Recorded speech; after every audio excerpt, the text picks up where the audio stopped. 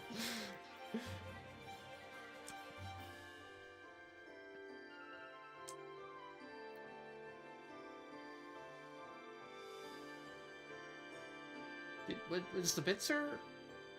It's in the vampire room. Keep going. There it is. Okay, cool. In-aim is over hanging out in the corner with it, though.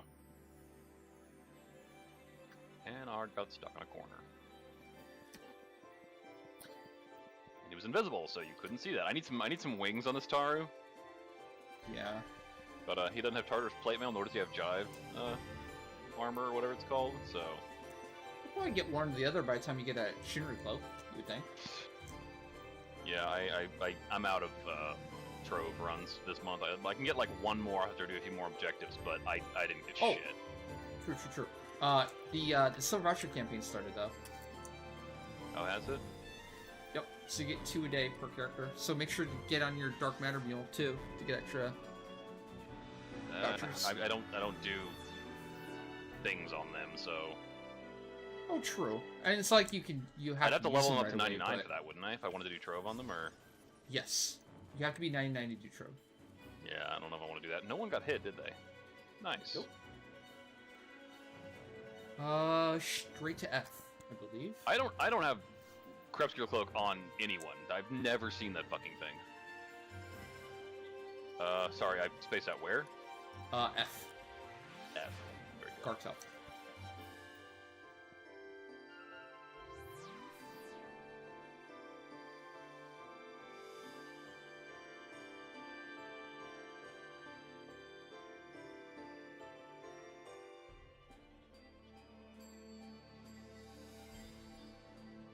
Wow, Forte's toxic. Although I have 4 Shinryu cloaks, so get wrecked, Forte. If only you were actually using them for anything. No, I used it for Impact, for Aminon, and for C, G, E. Oh no, I Yeah, don't but you use weren't it. even casting Impact for TP on like who was it, the Red Mage? Not yet. Yeah, I'm not there yet. I plan to, but I'm fucking up other things that are like more important already. I can't really get into that yet. I think I'll have a But much easier eventually. time once I stop if I stop using Consume Man. It was adding a lot of extra fucking steps to things. Yeah. So By, stop doing that. If I get a Shinryu cloak, I plan on giving it to Art anyway. So I don't think I'm gonna get one know. again. That was already super lucky. I'd take it, but yeah, I don't expect to see any more. And doing actual Shinru, I don't think it would go anywhere. I have to get. It's just like winning the fucking lottery. Yep. And I don't buy lotto tickets, so.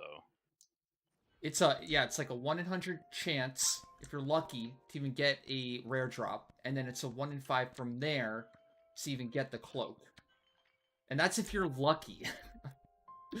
It could take over 1,000, like it did. Well, actually, I do never. not like how they set that shit up. Okay, Bitzer Yeah. is not on the Wildkeeper side. Yeah. Time looks He fair. did. I think we should be able to do a boss. I think. Yeah. We're done with everything else, right? Assuming Yeah, we do Gartel this as one. well, yeah. Just Gartel done. That'll give us Shard 2, and then. Did you just get the Shard boss. Crepuscular Scythe or Dagger or whatever? Your Yeah, last I got round? the Scythe. Yeah. Which was not the Crepuscular item I needed. Gee, thanks. Yeah. I've seen the Dagger before, but I gave it to Seku's Bard. Didn't really need it for anything anyway. So, I've seen the weapons, and nothing else. God damn it.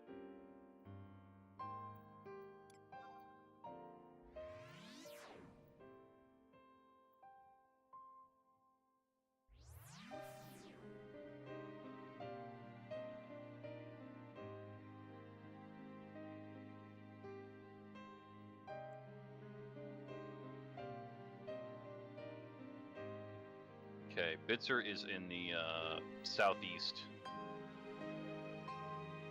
Okay. You are in the boss room already, right? Yep. Okay, I spawned the chest, but didn't open it. Oh my god. Ah, there we go.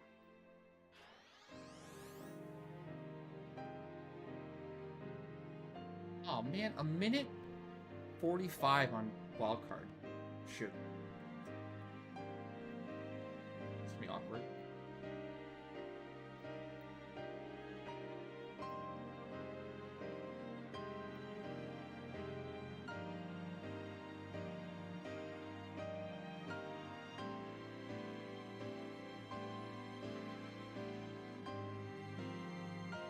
I just hate how their answer to congestion problems is to ruin things for the players by making it to where they can't do the content. And then oh, we improved the drop rates. Did you? Because if you did, they must have been absolute trash beforehand. I don't think they did anything. I think they increased the drop rate of the accessories, not the Yeah, they actual made it rare all stuff. worse. Because they increased the drop rate of the accessories, it by extension ruined the drop rate. I don't for have the Entrust rare up stuff. either. 30 seconds on it. I did random deal you. Didn't get it. It's 20 seconds now. Can I get a flanks? Yep.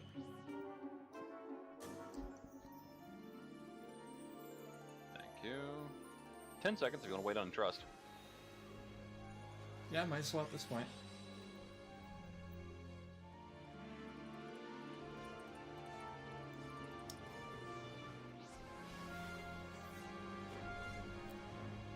Okay, I'm good. You? Oh, shit, I hit Validation instead of Valiance. Whoops. Yep. Good to go. Okay. Time to get stunned. A lot. Prophetic words. Ah, fuck it. Wildcard. No bolster.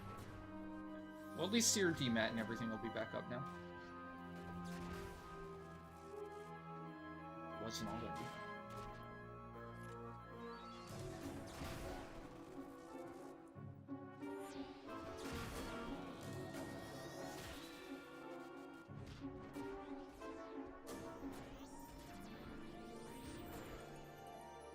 Okay. Going? Oh no, waiting for Bubble. Ready to rake. Okay, going.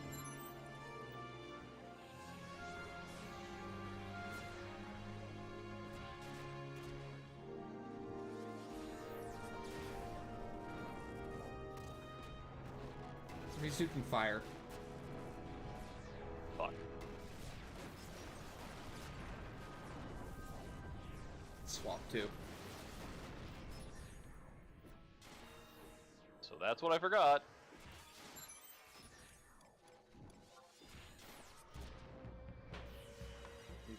Blizzard.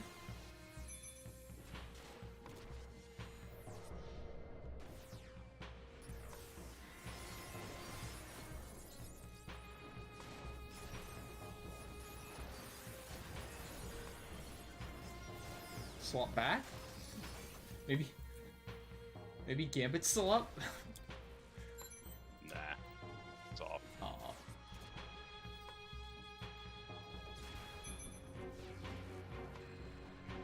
I didn't skill chain.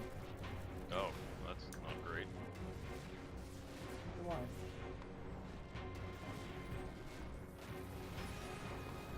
And it's swapped back. It's kind of annoying.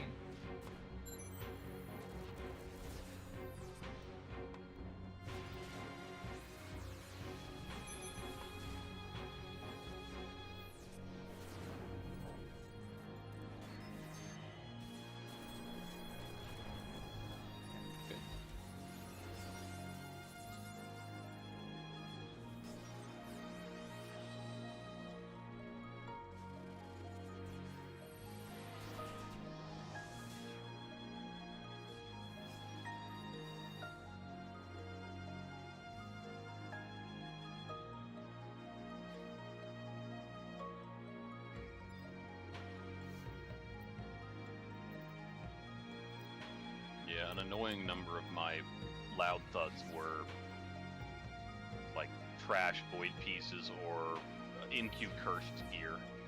Yep. I got a couple trove items this month, but it's all been the junk. I got shredded necklace and I think the pet earring, so close to Osash, but not quite.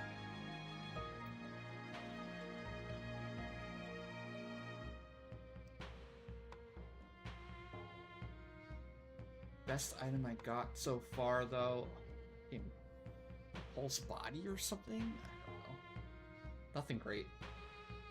Wait, but what's the? Did you say the Bitzer was Oh here? yeah, the Bitzer. Yeah, I went the wrong way. We've gone the long way. Now I'm gonna go all the way around a circle. Okay. The chest should be there to open. So. Yep. Doing a good job wasting time here, but I think we're still fine. Should be able to do A, yeah. Yeah.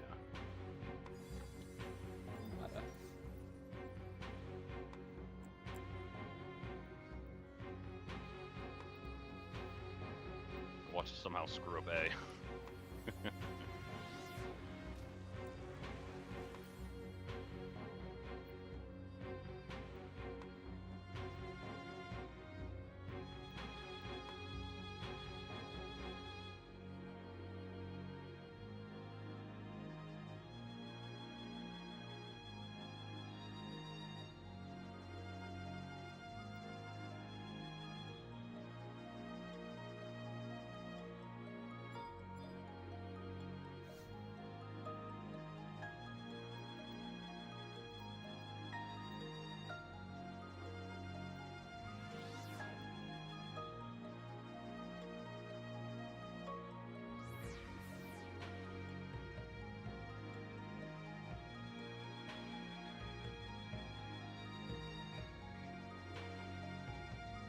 Abdel is in the second room in there if we want it. It's also where most of the QXs are, so. You can do it.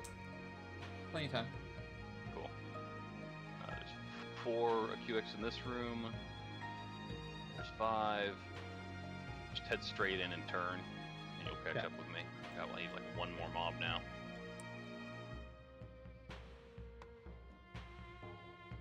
Go, there's number 6.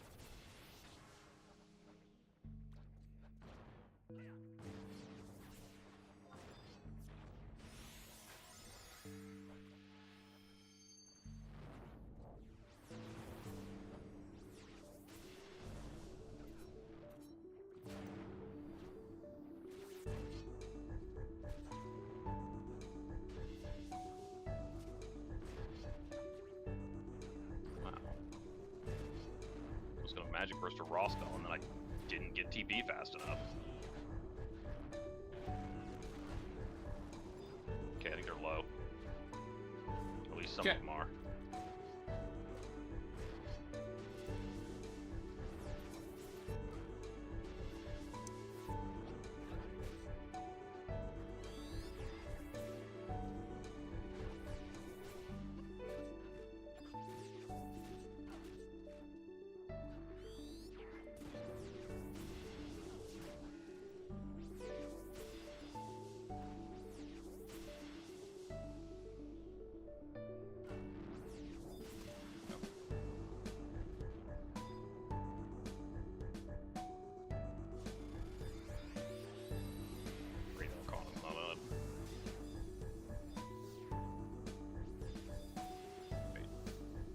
Oh yeah, one of them's the anim chest. It's like there's 4 chests. What the hell?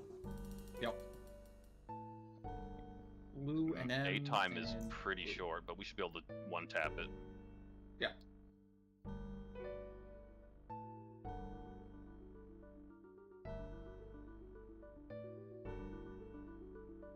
Did feel like that took a little bit longer than it should have.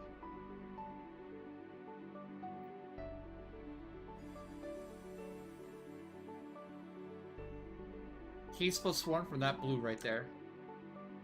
That'd be nice, Oh. but... Wow, time is like really short.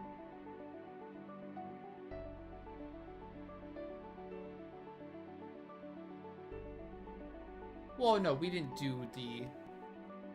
We did the mage method one. Because we have a black mage and a Geo for this run. We'll be doing it the other way. When we're our melee setup.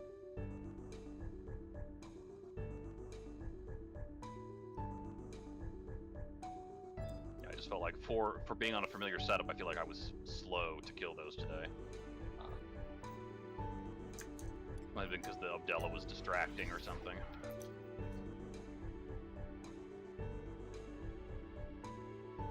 So stick with fire for this.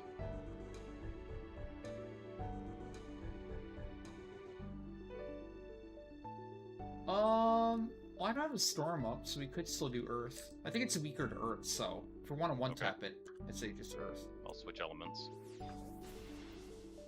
Alright, ready. Right, I don't even think I have time to do a storm. Just gonna go. Yeah.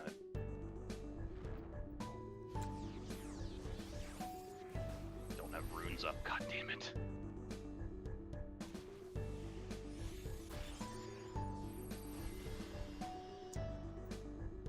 I'm just gonna go.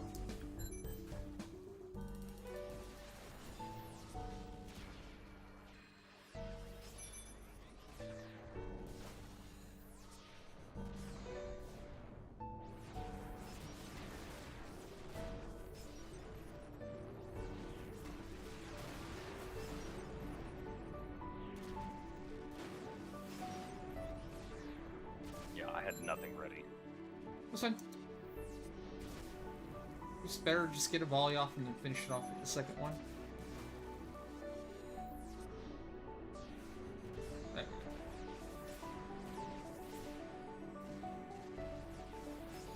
Being a little harried. Still, all goals met. Got it all, yep. That's gonna make it really convenient for Aminon tomorrow too, because we just go straight into Aminon like we want to anyways, and then if it goes well, just go straight to E after. We don't have to do the thing where we're like, go to E basement, then leave, then go back, and then leave again.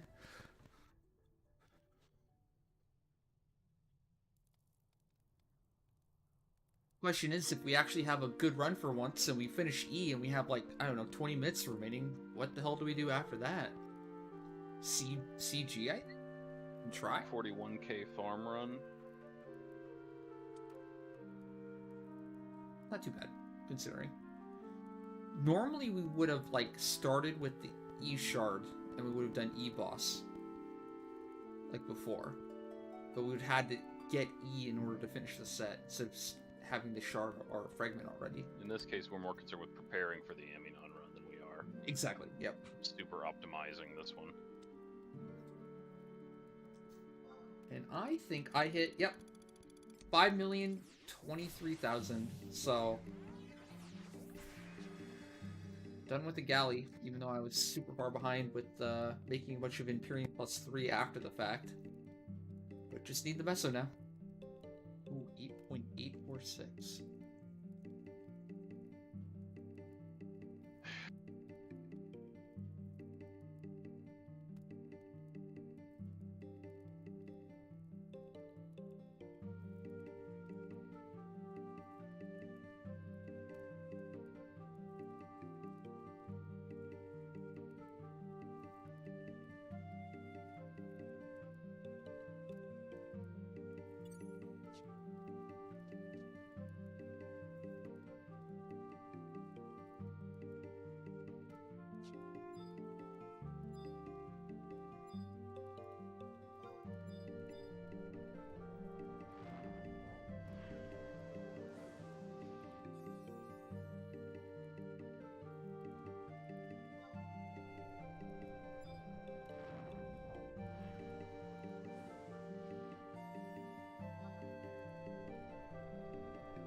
it's kind of cool. If I want to reforge any more Empyrean, I guess I can now. And not have to worry about it. I don't even know if I have any more I want to do, though.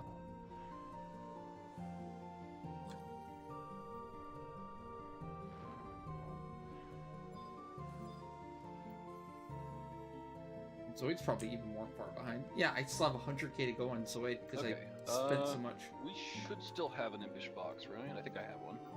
Yeah, you have the box. Yeah, Art's got it. So, straight to the BC.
If we could figure out if there is a method to the animated madness, and if we could make it to where Zoid continues to be and is always the one who doesn't get animated, so we can get all the Paustras off.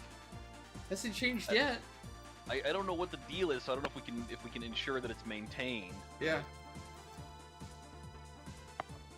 Well, I'm subbing something different today, so let's see if that changes anything.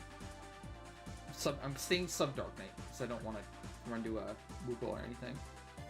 Don't think it'll make much difference either way, so.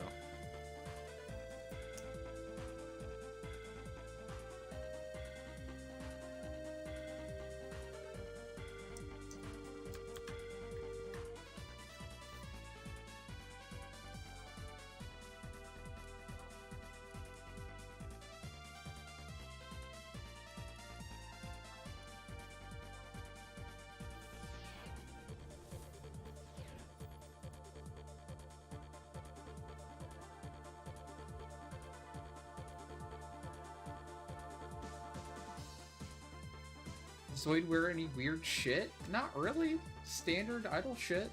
Pretty sure.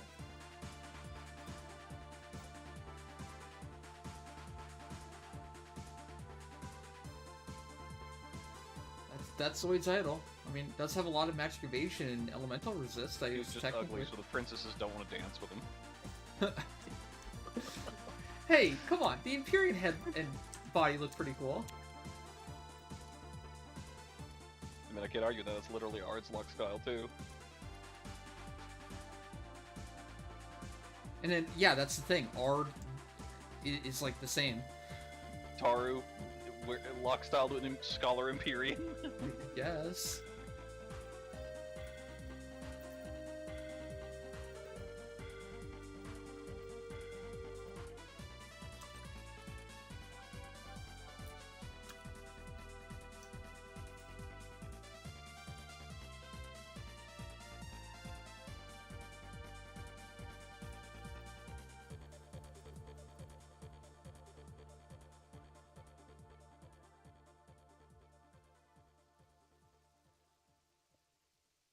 It's not like I'm resisting, either.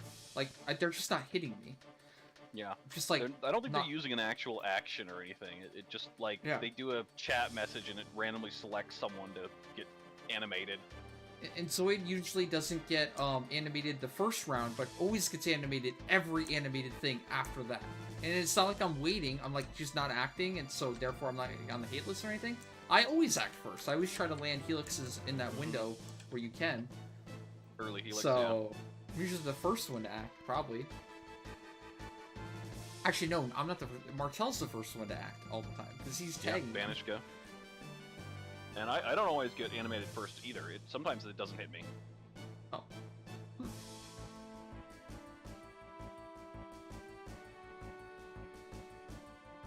Well, as far as I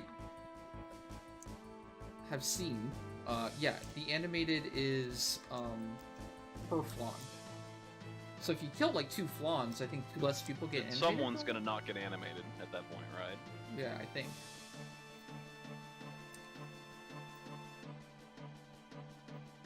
God.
Try entering from here. I wonder if this is close enough.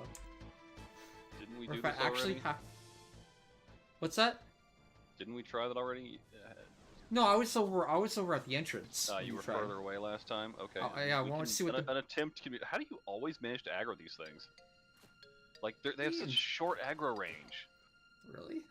Are they linking? We got One or aggro more party and- members are too far away from the entrance. Oh, you have to actually be standing like right on the boat. Get on the boat.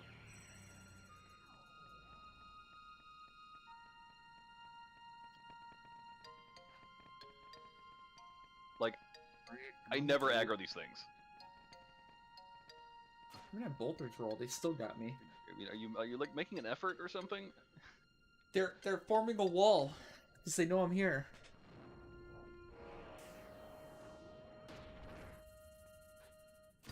Guided front.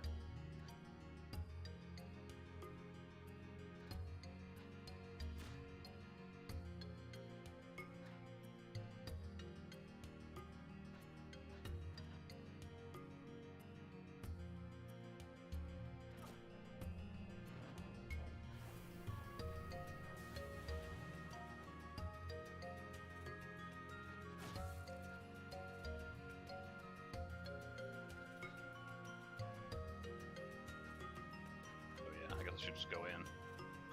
Yeah, I'm ready.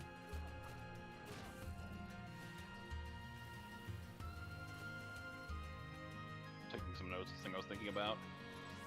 If I can find a 4-step skill chain I can do that opens with Dimidiation, I won't have to use Dimidiation to put up AM3 and then do 4 other weapon skills. I can just do Dimmy and then 3 weapon skills. I was also looking into a good way to control, like, doing magic bursts on my multi-step, like small ones to get the mob low on HP, or like finishing it off right as I do the last skill chain. Just little things that can make it take less time than doing it in 2 different steps. Efficiency.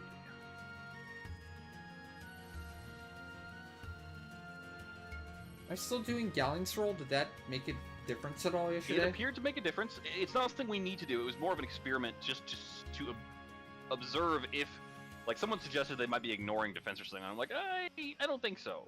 And it's possibly could be ignoring a percentage of it, but defense did have an impact. So, at some point, I want to come in here with like Bard and Core and like do Gallants and like all the defense shit and be blue sub and use Cocoon and just like everything. But this would Here's not an be that idea. time. What if we give it Soul Eater? That's a bad idea. What if we give it Capped Haste and Soul Eater?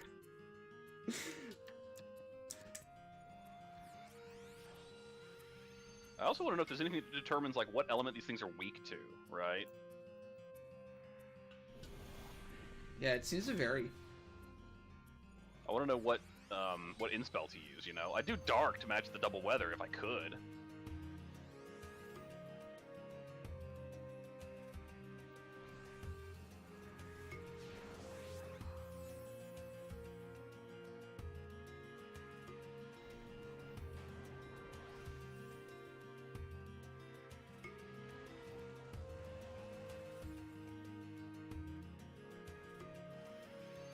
Should cancel all this shit on Martel.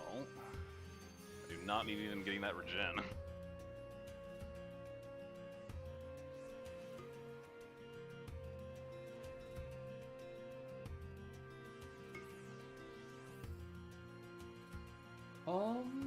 Okay. Good to go. Okay.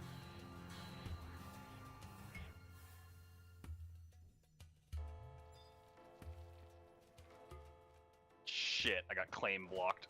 Should have waited longer. As Ard's dying.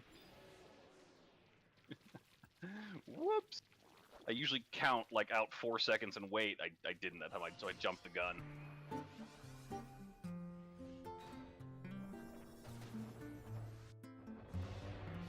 The Booleans. Okay. And animated. It's like instantly. Zoidberg. I hit Dark Arts and just like boom. Zoidberg not animated again. I mean, good. I You're the didn't one get doing the animated Kelstra, either? so.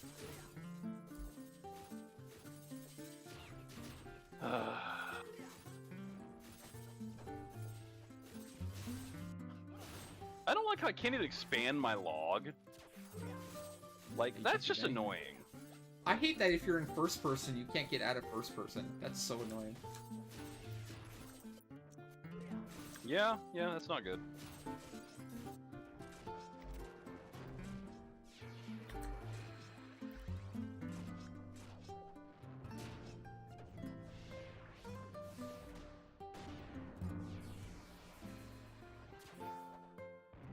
And animated again. And animated on Martel. I just can't win. Oh, nice. Oh, I got my shit, last one off. And yeah, I got animated on Zoid Crap, that second they round. locked me in shitty gear. That hurts. This gear has bad evasion. I'm like actually dying. Uh-oh. I need to make a. I should have made a toggle for that.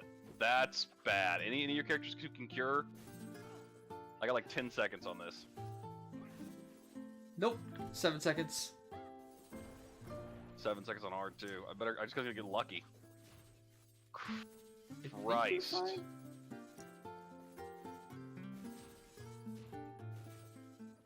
Yeah, that cure set is no good. You get locked into that. That's bad. And arts. Jesus Christ. Okay. This is what happens when I use my old gear, like my Suverin and shit. I'm gonna have to just get rid of that cure set completely. Animated.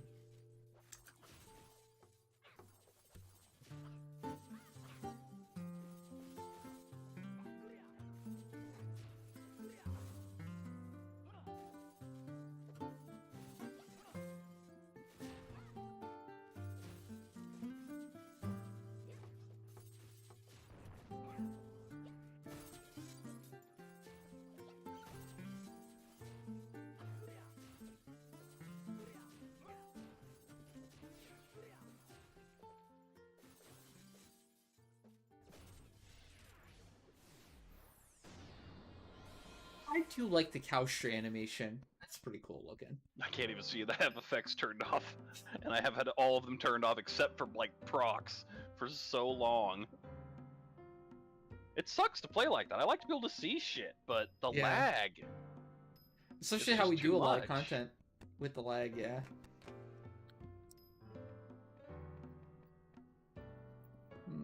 Nothing on either Nothing. character.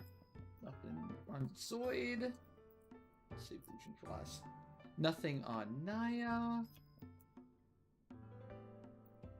Nothing on recycling. And Nothing on region. Damn. These things are Gosh, fucking rare. You really lucked out that first couple Yeah, days. getting one that early. On the right character too. I mean, it's not like Ard couldn't have used it, but I'd definitely be more interested in it on Martel. Sure.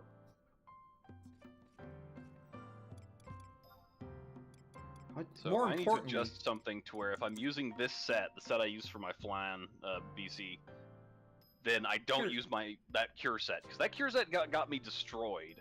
They locked me into it and just crap. It has crappy evasion, I think was the problem. So they got to hit me a lot. Yep. More importantly, what's the exemplar point status at? Oh yeah, Master Level 40 on Martel Nice. now. Congrats. Ard is ML 37, 144k in. So he's a good ways away from any more. I think I'm Progress. exactly 60k away from leveling up. So tomorrow. 3060. Nice. Oh man, I have to do the warps on region, don't I? I mean, you don't have to. I'm the only, We can all walk.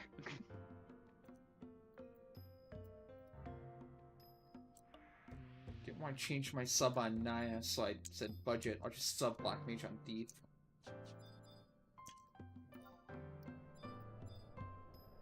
And sub double level 57. Almost 58, except for that 5 more master levels is so far away.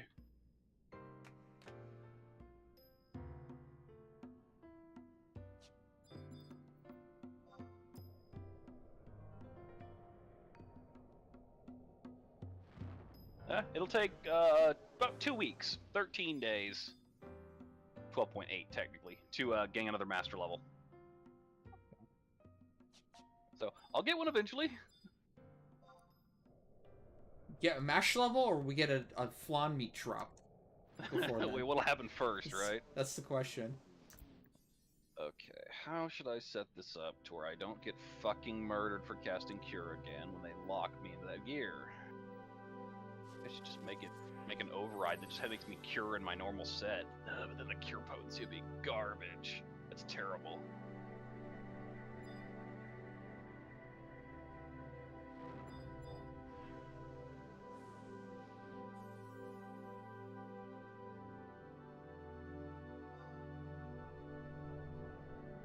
Oh, I didn't hit the stand variable either. So I didn't change anything. Not much. HP. It's changing HP. 4,100. Oh, I gained another monk sub level, so I got a bunch of HP. That's where that came from. I don't think they gain any traits. Oh yeah, you've been subbing monk, huh? Yeah, for just this. for this fight. For counter and really high HP. I don't think they get any trait tiers. 57 would be a weird level to get a trait tier. Yeah, nothing like that. Max HP boost 5 was at level 55. That's 240 HP? Damn. Unfortunately, I won't get any more trait tiers from subbing it.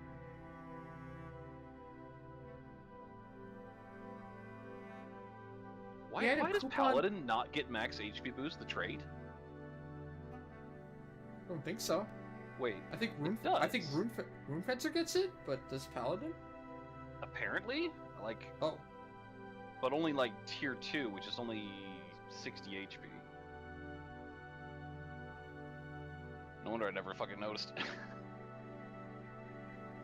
Did they ever confirm if the coupon I Abyssi seal is 50 items or like 5 or like 1 or whatever? Do we have to wait for Bonanza to know that? I don't even know what you're talking about.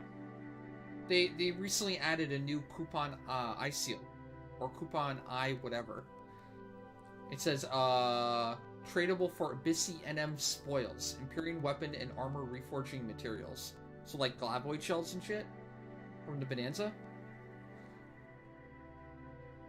Is that a rank 1 prize? I don't know. That's what I was curious in, because if it's rank 1, that probably implies that it's, or even rank 2 or 3. I mean, honestly, if it's rank 1, I expect 50. them to just give you the fucking weapon, not give you the material. Yeah, exactly. So maybe it's rank 2. It's similar to like a cat's eye, potentially. Instead, you get to pick like 50 of any Abyssy item you want to finish an Empyrean stage. Or better yet, it's like rank 3, right? Where you get 50. I mean, like, technically rank 2 now is like a cat's eye and a like dense cluster. That would be like the guild phase. So maybe like rank 3, where you only need like 2 numbers right, is 50 Abyssy items. That'd be incredible.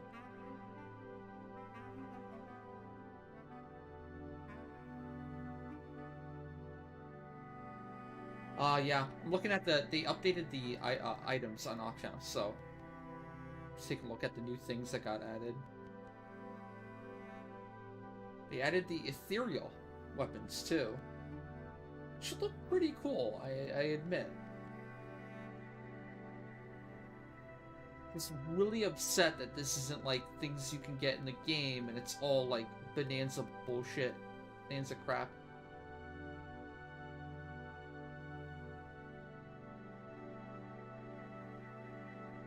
We don't know what rank they are, yeah. I don't think they announced the Bonanza yet, did they? They will be doing like a New Year's Bonanza, I'm pretty sure.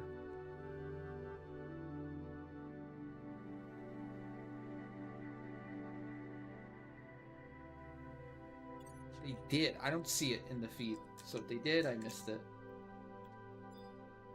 Oh, you know what they did? They probably announced it on the Freshly Picked, where it was all in JP and everything.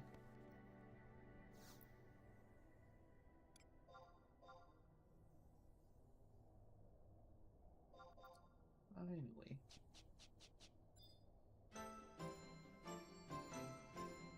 Raiden? Are you still there? Are you around, I mean?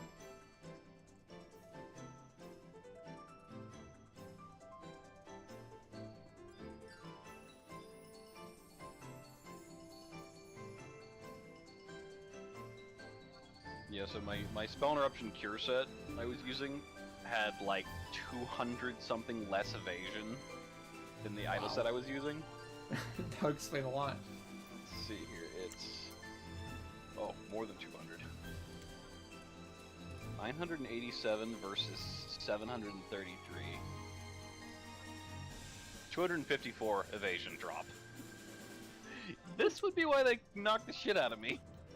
Yep. When they locked me into that gear and could actually hit me, and it's got less defense. This is the curse of spell interruption.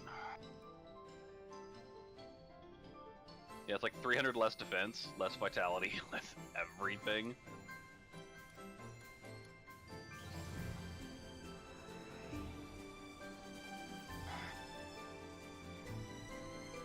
Problem is that they haven't added new gear with good stats and high spell interruption.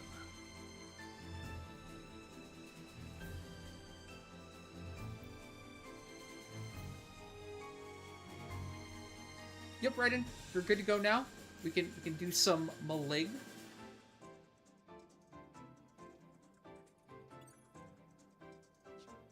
I wonder if it's like they just don't think players care about spell interruption, or if they just think it's such a strong stat that they have to limit it. I mean, they put it on Runefencer's Empyrean head. They put it on Paladin's Empyrean body. It's just they fucked up everything else in the Empyrean body so badly that I can't use it. It only has fake DT on it, and it kills you in Dynamis Divergence. Yeah, I was gonna say, has it been confirmed to break outside of Dynamis Divergence? Like that would be There's been a report or two, but I haven't verified anything else. Dynamis Divergence has been well documented. Elsewhere, not so much. But that's not even the only problem with it. Even if it didn't blow you up in Divergence, it's still a piece of shit. Yeah. Because my normal sets have 10% DT in that slot. That body only has 10% DT if you have above a specific threshold of hate. So if I'm pulling a mass pull in Shale C, and I go to cast something in it, I don't have DT except for on the mobs I have hate on. So I have to overcompensate by like 8% DT, because it gives you like 2.3 even at minimum hate. Like, just put 10% fucking DT on it. And I tried to redo my set so I could use the body, just to use it anyway. And assume it has I 0 couldn't DT make on everything fit. I couldn't get enough DT in place. it. And still keep cap spell interruption, cap cure potency, hit the target HP value. I got everything else to work, but then it was short on DT because I had dropped 10% DT from the body. Actually, more than that considering it was Suverin body, so it also had like an extra 2 to 4 from the set bonus. So it's like finally they put enmity and spell interruption on the same piece, and they fuck it up by dropping the DT. It's a body piece. Put the DT on it. Also, the shitty magic evasion didn't make me feel any better.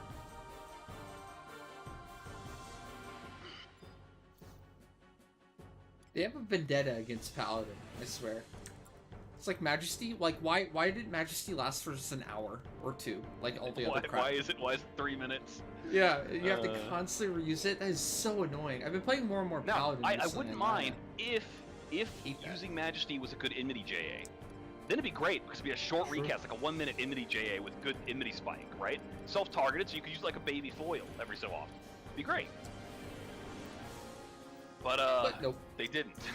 It has essentially no enmity for using it. So you use it when you need Majesty up and don't use it otherwise.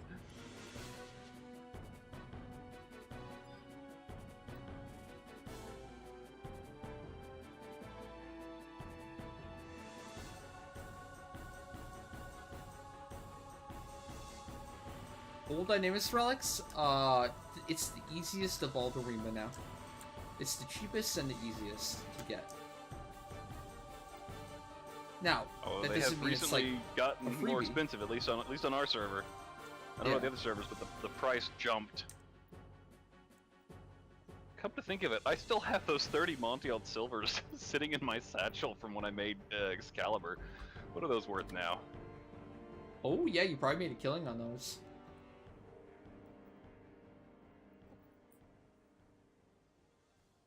Kind of annoying to sell though, because I can't sell 30 of them as a batch. 400k a piece? If I could remember what they cost when I bought them, I might be able to say something about that. I don't remember what they cost when I bought them. They're selling pretty fast though. Yeah, because nobody's farming them. They only come from like Ambu now. I don't think anyone's going out there and farming Dynamis like on their own for gil. There's so many other things to do.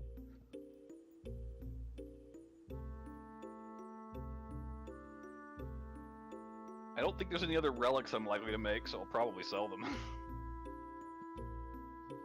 see here.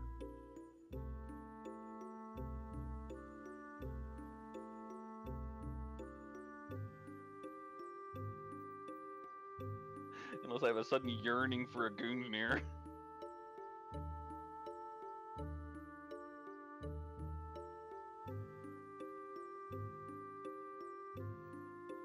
Not just on Bahamut Tesseract, I think every server, they're gone. At least for now. I gotta assume once the price goes up to a certain point, they'll all come flooding back in.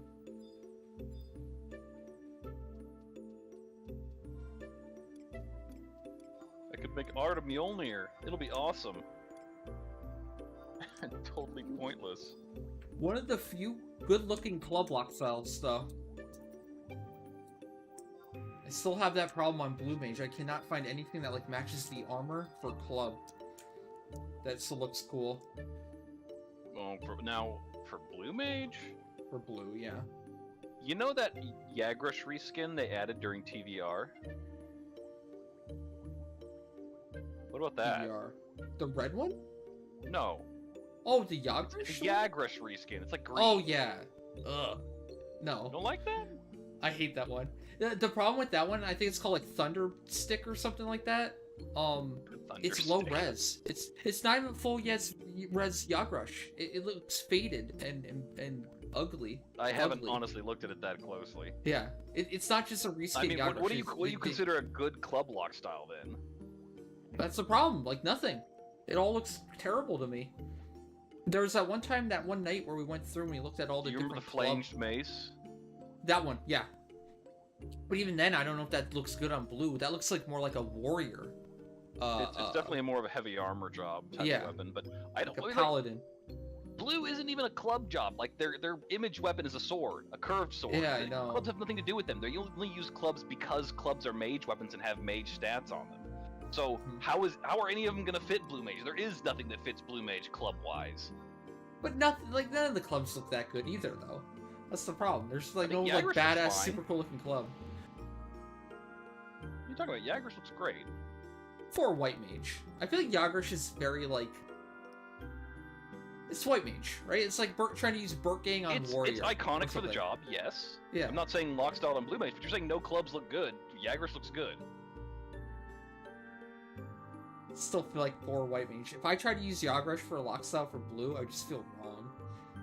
I mean, I don't disagree with that. I think that using certain very job-specific weapons on other jobs looks odd. It feels off. Idris also looks good, but again, it's very, very Geo. I'm not sure if I've ever even seen Gambantine like in game, but I think it's just a wooden club with a metal tip. That one looks. Yeah, I think I like that one. Let's go more. look at this. That one looks okay. So the gilded stick is somehow better than all the other options. I see how it is. Yeah. It's simple but still fancy. I'm fine with that. There's a ridiculous number of weird, silly-looking clubs in this game, though. Exactly. That's my problem.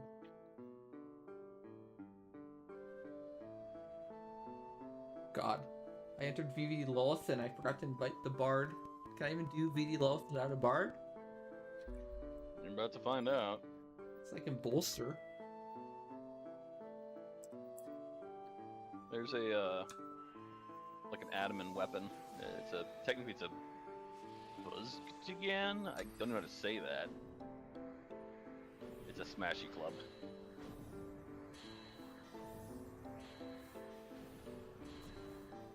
Oh, you'll have a good club Lockstyle later. Get an Ethereal club. This is like a Loxodic mace, but blue. Adamant style. Yeah. Which is fine for Warrior, but yeah, blue, I don't know. I mean, what I don't know. What That's is the what thing. is a I Blue don't Mage know. club in the first place? I think that you have It this is blue. image, this like concept for them that doesn't exist, or nothing matches it because you don't even have an idea of what a blue club would look like. What would a Blue Mage club look like? A cool looking club that matches blue.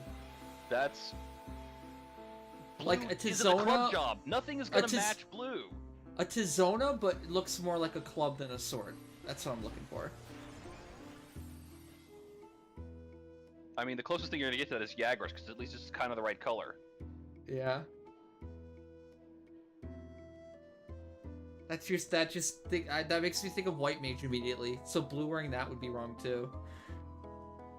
This is a you problem, not a problem of the item. I know. Here, there's Well- Naja Salahim's sample. Ooh, that's kind of cool. I like that one. But on blue, maybe it could work. Even then, that's still very like heavy DD Here, club. it's the Ottergan special. Yeah. There you go. Hey, it's from Ottergan, so's Blue I Mage. know. At least it's got an association.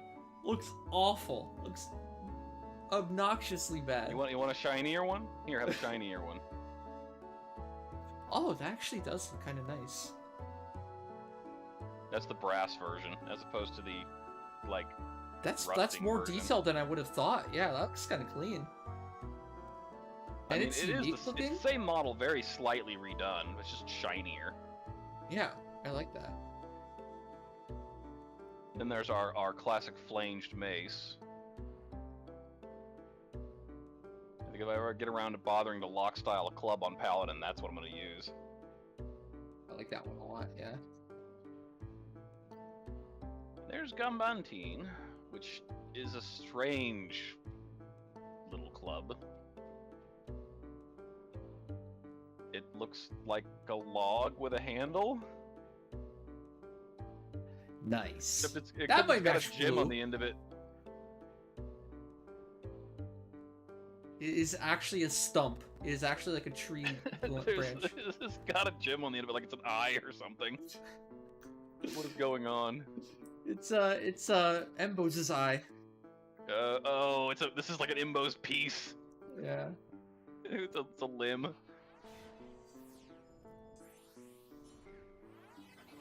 It's his toe. Owl eyes, Tefnut wand. Those are very magey wands.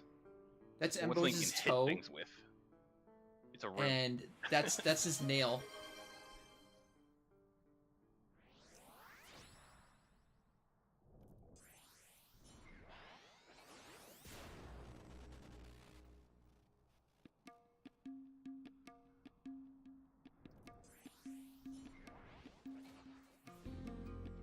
Alright, here we go. This is a strange one. Lilith without a bard incoming. The end is near. This can only go bad.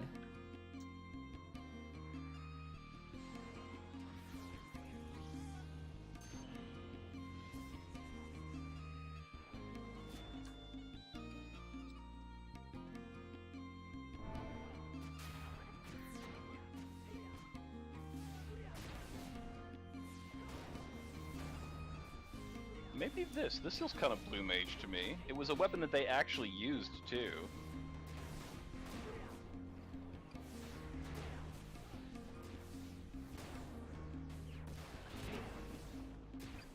Ooh. Yeah, that's the Nibiru cudgel. Esha. Yeah, Esha Zita. And yeah, that has a story history. Using That was the forever. best club. That's the best It's a club nuking for club. blue until Ambu. Ooh, that's like the other one. That's divinity.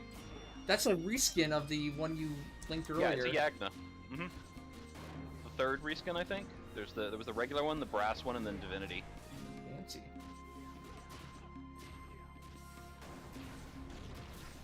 Wait, why are you feeding I'm not TP, sure if Raiden? this is- You're killing me. I'm not sure if this is blue magey, but there's another unusual one. It's the not feed TP. Wow. Actually died.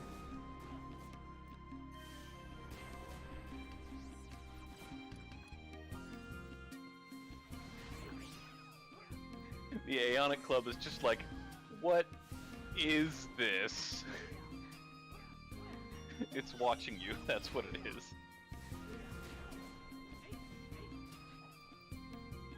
I don't have any MP.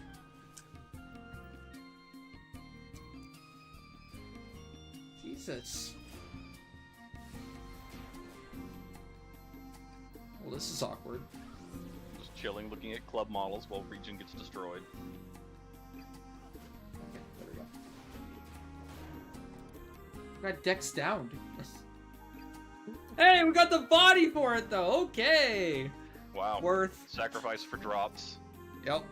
It's that Worth. age-old thing where, like, if you suck, you get drops. If you perform poorly, you get rewarded. We always get this with case plus ones with, like, Ida. Our worst Idas ever always get us case plus ones. Here we go. Here's a classy club for you. You can have a stick. Oh, nice.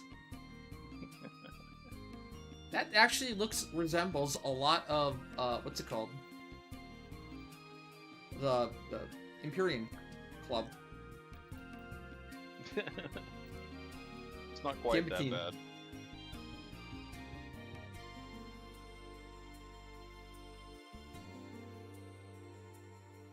What if it had a direct, like, you know, like brother or cousin? Like that's it. It's sort of related for sure. It's Twiggy Bro.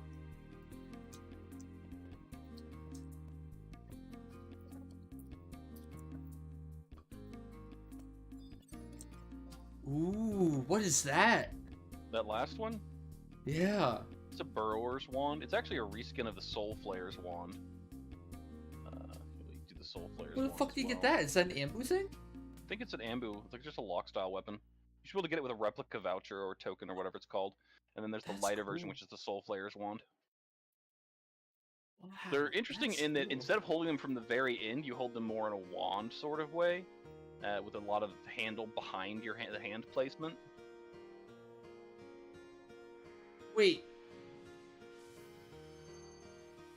Did the person who's Right. gonna lot that. Raiden warped out before lotting it. So I didn't need it. Oh no. Ouch. Nothing to be done about it There's now. there's no way to get back in, yeah. Yeah, that's... Quick, that's next escape! lost. Next escape back in! I doubt that would work. No, it definitely doesn't work. It has to be a field area for Next Escape to work in the first place, and this is, I'm sure, a dungeon. And an instance area. I'm sure you have that on all characters already, right? It can only drop because he was in there. No, technically Zoid. But I deboxed all my Malignants on Zoid. Oh, So they I let- technically they have let you it, do but I that now? don't have it. That's nice. Yeah. It's just to make sure I can see what's dropping. Yeah, it does suck to think that there was literally no drop. Yeah. Well, there's a hypothetical situation where, you know, somebody's 4 or 5, and I'm 5-5 on everyone, and I'm just in there farming for that hypothetical last piece. It takes hundreds, not thousands of runs. I mean, if you don't use Malignance on a character, you might as well just mule it, sure.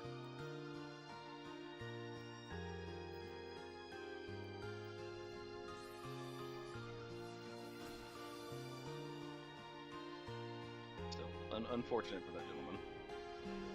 It's a learning experience.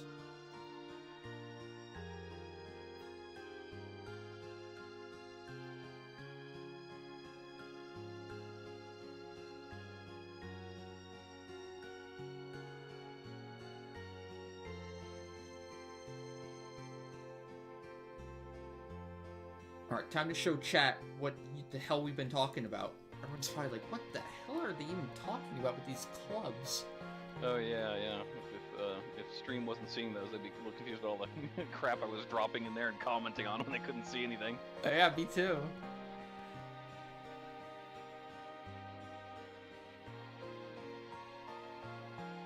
This, I think, is the coolest one I've seen. Has the biggest potential for me to want to use it for blue. The Burrower's Block wand. stuff. Yeah, I like that a lot. It's kind of magey, but kind of could smack some things around with it too. What's this one again? Burrower's wand. Oh, no, yeah, this one, sorry. Oh, a stream isn't updating as fast as that. Is scepter. Rubicundity. Really? The Drain and Asper That club one, from yeah. Sinister Reign. I remember using it at one point, but I don't remember ever seeing the model. This might be my first time ever seeing the Ruby model. Fuck. That's crazy. People don't tend to lock style it. I mean, no, but it looks really good. Holy moly. so Very that's unique. an option for you then. And the reskin of the Sujaka. I don't like this one. I like the brass one a lot more. This one's kind of faded. Divinity is not. They redid it like as a to be like some of the Dragon's models stuff, but It's pretty good. it's And then there's Nibiru Cudgel. Beer's nice. I wish it was more high res.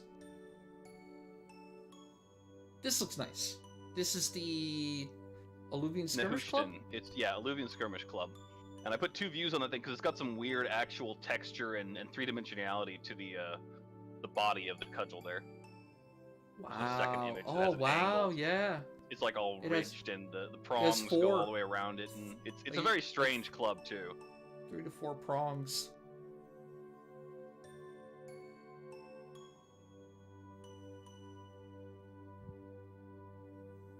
We got Big Bro. This is Big Bro Stick. Yeah, Gembantine. And then Little Bro Stick. Basically identical. The actual stick.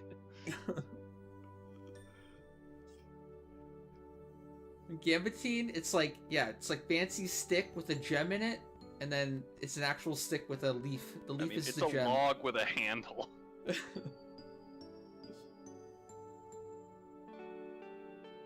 I was shocked how much I like this one and how detailed it is compared to the other one. Yeah, Yeah, the brass Jagna. that's It's shiny. I really wish Paladin had some new clubs though. Like if it had been on Loxodic or if it had been on Mech Sentience, that would have been so good. But no, Paladin is still using like Divinity. And if there's some other club option I've missed, then I don't know, but... There's the crafted Hexa Strike Club, but, like, Hexa kinda sucks for Paladin. Tried it, it was bad. I think for blue, I want to wear these two. Get a Luxel. Get a Ruby and the... Rubicundity and the Burrower's Wand, then? Yeah. And the Typically cool part about it unusual. is because you don't see them often, for sure. these are very, yeah, they look really cool, they look unique, and you, like you said, you don't see these ever. This is my first time ever seeing both of them, honestly. Gonna introduce the rest of the XI population to strange clubs.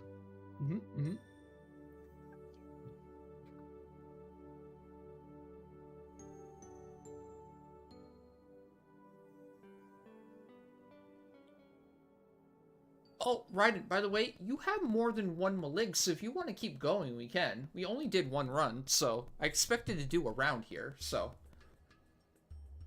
We might as well keep going if you want to. At least until I'm out of merits.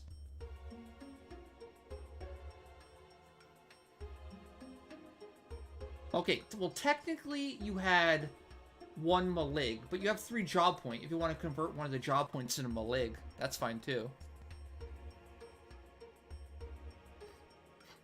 Oh yeah, and what happened? Did you not see the body, or did you just get so excited you warped out of habit?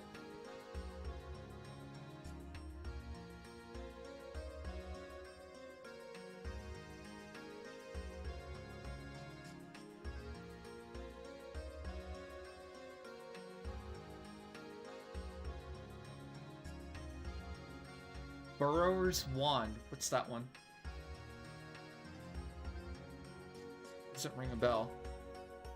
Burrower's Wand is the other one you chose. The long wand look like semi-club. Oh, this one. Yes, that one. I was just waiting for the streamed update. It's a few seconds behind. Okay.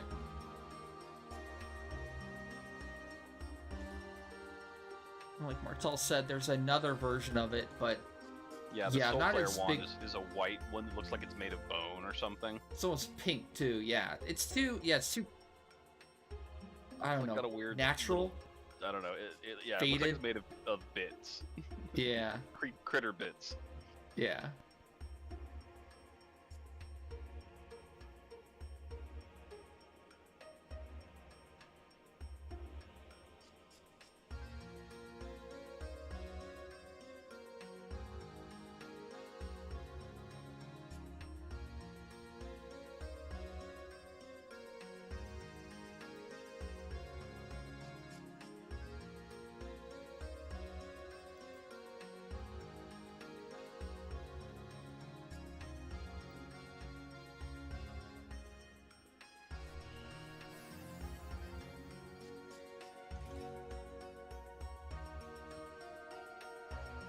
So, Krista, that means you would use like the pink one and the dark one, I mean, the black you one. could use both the same one. All you have to do is put it in your equip set, move it to another bag, and then put it in the equip set again. Really? Yeah, that's why. So you can double Tizona. I always thought the reason you could double Tizona is because you would lock style it in like the offhand, and then you wouldn't put anything in the main hand or something, and then If you did it that, would be it like would just no. I don't think that'd do anything anyway. Or no, you lock style it in your... Actually, yeah, I don't know. You would leave the same in the main hand, and then put Tizona lock style in the offhand? Oh, like actually wear it in the offhand or And something? then You like... just you had nothing well, yeah. lock styled there? You If can you're do on that blue... too, but you can just put both of them in an equip set. Oh, really? Okay. I'm gonna I think get to where I can only dual figure out wield how to later, do it the Tizona way. Or the way I just said, yeah.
This time I will invite my bard. Even though we technically did it without. It was not very fun. Plus I had to use bolster, so probably can't even do it.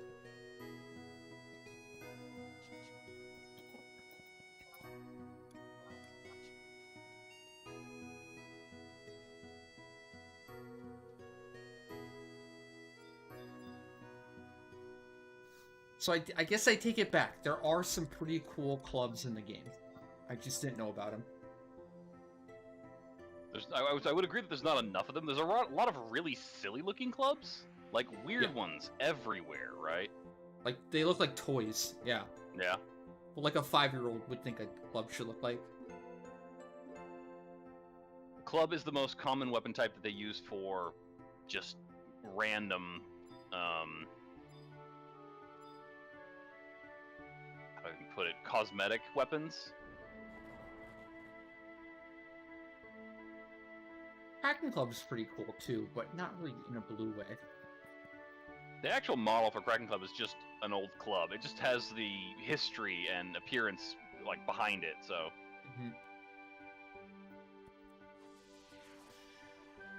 Apparently that's also why it's worth 1 billion gil in its rarity.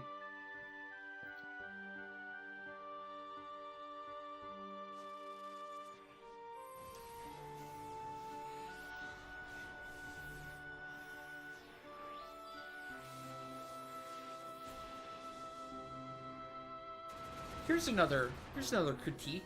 11 doesn't have many great swords. It has a few.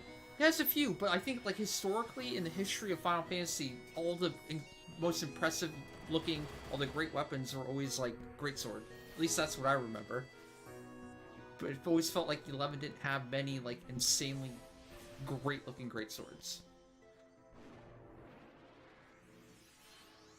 I mean, in comparison to other games, the vast majority of 11's weapons are very, very plain. Like, extremely plain. And a lot of them, the earlier ones are, like, the greatswords aren't because they're still ridiculously huge, but they're very normal, medievalish weapons in a lot of ways. Part of me likes there's that. a lot of it's basic like weapons, and that's a good way to start out. Yeah. Like, Mythics I love, because it's like, it's grounded in reality, like, it looks really fancy, but it's also like, it's not like otherworldly either. Like, I could see it existing in our world, too. In some cases, they actually is like a real-life version of that.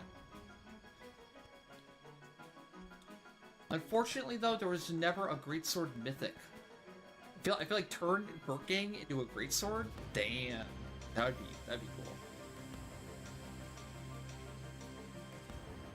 Hell, I think a lot of sword models look better as greatswords, actually. Like Almace and Sequence are two other ones where, like, it feels more like a greatsword at your as a sword, instead of vice versa. What do you think of this one?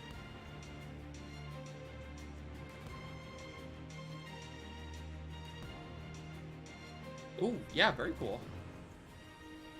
That's the new, that's the new lock style one, Ethereal, right?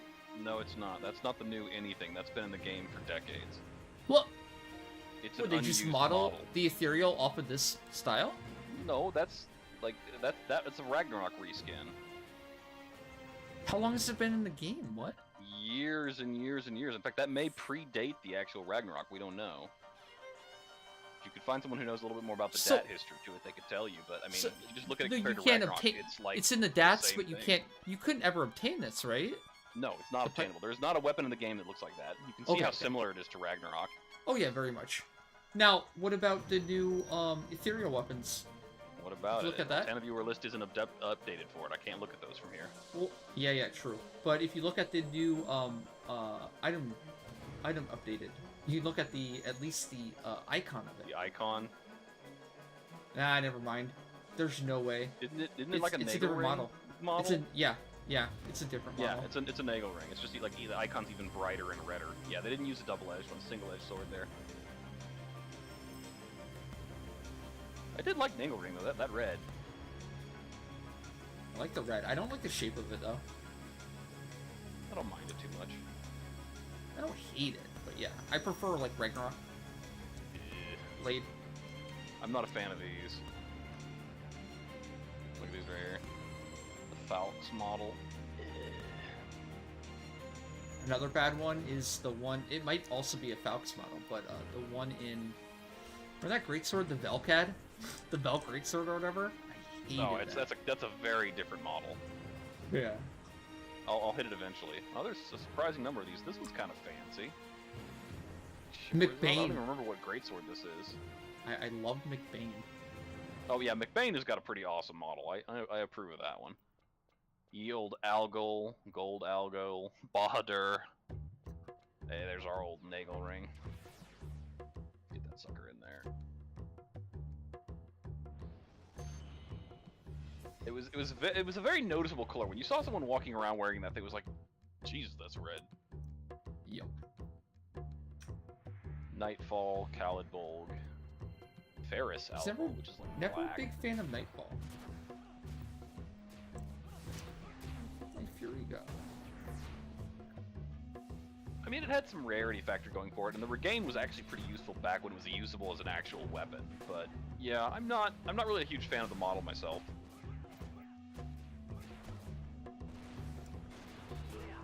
God, this thing's just awful.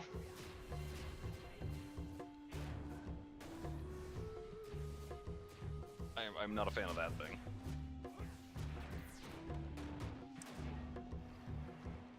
Whoa! That was terrible.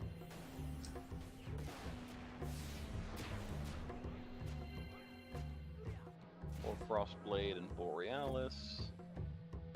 And you know, Borealis is like a near identical reskin aside from the recoloring of a very early greatsword. It's like a, was it Glorious Sword? It's got that same... Yeah, I think it's the Spinning Slash sword. Well, maybe they use it for Spinning Slash, but it's like the Destroyer equivalent, I think?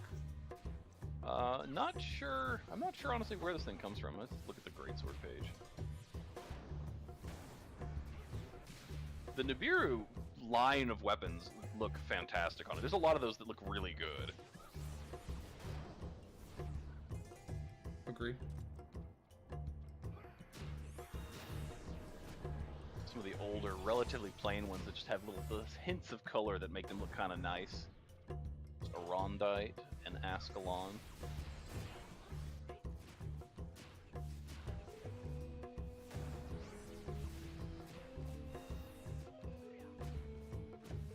Ascalon's just like a precursor to Nagelring. It's the blue Nagelring. Damn, we got back-to-back Malignance armor. Wow. Body, then feet. Now don't warp out, Raiden! Stay still. Now. Oh, good. He needs the feet. Good. Maybe. Oh yeah. Since Zoid doesn't have them, they can drop. I was about to say they couldn't drop if he didn't need them, right? No, Zoid doesn't have things, so things can drop. Correct. You know, I actually moderately like the Coalition Sword model, the Great Sword anyway. It looks exactly like the Runefencer AF sword, though. Oh, there's a great sword that I really like the model of. That they actually, I feel like it should have been the Imperium or the Ergon instead of the actual Ergon, but the GSC greatsword, or what's called the A-tier. A-tier, yeah. I really like A-tier. It's a good. I mean, it's one of the ones that they teased when they introduced the job, right? Yeah. Oh, and here's that ugly Velk greatsword you were talking about. The appearance is significantly different from any other greatsword. It's disgusting. Oh my god. Ugh. And then there's the Wildkeeper greatsword, which I'm not a huge fan of, to be honest. But it's different. It doesn't look a ton like everything else does, so it has that going for it. Ah, here's A-tier. Chat, this is what I was saying. This is what I thought the ethereal weapon was, or what the ethereal weapons were based off of. I know I've seen this recently. Isn't this the greatsword that the Goblin uses? At some point in TVR? They could have reused it for that. That's possible because I know that it used the black one, and then later it used another one after that broke. So they could have reused that. And then for comparison, chat, this is Ragnarok model. You can see they're very similar. Very, very similar. Basically use the same outline and then touch it up in certain ways. Yeah, I was gonna say, like, I know I saw this recently. I assumed it was ethereal, but it must have been TVR. Yes, McBain. That is a neat looking greatsword. I like McBain. Ugh. Yeah, I don't like that style. Although this one has I like the coloring. I really like black and silver. Even black and gold. There's not enough, like, true black and silver and black and gold armor in the game. The Like, curriculum line of weapons used the black blades and silver filigree. So Yeah. you'll see a lot of things like that. I want armor. I want armor like this. I think would look really good. Like, you can see, like, right now you have on, like, black and gold armor technically, but it's not really black, right? It's more like brown. Kind of more got like a bit gray. grayish, brownish. Yeah. Even Nocturnus has the same problem, where it's like, it's not really black armor. It's more Brown. brown gray, yeah.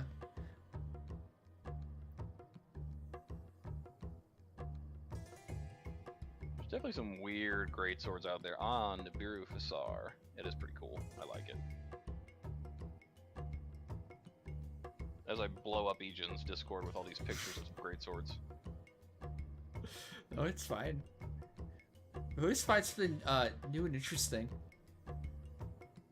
We've got... Oh god, look at this one. This one's hideous.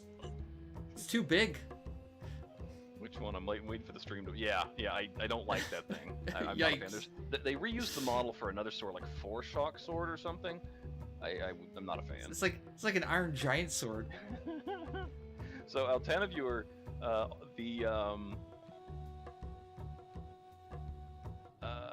Radiance blade is in here, but the blade doesn't deploy, so it's just the handle. I like this one, but not because of, like, the shape of the greatsword, because of, like, the outlines and the coloring and everything. It's okay. Oh, is this the Coalition one right here? I'm waiting for the stream to update the image. That's okay. Yeah, that's Coalition, and the other one that looks just like it, but is a different coloration, is the Commodore one. Okay. Basically the higher level version from Coalition. That's good. That's But the Runefencer AF sword uses the Coalition model there. It's like exactly the same thing, I think. Okay, literally the worst weapon in the entire game, right here. This is so bad. Velk sword. Velk sword. Oh my god. Yeah, that's Disgusting. awful. What is that? Wait, what's this one? The next one. What the hell? Oh, is that the stream so I can see it? This is the Thunder one. This is from That's the Wildkeeper one from Hurricane.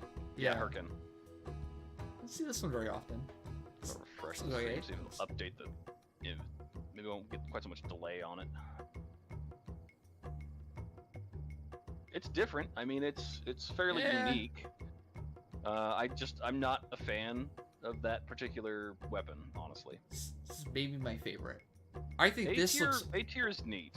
This looks significantly cooler than Epiolatry to me. I'd rather they swap it. Although I would agree Epiolatry is a little too fancy also to be a JSC weapon too, but... This motherfucking thing.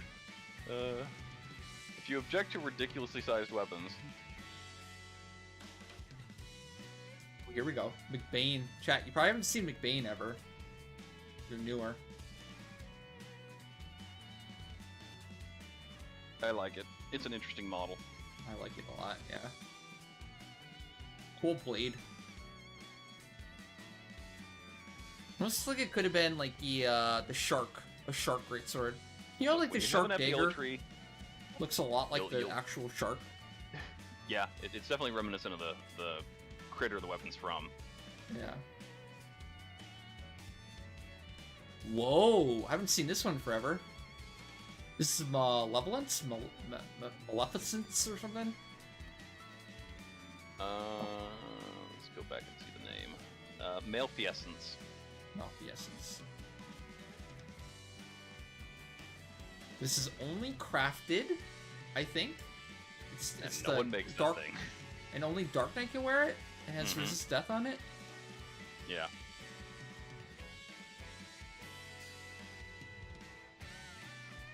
It's pretty cool. I'll give it that. Oh wow, Nibiru. That looks really nice. Nibiru Fusar, like that entire line of weapons, I think they hit it pretty good. Yeah.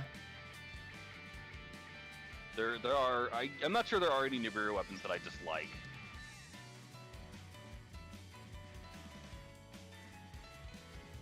See, I feel like this good comparison. I like that, and I think the size is perfect, and it looks good. But then when I load up Lionheart, it's too big.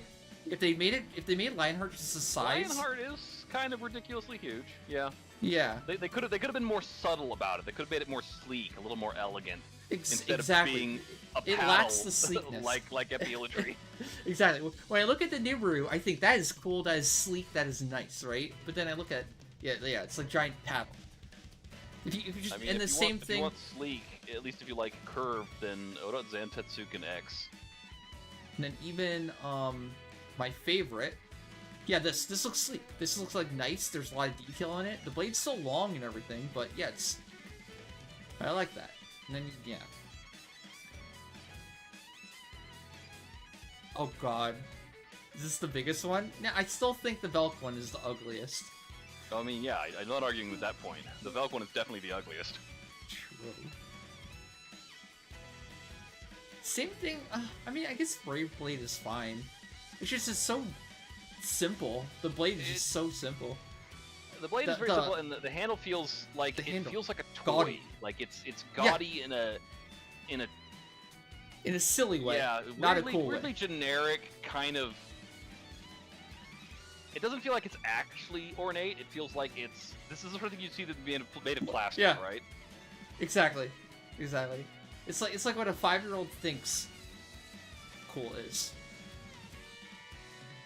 Yeah, I'm not big on that one personally.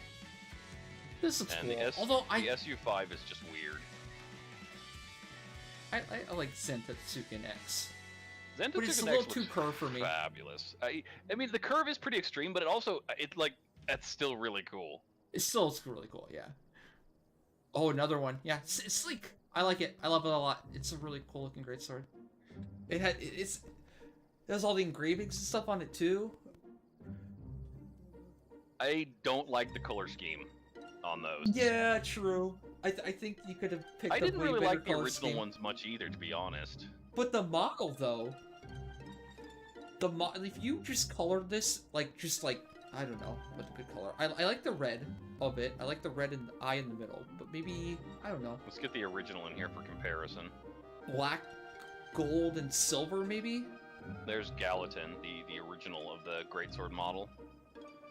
I think I do like the engravings or the runic type things all going down the blade, but I just don't like the color scheme overall. Wow. Nor do I honestly like the physical model very much.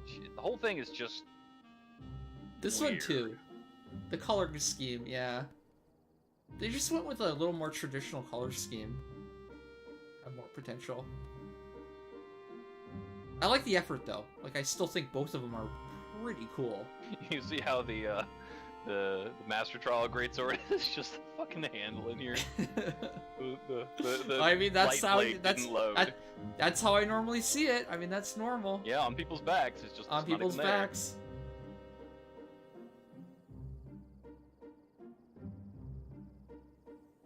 Although I do, yeah.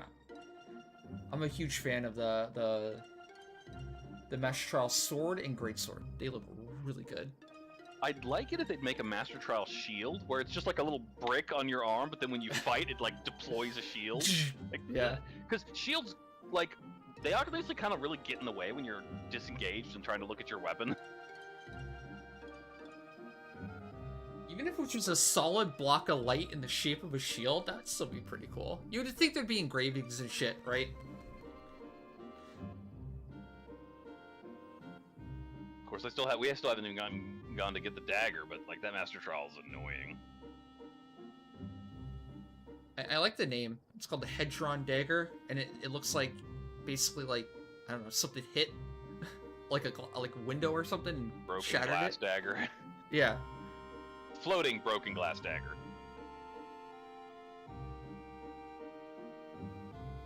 Which is kind of what the Hedron Collider kind of does. I think that's probably what it's based after. Well, Hadron and Hedron, not the same thing. Hedron?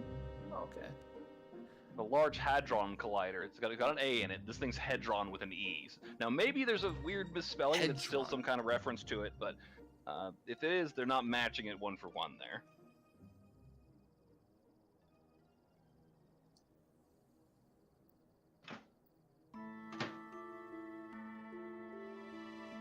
Although naming a melee weapon after a particle accelerator. That's what I thought. When I first read the dagger, I thought, like, that's what they were going for. But yeah, I didn't notice the difference. Hedron. I also don't know if Hedron is by itself, like, what, I don't know what that means. Is that...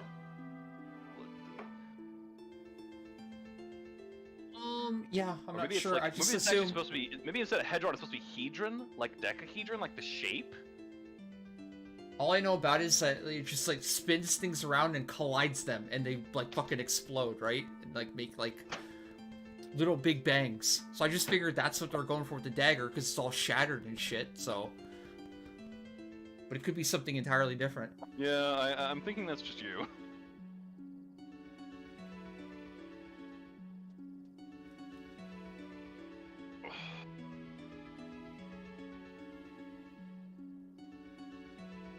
They were planning on adding more Master Trials, right?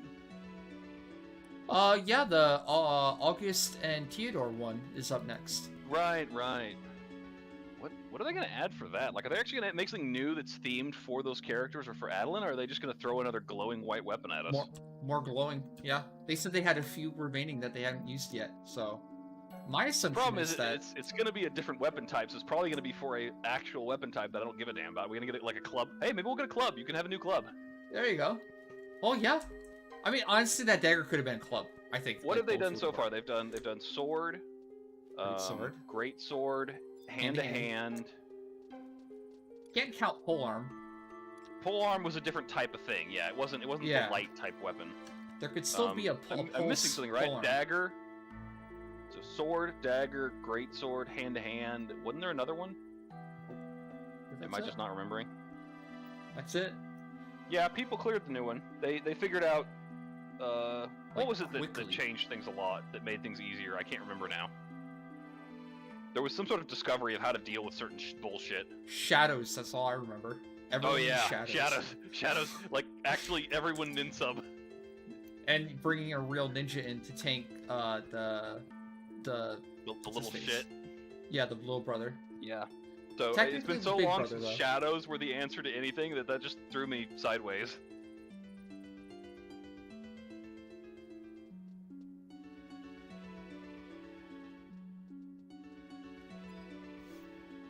I mean, I think we could do it. I mean, I do have ninja. I do have Negling. It'd probably be a pain in the ass to keep up shadows on the mules and everything, but not impossible either. Yeah, Nintank for Zillard era. I mean, yes. Maybe that was the intention the whole time. Bringing us back. I mean, I much prefer, like, being able to just straight tank everything. You still get to. For the most part. Although, some of those nukes, like, Dubon was... Did I have the stage 4 at that point? I feel like maybe I... Either that or I had the stage 3, but, like, how much MDT I had was not enough, and Aegis was not an option, because the physical damage would just murder the shit out of me. So it's just like, what do I do? And the second anything terrored me, or petrified me, goodbye. Yep.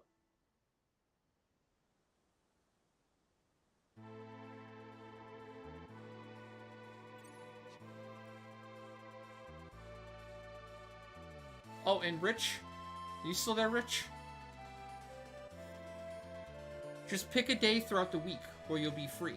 And then give me like an early stream or late stream. We can do it then. I don't know about tonight. I think tonight's kind of booked. I got a bunch of shit to do. You're off tonight? Why did you warn me yesterday about tonight? I can't go right now. Come on, I'm already doing Malignance with Raiden. That's why I say you have to give me at least a day of advanced warning. You know this.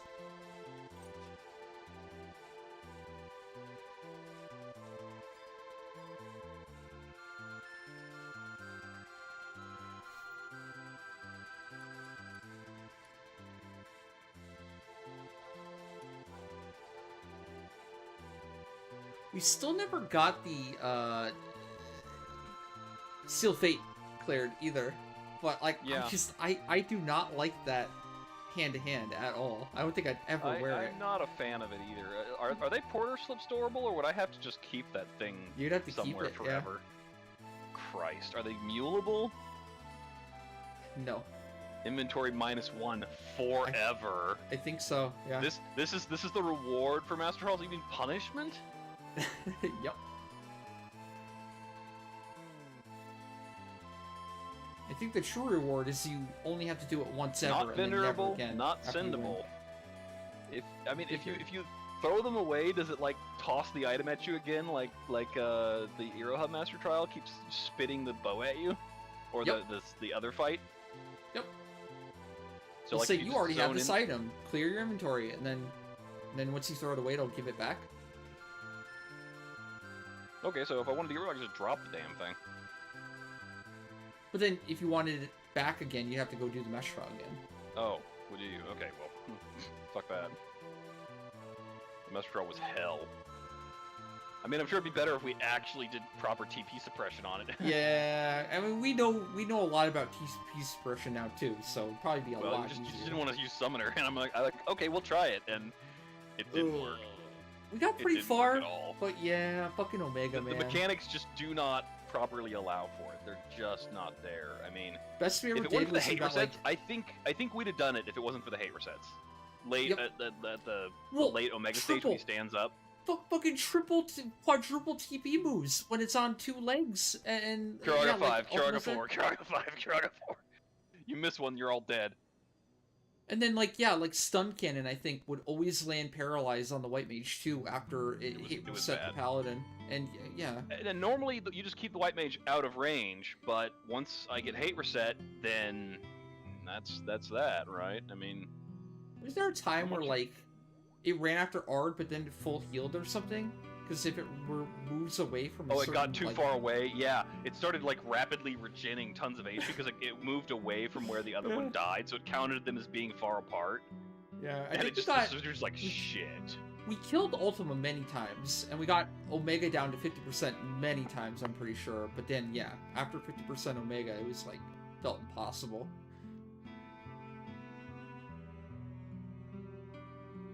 Thing is, it would have gone shit even if we hadn't killed Ultima first, just because once he stands up at low HP and starts doing the bullshit, he starts hate resetting. Mm-hmm.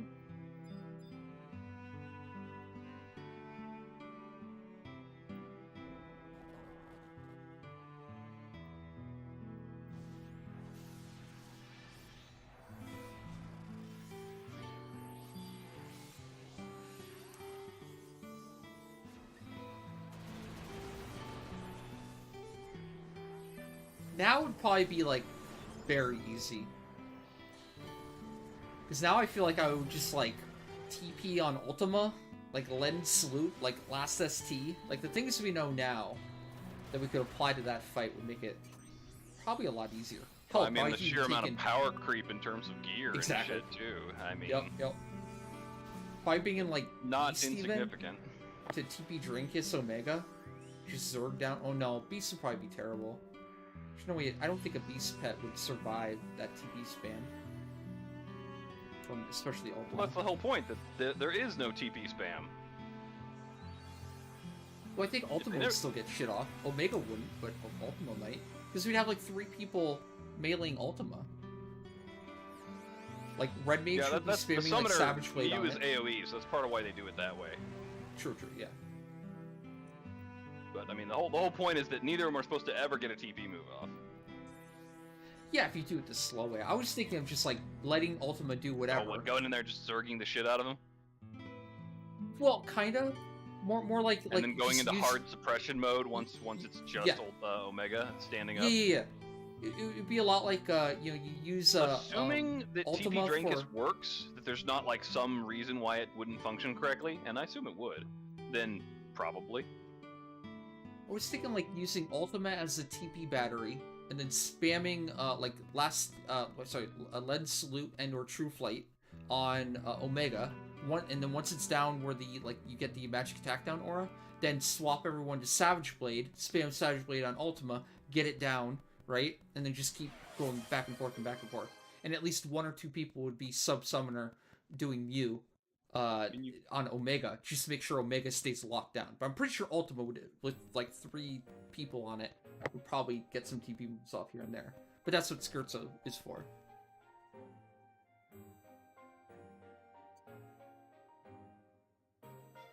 I mean, if anything is getting anything off, you definitely have to watch out for your pet, whether it's a summoner pet or a beast pet. Yeah. Because you have to slow down. You have to wait to hit Omega until the Mew actually goes off.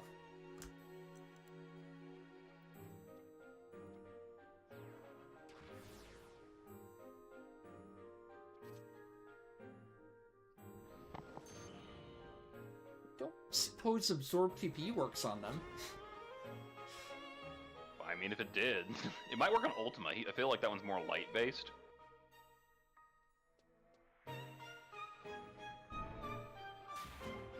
The fact that there's 2 targets is also a bit troublesome for Absorb TP. Yeah. Omega, I think, is more on the dark-based end, so I would be surprised if Absorb TP works on him.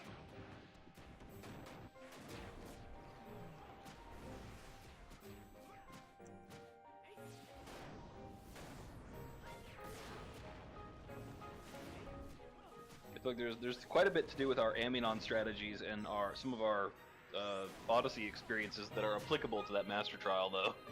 Mm-hmm. I mean, hell, even fucking like our body and Embos too, with the last ST shit.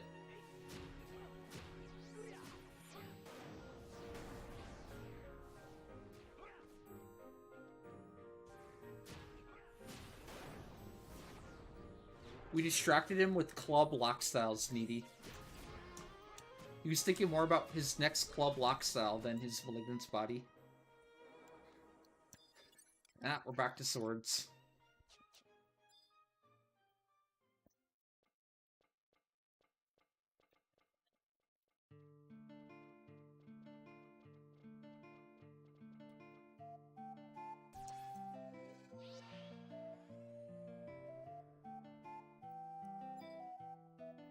Well, we did do another run right after, and he got Malignant's feet. So he may have lost body, but he immediately got feet after that. So still progress.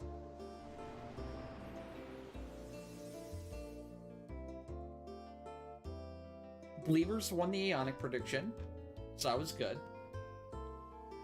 But we didn't get a case +1 for Sortie Farm. So our drought, we're back on the drought for case +1 outside of Aminon only.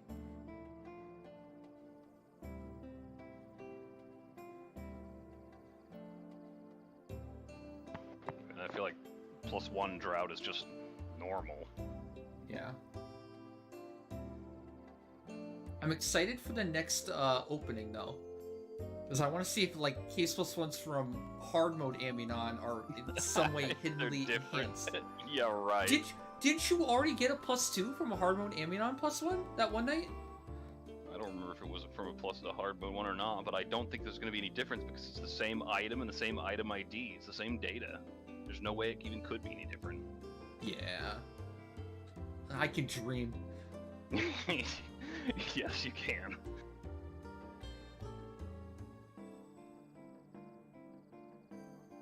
We never know with their spaghetti code. It could be like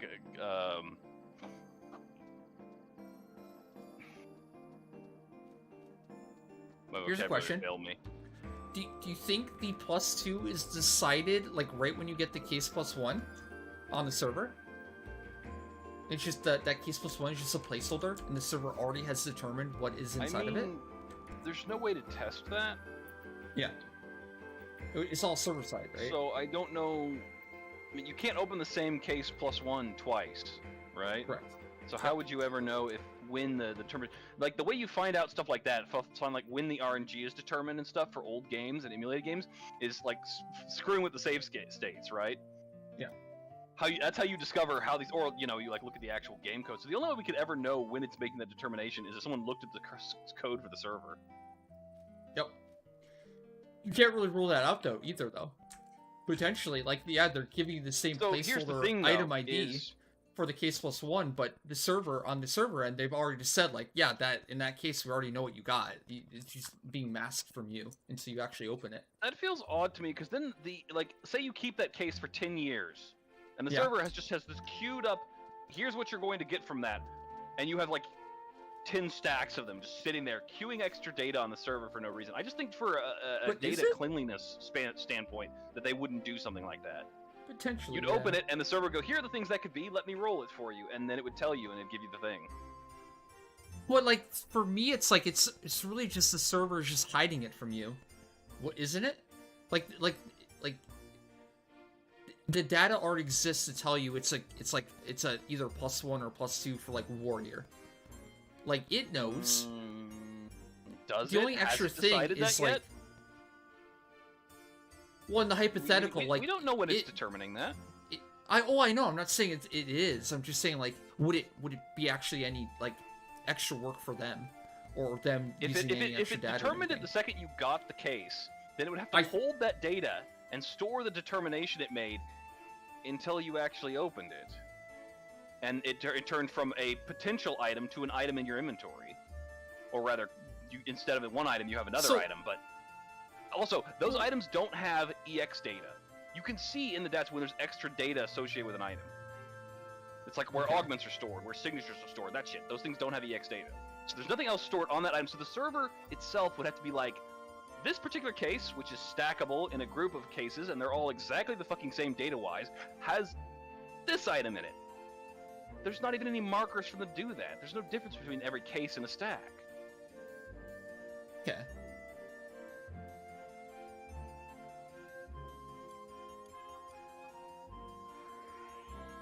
But this is Square Enix we're talking about. They do like to overcomplicate and convolute everything. This wouldn't be the first time.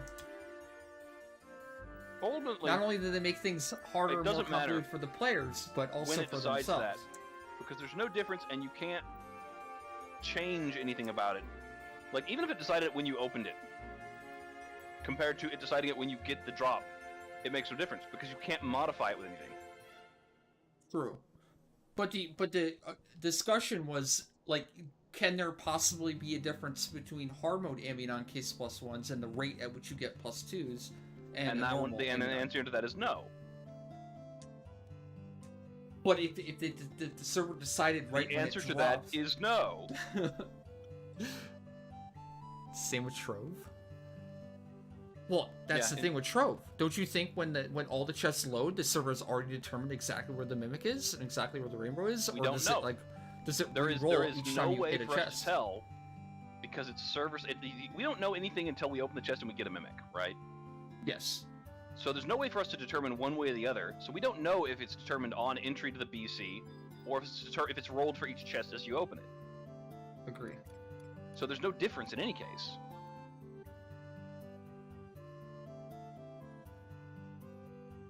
That said, I would love it if we could tell, and I would hack the ever-loving shit out of that if I could.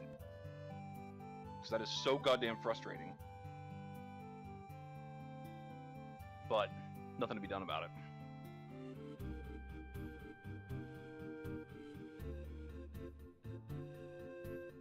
You think it's a roaming Mimic? That'd be evil.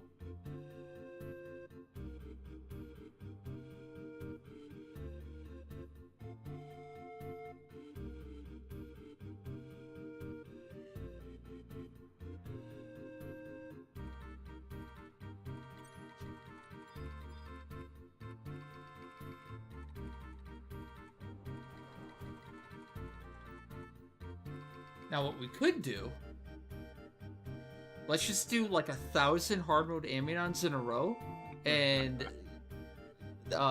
log the case +1 opening separate from our current results. So you gotta store all the random regular ones in a different place than the +1, the hard Well, mode Amidon ones. already have a sample size of 547 case +1s with normal Amidon. So if I just start now on hard mode Amidon, we just have to do 547 more, and then that's our sample size. We'll see if there's a percentage difference for science. We can't tell anything about the Mimic. And I assure you, people have looked at it. Like, it uses the exact same chest model. The data for all it replaces the chest model with the Mimic when it pops.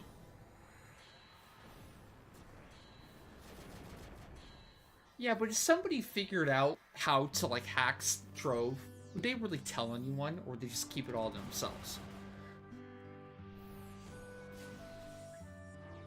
I mean, considering some of the shit that's gone public before.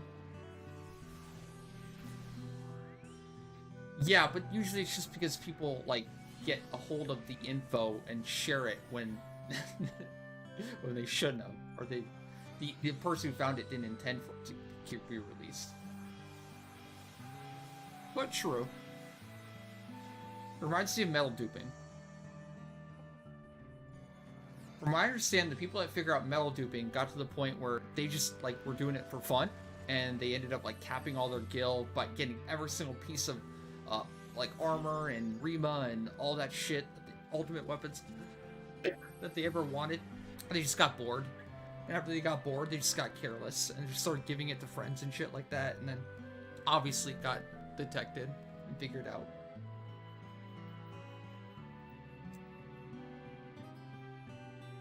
But then there's also things that remained like insanely secret for a very, very, very long time.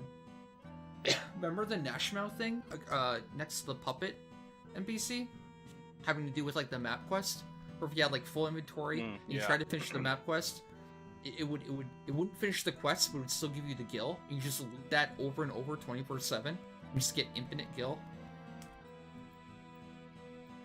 Yeah, I think that one ran for a pretty long time. Whoever was running that for like 15 years straight, like wasn't sharing that with anyone. It did look sus. I remember mentioning like several times, like, this is not normal. Like, somebody's doing something here. Like the fact that there's like 2 or 3 characters just like resting here, and they're always here, no matter what. And I thought it had to do with the puppet NPC. I thought they were like buying or selling materials from that NPC or attachments to the NPC, and then reselling it back, similar to the tab glitch all those years ago. But I guess it's more simple than that.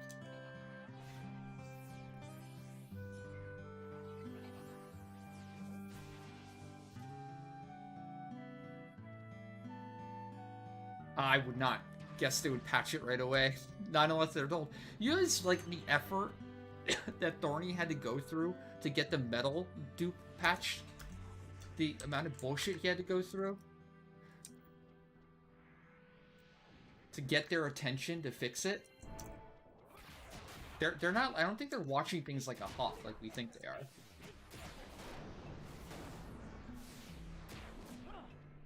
Actually, I was kind of a part of that. I remember Thorny came in to the stream and was like trying to raise awareness for it and talking about like how he was on a extra character duping, like, what did he end up duping? Like 10,000 medals in real time and putting his bazaar for like 5k each, 10k each, and just letting people on his store buy all of them for super cheap. And then after he duped like 10,000 and people had all these free dupe medals, then they finally patched it.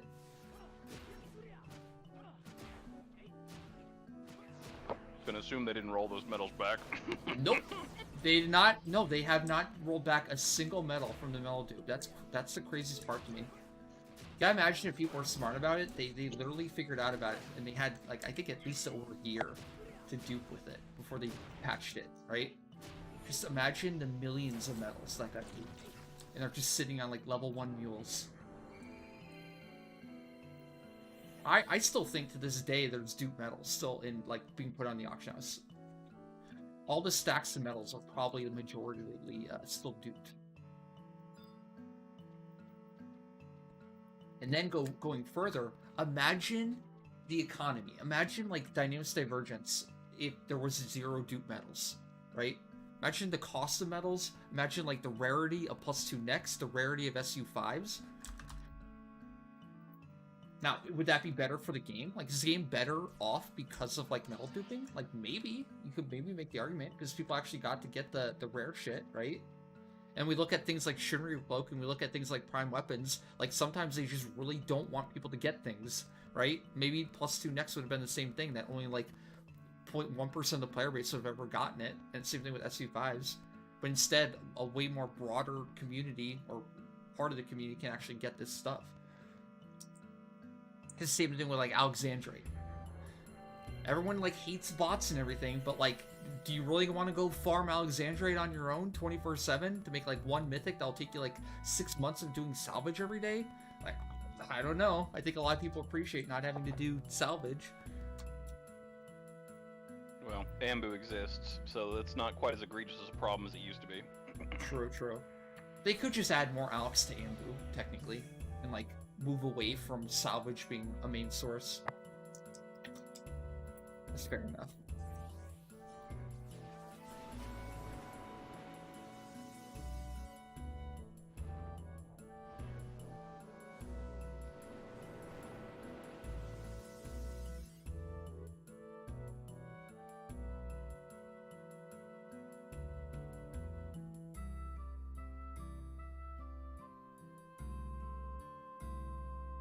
Exactly, Snow. Yeah, that's kind of the problem with, like, the duping thing, and like, why so many people that could dupe or had that much skill saved up. Like, the game becomes hollow and boring when you have, like, no desire anymore to do anything. You have nothing to work for or achieve.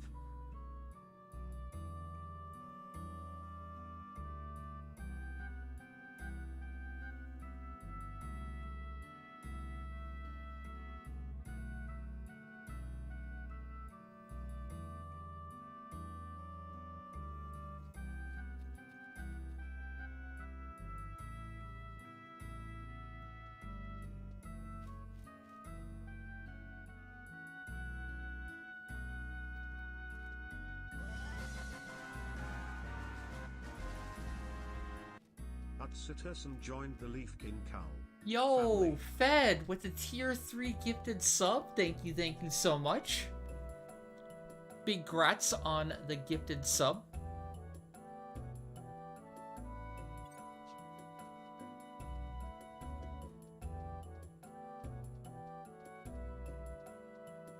Well, I think Crafting Spheres is on another level too. It's like that's their fault. Like, Exemplar Point botting and Crafting Sphere botting is the devs' fault. Like, that is the problem they created and they fostered and they don't do anything about. Like, that is completely on them. If they're making content that's literally meant for people to bot, like, you can't be shocked that people bought it. Make it more fun, make it more interesting. Like, there's plenty of things they can do. Instead of adding, like, low-level trash bombs that you have to farm over and over and over and over and over and over for, like, a year straight, 8 hours a day. Like, no fucking wonder people bought that shit.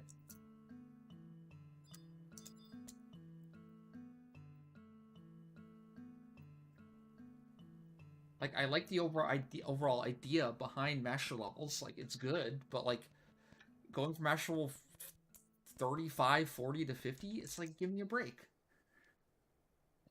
And then like, when the player base figures out like a way of doing it, like, that is not as, like, grindy or terrible, like cleaving, they fucking take it away. They ruin it. They're like, no, actually, you're not supposed to have fun and cleave this. You're supposed to bot it.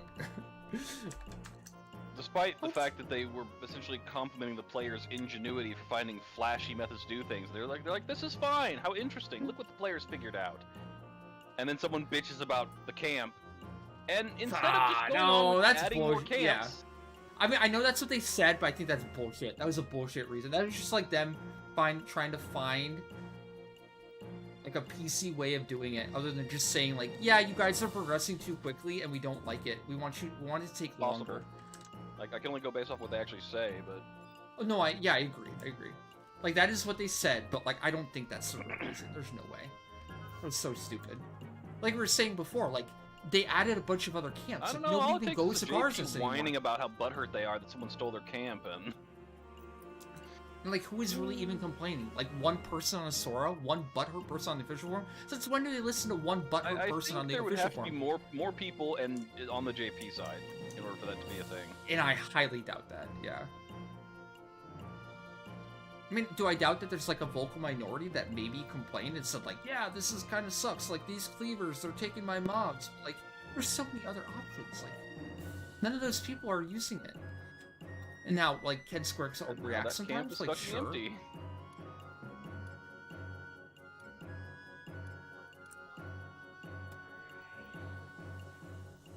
It could have been a combination of both, too.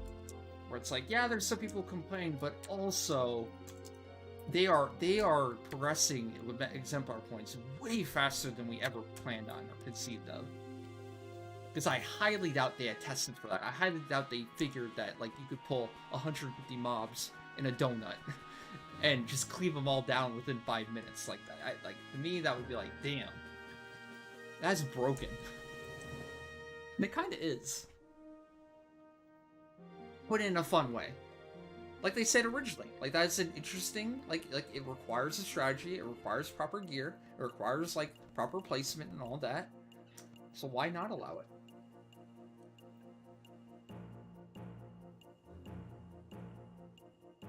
And if, like, people camping on top of each other is a problem, then I guess I'll just be glad that they camps. didn't nerf Shield Mastery or Paladin or Alien Edge themselves, right? Sure.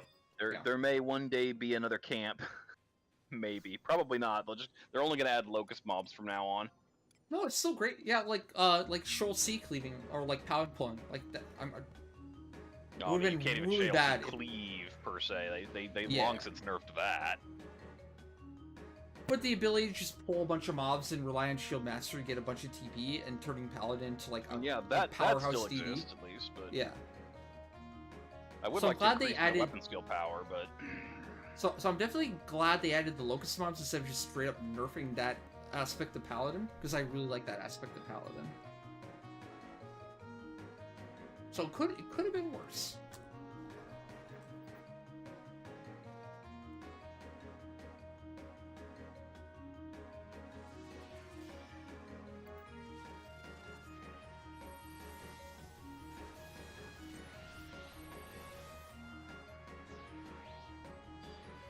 Well, that's the problem, Krista. They can't do anything about body. Seemingly. Like, maybe they could, technically, but, like, at the rate of things, like, it doesn't even feel like something they can really detect anymore. They would have to, like, watch a character for, like, a month straight and determine, like, what amount of hours are they botting? What amount of, like, is this feasible? Can we prove that, like, they're using a third-party thing without a shadow of a doubt? I think their standard for, like, proving it is so high, like, internally, that generally they act on anything. Unless if there's, like, you know, smoking gun. Like, something that, like, a packet, like, base thing.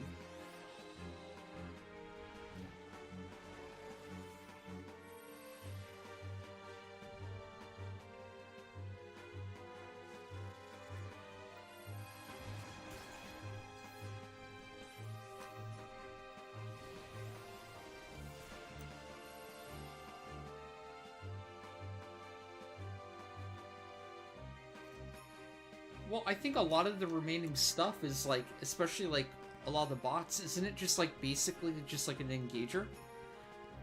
From my understanding, Easy Farm is essentially just something that will, like, lock on to a certain amount of target IDs that spawn in the area, and, like, just basically engage and pull them.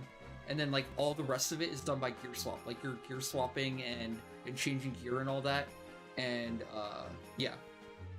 So it's like a combination of a few things. If they crack down on one, you know, like gear swap, it's going to affect way more people. So they can't really crack down on that.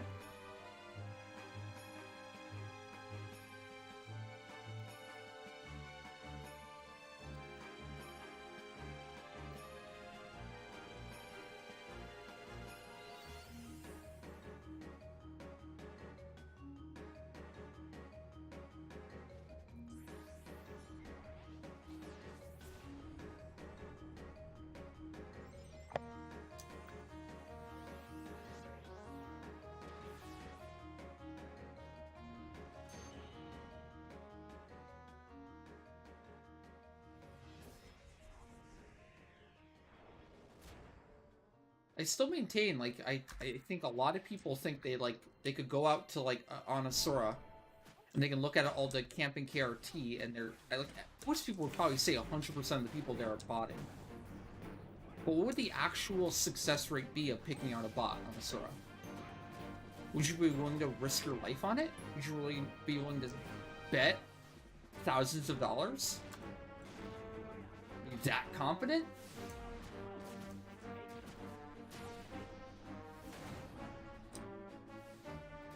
Because I wouldn't be.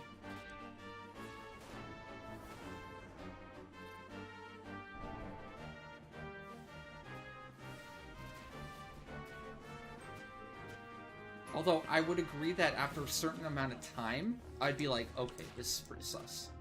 Like, if somebody's doing the same thing for, like, I don't know, 10 hours a day, every day, even then, some people actually, like, MXP that long each day. Yeah, people are crazy. Some people are, like, crazy grinders, yeah. Alright, I'm gonna go ahead and drop later. See ya. Alright, Raiden. Looks like your luck is gone.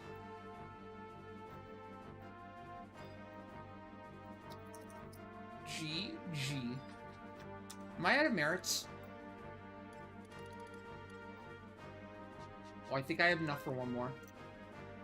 You got one more shot.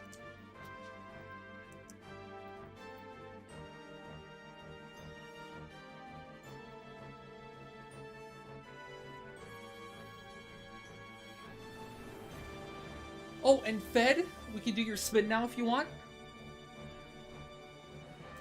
Well, I'm kind of fucking up my skill chain here, but my skill chain is supposed to be Tornado, Asuran, Tornado, Dragon, Victory.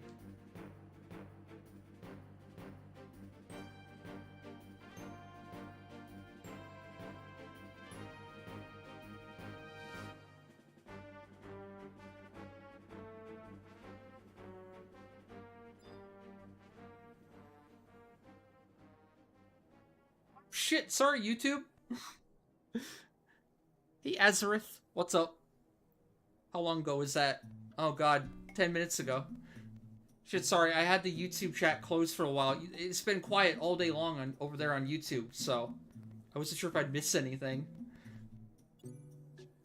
Going good, can't complain. Chat, we actually did it. Maybe it'll still break by the end of the night, but been multi-streaming the entire day on both Twitch and YouTube, and I think it's working finally. I think this might become a permanent thing. Neato. My bad. Listen, I'm still getting used to the YouTube streaming, okay? I'm easing into it.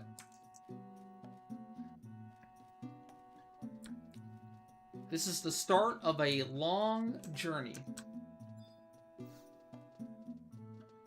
I'm about to hit my 5-year stream anniversary on Twitch, and I'm just starting my YouTube stream journey, so...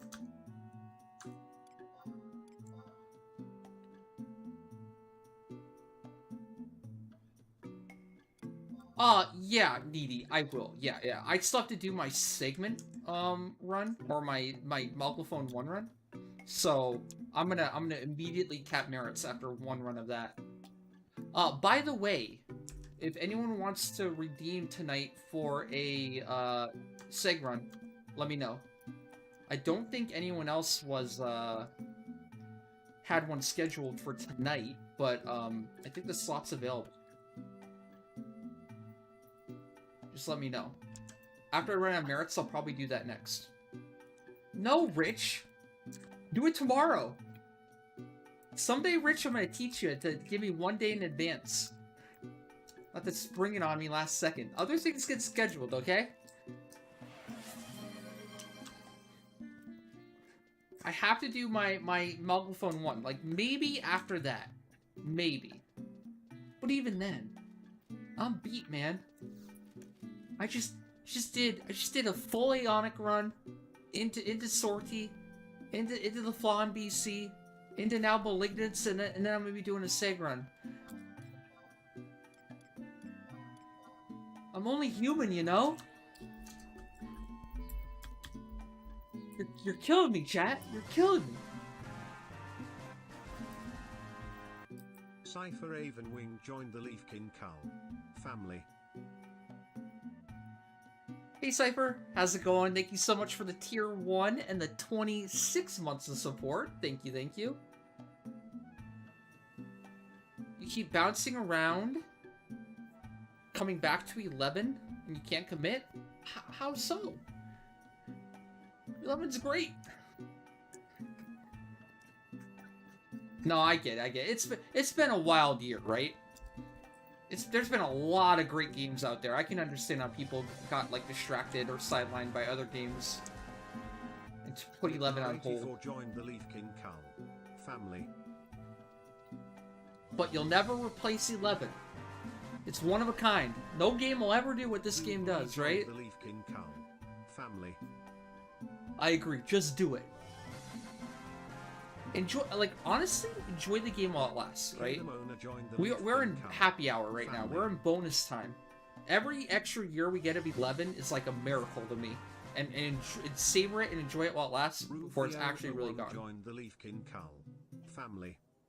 Yo, and Bacon Bomb, damn, with the 4 gifted tier 3 subs. Let's go. What is that?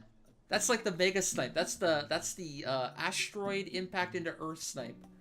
That is 4 spins for the 4 tier 3s, and then also snipe the boss for a 5th. Let's go.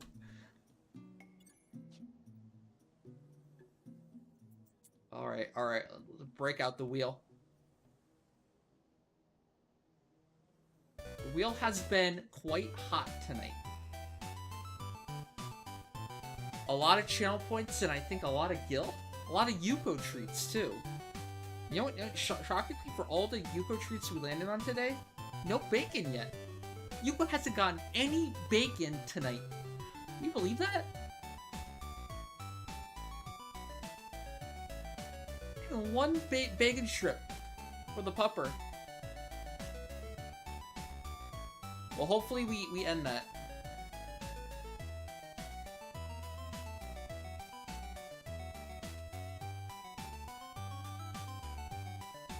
It's not the game it used to be, even though it's still amazing. It feels lost so far. Yeah, but that, you know what that is? It's because you're old now. It's because you're a boomer. It's because you're 21 years older than you were when you first played the game. It's because the game is 21 years older. The community's 21 years older. We're all a bunch of old farts now. We don't have as much free time as we used to. And when we do have free time, we want to make sure we're using it in like a wise way, right? That's why the game changed so much.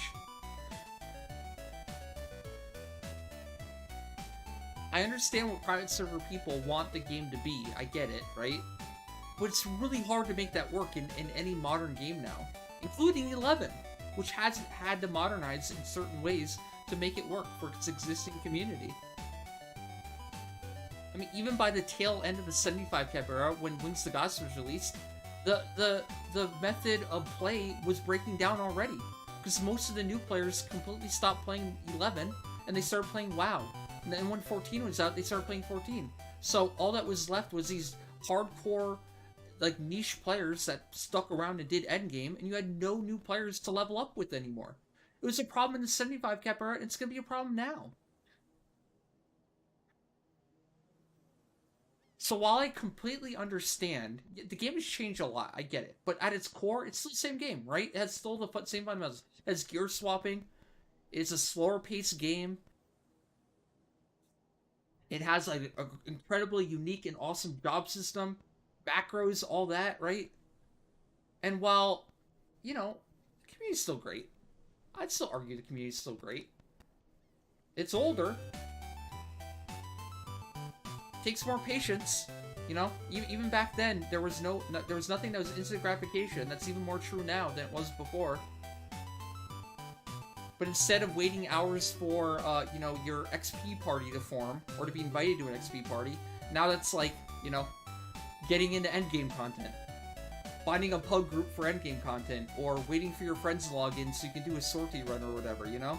That aspect of the game is still there, it just shifted to the way later part of the game. Alright, sorry. Getting distracted by the rant. Boom! Bacon Bomb's first spin, and then Fed, if you're still there, we can do your spin too if you want.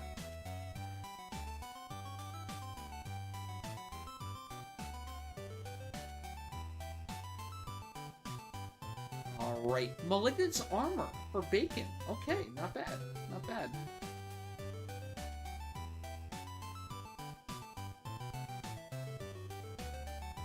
That brings you up to 12 Maligs now saved up in the bank. Cool, cool, cool.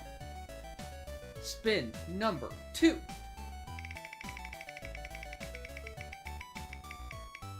How ironic. Oh, another Malig! Let's go! Oh god, this is really rubbing it in for Raiden right now, huh? Rip. Do you think these will be Malignant's bodies? Oh no. Too soon? Too soon. Too soon. Okay, sorry. Spin number 3. There's no way it can be 3 Malignants, right? Oh, okay. 50k channel points. Not bad, not bad.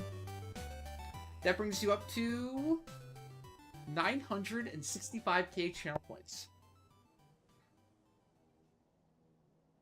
Spin number 4. Well, you can convert Malig into either job points or just straight channel points if you want. If you already have Malig, so.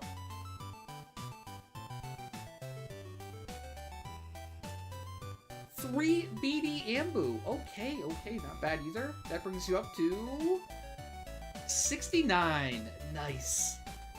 69 Ambus. Very nice. And then spin number 5. 5. Let's go. More Ambu. Oh, damn. We lost 69 Ambu. 72 Ambu now. Aw, lame. That is not as nice as 69. Too short-lived. Alright, I don't see Fed there yet, so I'm gonna save Fed spin for later. So I don't like to spin. I'm not sure the person is around. There's nothing worse than missing your own spin, right?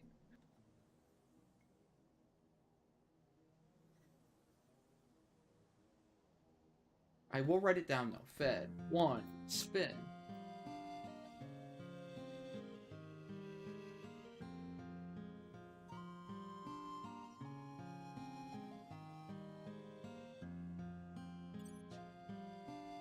No, but I get it. Azareth. It's definitely changed. And I know some people are not happy about some of the changes, I guess. Or they miss the old version. Don't get me wrong, I miss the old version too. But I'm also excited for the future of the game too. And I'm happy to, you know, still be excited for a 21-year-old game, even after all this time.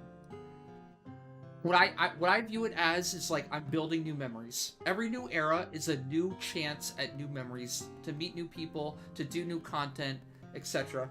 And make brand new memories that's gonna last me like 10 years from now. I'm gonna look back at right now and be like, you know what? That was fun. You know what? It wasn't the same as 20 years ago, but it was still, I still had a blast, right?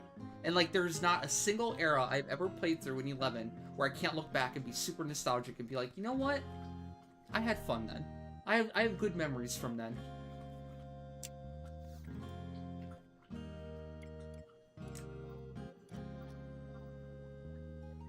Even the worst eras, I still look back with like very fondly.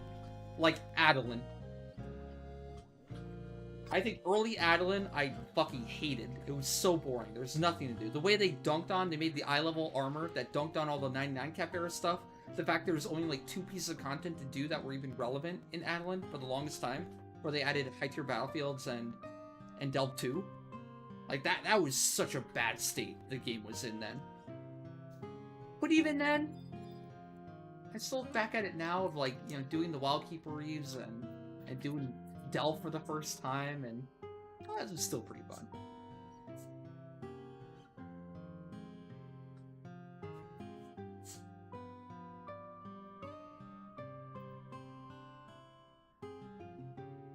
And luckily I do have the perspective, because I've been through it all. Like, I played the game as a hardcore player in the 75 cap era. I played the game as a hardcore player in the Bissy era. I played the game as a hardcore player in the 99 cap era, the Adeline era, like, every era. So I have a good objective, like, view on every era. I can speak positively about every era, and I can speak negatively about every era.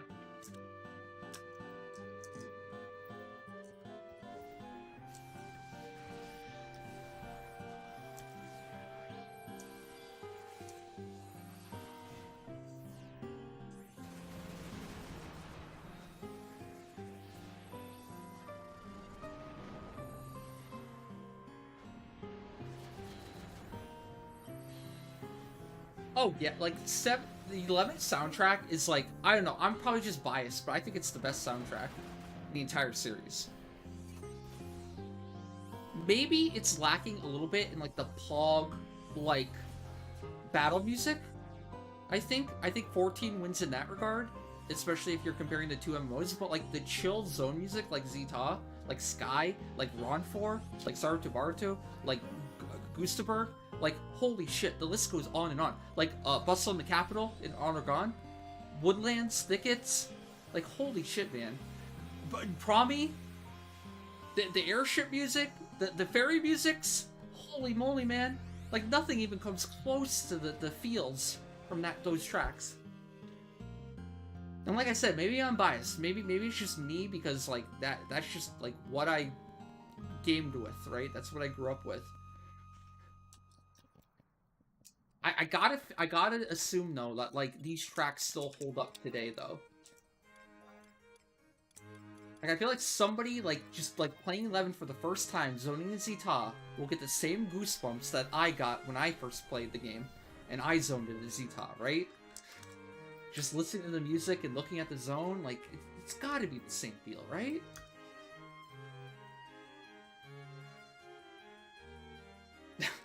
I heard a story recently, though, of like how the young generation treats the older generation now, right? Like a 10-year-old, like a preteen. This was a stream interaction. So like a 10-year-old came into someone, like a streamer's stream, and asked, "Oh, how old are you?" And then he said, "Well, I'm 33." And then his reaction was, "Oh, I'm sorry," and then left. And then left and never came back. Like, "Oh, I'm sorry, you're so old. Goodbye." Maybe a 10-year-old listening to Zeta would be like, "This is stupid. Where's the bass? Where's the dancing? What the fuck? This is terrible." I just don't understand what it is to be young anymore. I'm an old boomer stuck in my ways.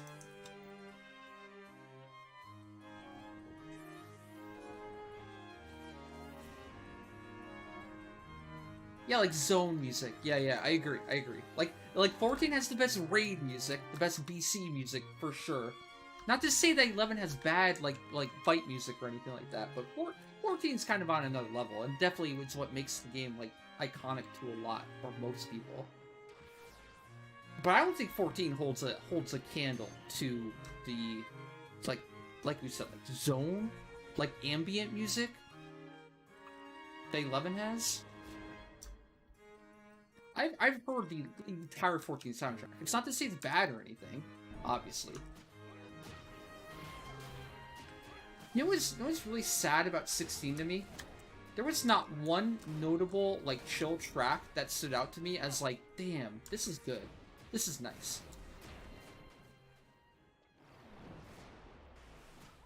It was all just, like, samey. It was all, like, samey elevator music. I thought 15 suffered from this a little bit, too.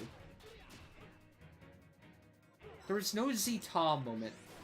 There was no Bustle in the Capital moment. There was no Promi moment at all in 15 or 16.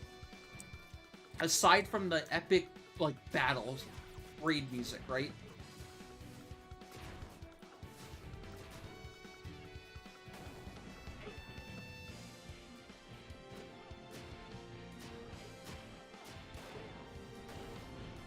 Wait, is this tag? Yeah.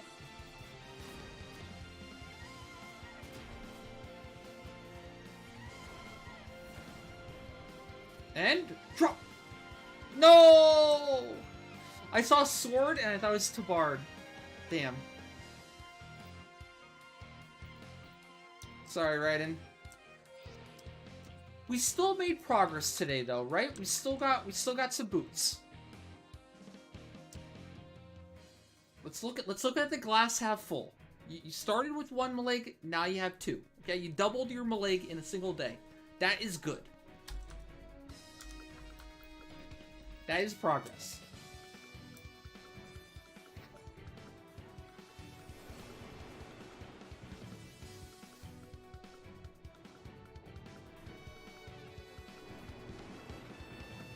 For me, it was Ottergon.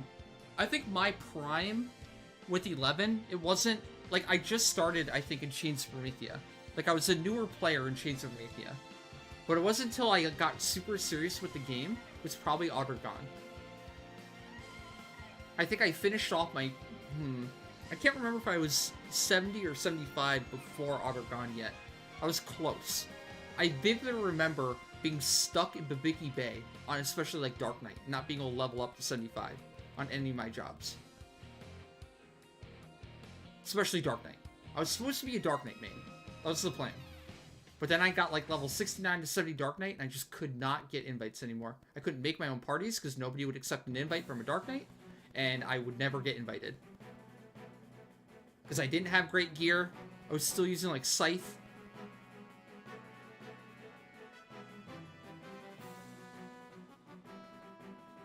That's how I learned about the meta. That was my first interaction chat with the meta, right? Wanting to play Dark Knight, but not having Kraken Club, not having Riddle, not having Apocalypse, right? And still trying to play Dark Knight and realizing I suck. This job sucks without all that shit, right? To make it really good. No +1 Halby, no E-body, right? I sucked. I couldn't hit shit. Only time I could do quote-unquote impressive damage is when I use like Last Resort and Soul Eater. But every time I use Guillotine with that, I would basically die, and my mages hated me, right?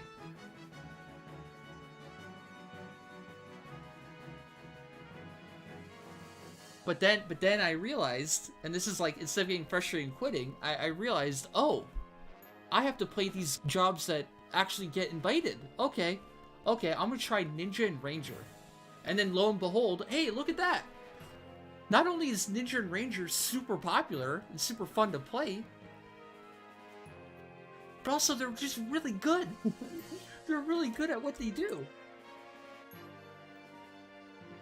And then that's the first time I got rewarded for bending to the meta, right? Like, sure, I wanted to play Dark Knight, but in the end, I'm glad I didn't. Because I ended up having a more fun time and progressing way better by playing a meta job that I thought I would enjoy, right?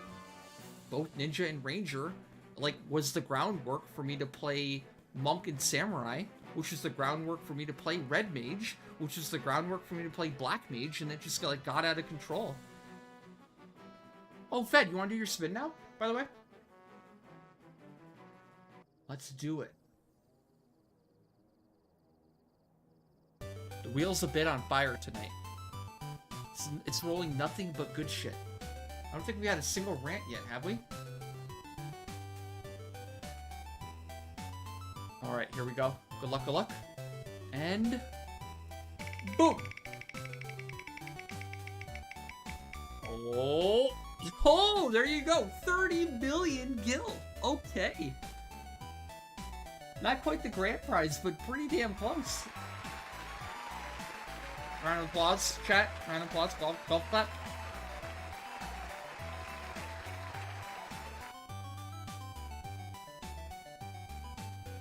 Alright, that brings you up to 30 million gil.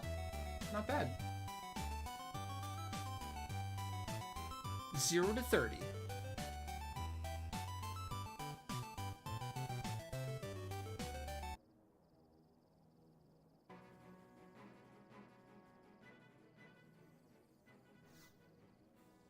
God. Imagine trying to play White Mage, like, as your first job ever in 11, not having enough gil for, like, Erase or Haste. Remember how rare and expensive Erase used to be? Like, you were considered a great White Mage if you had the scroll of Erase, right? You could get rid of the slow.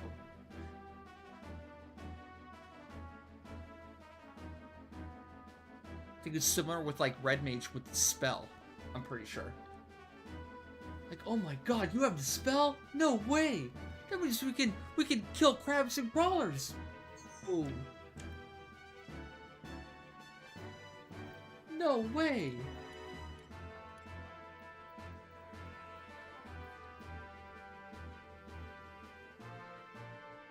Oh my god, telling for Gil.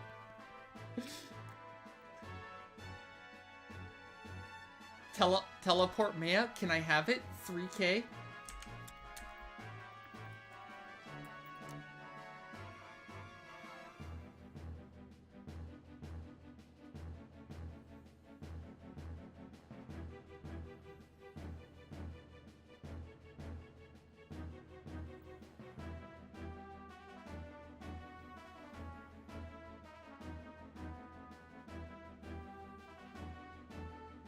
I never got into White Mage.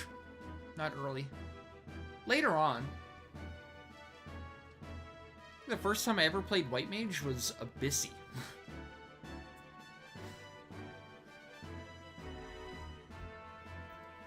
And that was on a mule. That was not on the main either.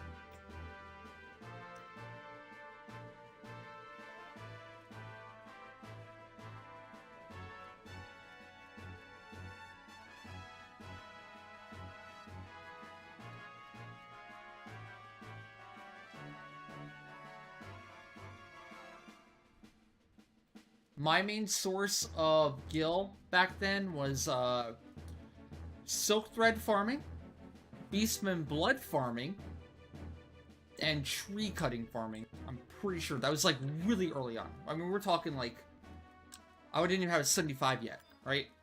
It was like to afford like, you know, teleporting, buying teleport taxis. That's like to afford food, gear for Dark Knight, etc.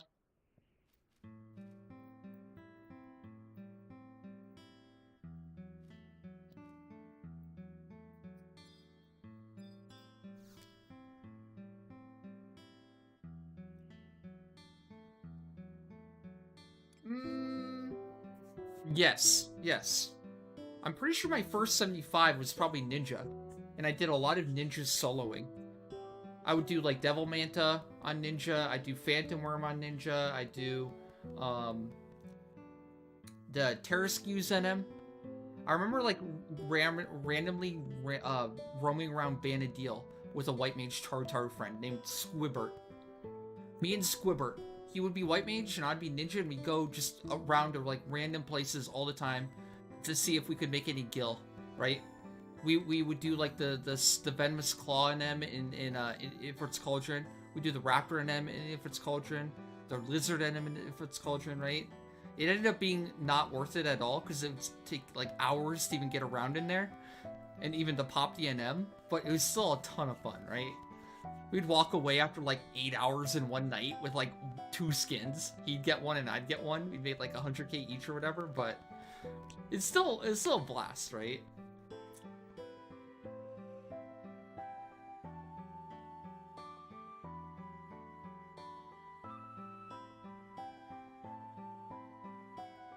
That was a long time too. Like I spent an ungodly, like I played a lot, but the vast majority of my playtime was like wasted doing stupid shit, doing things that were like kind of a big waste of time, not knowing any better, especially like camping in M's with like without Treasure Hunter.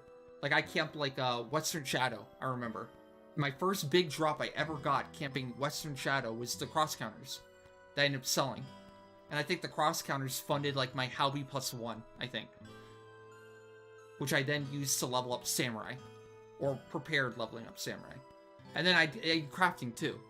I did leathercraft as my first crafting. Oh yeah, and I kind of lucked out. My first batch of crafting, I could only afford, once I hit 90 or 100 leathercraft, I could afford 5 behemoth hides. And those 5 behemoth hides, I made the leathers, right? And then I made my dust gloves +1 in the first 5 I ever made. And then I sold those, and I think that was to fund my Mori body from salvage, right? That was to fund that body. And then when I finally had like a bunch of gil, and I was decked out samurai and all that, right? I had everything, and I wanted to actually make my own dust gloves signed +1 for myself. Guess how long it took to make another +1 from the first? Like 500, man. Like it took me like 500 more since after, like I lucked out on the first one, but then the big one I actually wanted to keep and actually use for myself, there was a money pit. I just had like just gil being dumped into that over and over and over.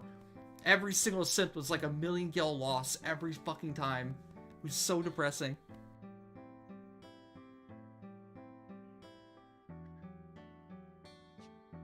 Well, that's the thing. I don't think you can go back in time. I feel like that's gone. Like I don't think I could. I personally, I couldn't do that anymore.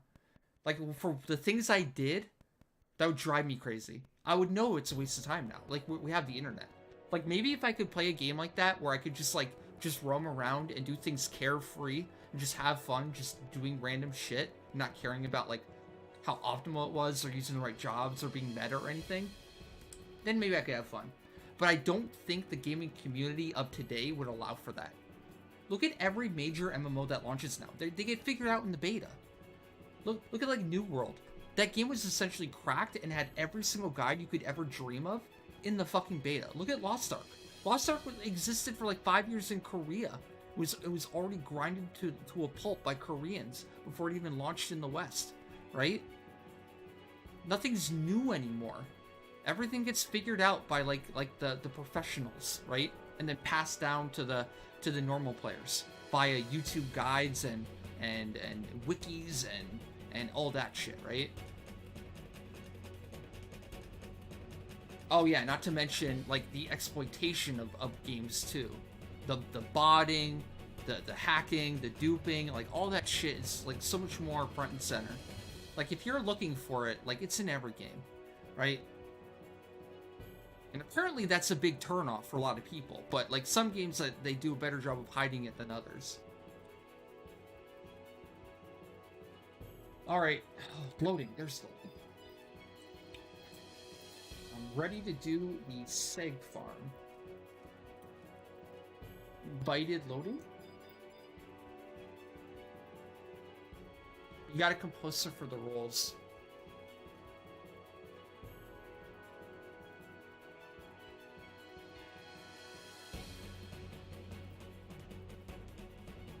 Late night seg.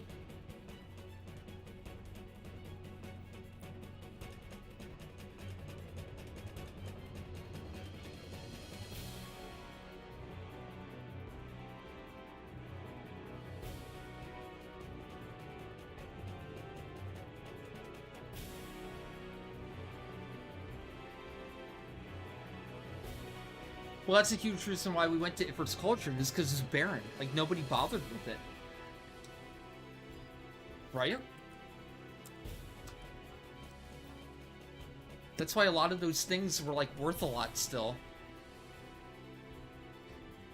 Oh, man, God, like, my luck in the 75 capper was actually crazy when you look back at it. I got V-Belt. I got 2 V-Belts and 5 claims.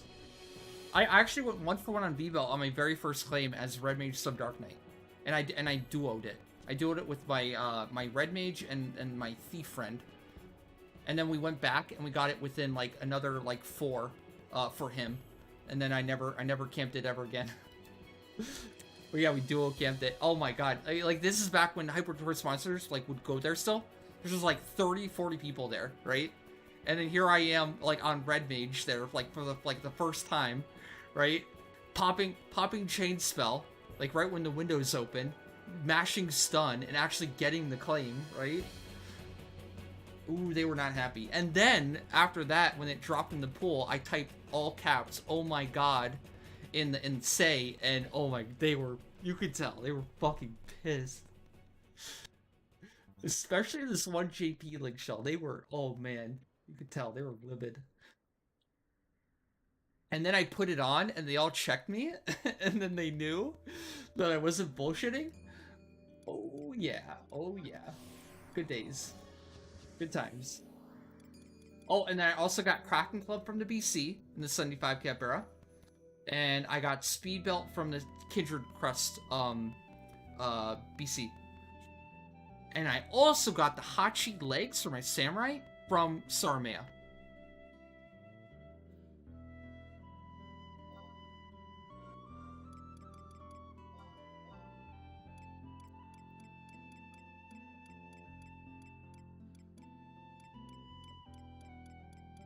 The Speed Belt went to funding my Yoichi.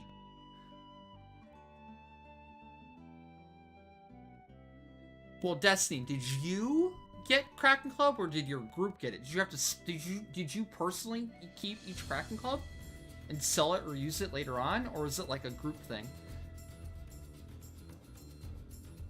You sold them to make Mandao. Damn, there you go. Sick.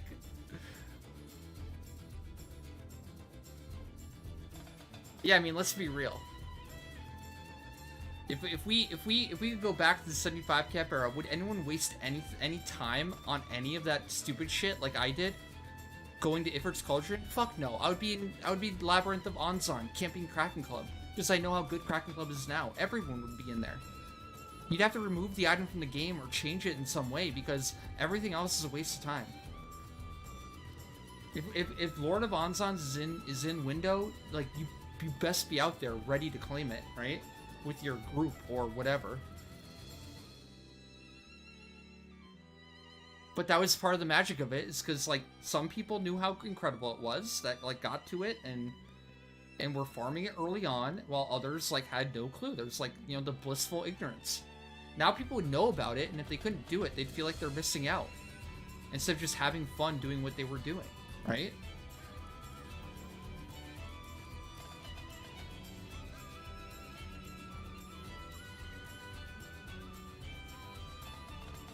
I don't think that's an 11 problem. I honestly think that's just a modern game problem. Like, every game is going to suffer from that in the modern era.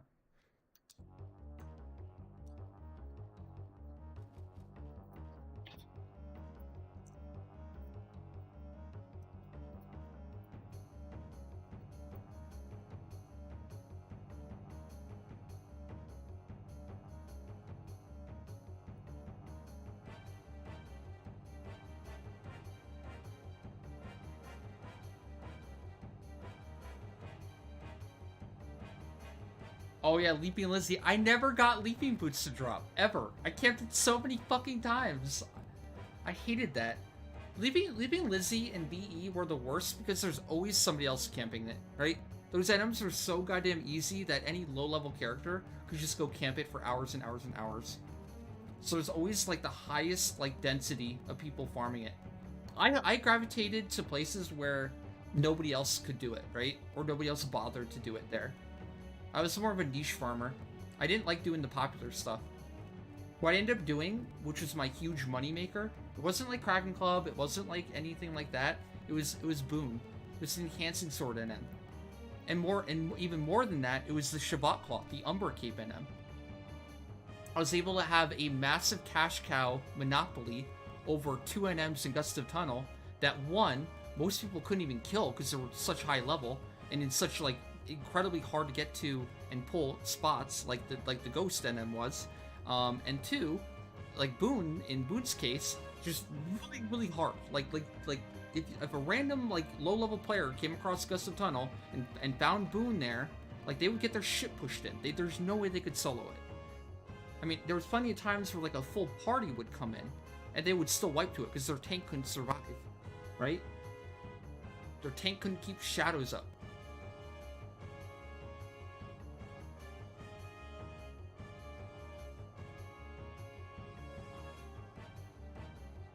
That's kind of the one thing I really do like miss from 11 is like the sense of danger in the open world. I wish we had that back in some sense. I don't think anything feels dangerous anymore in the actual like map. Now obviously if you go into like a B25 NM in Odyssey or even Shoal C, And if you like miss pull or have a bunch of aggro, you're probably gonna die if you're on the wrong job. If you're not ready for it. But yeah, it's nowhere close to the level of fear and danger that existed in back in the day.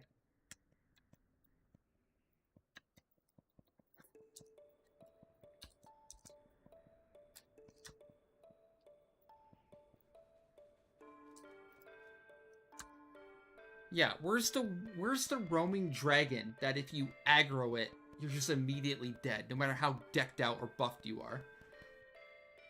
Well, that's not necessarily true. If you have a full party or an alliance, you should be able to be decked enough or buffed enough to actually survive. But yeah, I remember the Kuftal Tunnel Wyvern, right? If you're a level 60 player and you're leveling up on crabs and you aggro that dragon, Wyvern, you're fucking dead. Like, there's nothing your party can do. Like, nobody can save you. You're just done.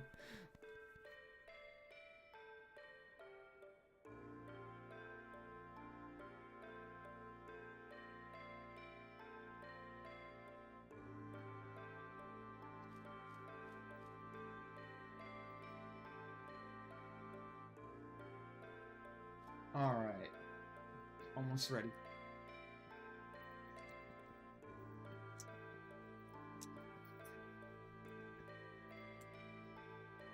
The problem is like all the hard shit is locked behind content. It's locked behind like popping it. It's locked behind an instance. You don't ever get to just go in and get your shit pushed in anymore. Without knowing what you're getting yourself into. I kind of miss that. I guess maybe a new player will experience that if they try to do like a VD ambush solo. That's probably like the biggest experience they ever get. Where they're trying to do a volume 1. Maybe they do a couple very easies. They get a little cocky. And we say, oh, well, how hard can the VD be, right? And they'll go in, they'll summon their trust, they'll engage the VD, and they'll just get absolutely annihilated, right? And then they might realize, oh shit, yeah, this is hard. This is much more difficult than I thought.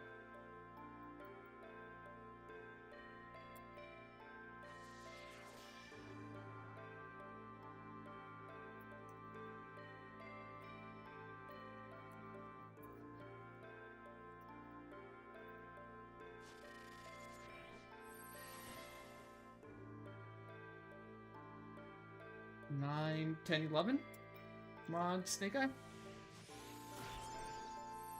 Damn it. Damn it. Busted.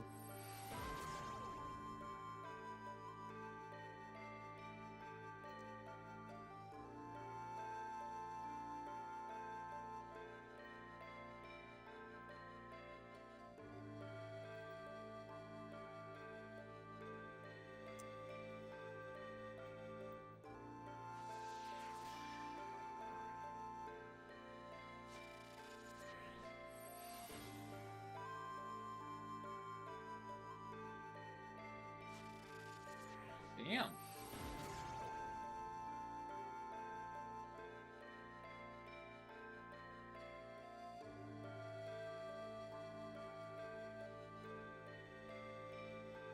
Could you imagine that?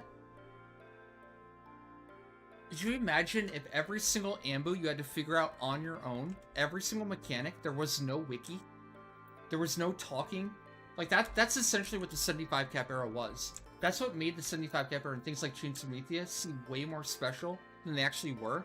Is because you could not easily share those strats and resources from the successful groups with the not so successful groups. And every group that needed or succeeded in Chains of Prometheus kind of like just had to do it on their own, right? They had to just figure out the fights kind of on their own, and they had to use what they had available to them and just make it work. Imagine V25s. Imagine like Odyssey. Imagine like Sortie even. With no wiki, no forum, no community help at all. To me, that's a lot what made the 75 cap era special.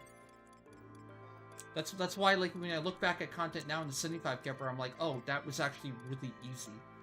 The mechanics are super simple.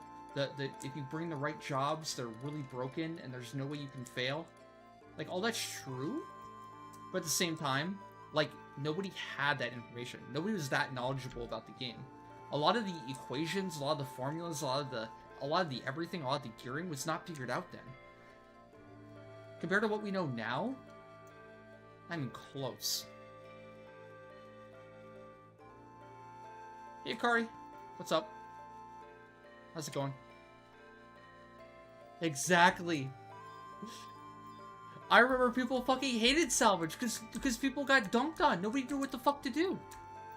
We were actually going through a lot of the OG videos a while back, and we saw a Link Shell's first attempt at salvage, and it was like 18 people entering on salvage in a Link Shell, right? And they made it to like literally the second floor in Baflau, right? And they killed like one troll and they timed out. They spent like their entire time on floor 1, just like unlocking some gear, killing one troll.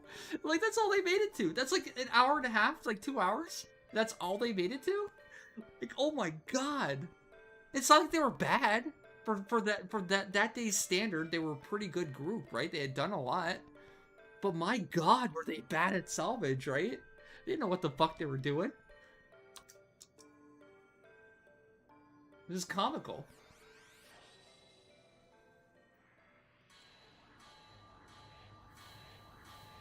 But man, nostalgia, one hell of a drug.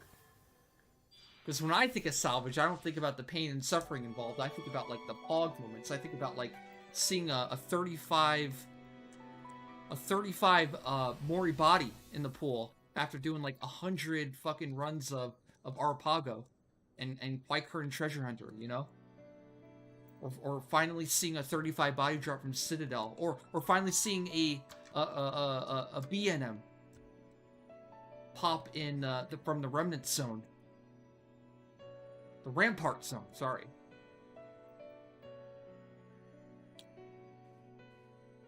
The B, yeah.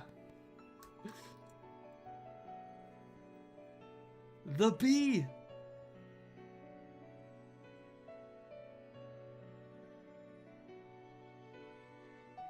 You think of salvage, you think of buying 12 Imperial Woots Ingots for your Ares body literally 1 week before the level crap increase was announced.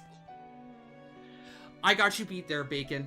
If it makes you feel any better, I finished all my trials. Wait, hold on, what was it? I finished Yoichi 1 month before they added Abyssi. I got 1 month of using Yoichi in the 75 cap era before they added Abyssi. And it got completely shit on, and it was never good. And it wasn't good until I think Legion again. When they made the 99 version, and Legion was top tier content. It was the next time I got to use it.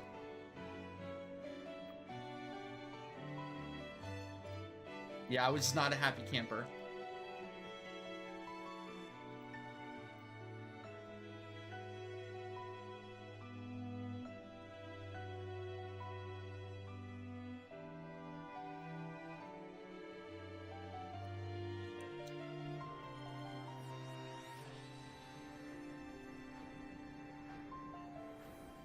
Oh, yeah, well... Scholar's still stunned in there. But yeah, there was a lot of cheesing in Legion. You had to. You had to. The basic premise of Legion was Void Watch without Fanatic Shrink, right? Void Watch without proccing and without Fanatic Shrink. Like, if you didn't have perfect defense on some of those NMs, like, you literally were never going to survive. Not only were you going to be full dispelled, but you were going to die. You're just going to get one shot, right?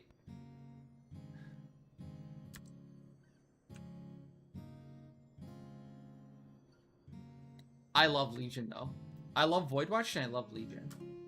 But yeah, the amount of cheesing we did. We used to lock our AM3 on the Imagined Spectacles for, like, Archdynamis Lord. That's how tryhard we were.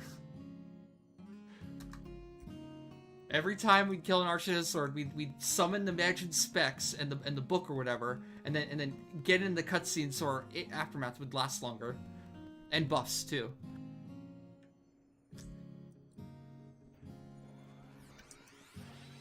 Good days.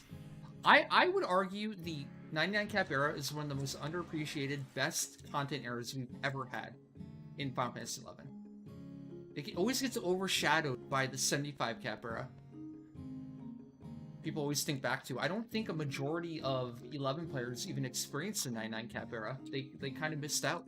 Because it was like post Abyssy, so a lot of people hated Abyssy.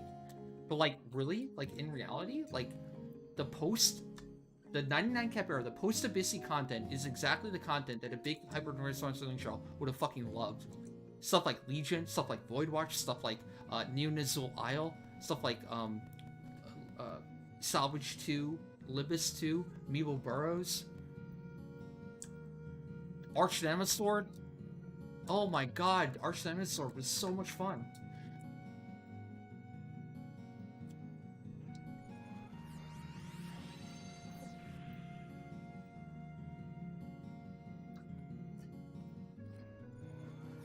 Prominence Watcher? Oh yeah, I forgot about Prominence. Well, that's included into Voidwatch, but yeah, Prominence Watcher was great. I remember Drakenhorn was actually best in slot for Upheaval then. I remember, like, not only wanting Drakenhorn for the looks, but also because it was fucking incredible. It was a great weapon skill piece.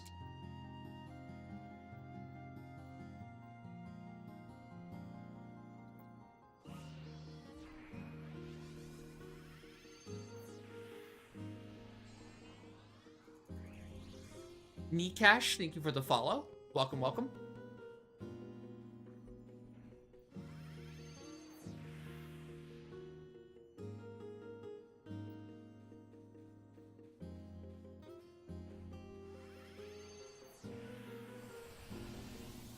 Oh, yeah. I know what you mean. I liked all that armor. I like the sword. I like the shield. The horn, the Drakenhorn, the hat. I'm wearing the hat right now, my Scholar. Highline hat, right here. Look familiar? That's the Province Watcher Mage Head.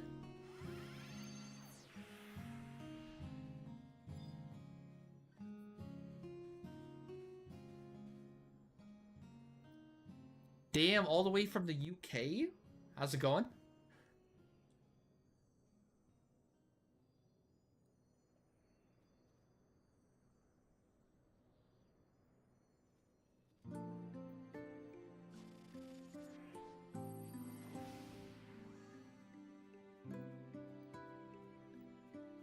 Alright, we queue up. C.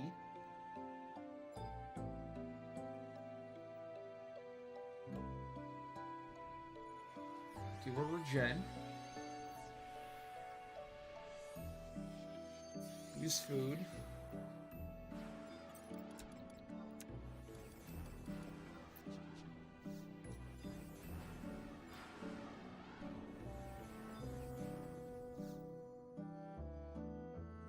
Of course, now it takes a long time to enter.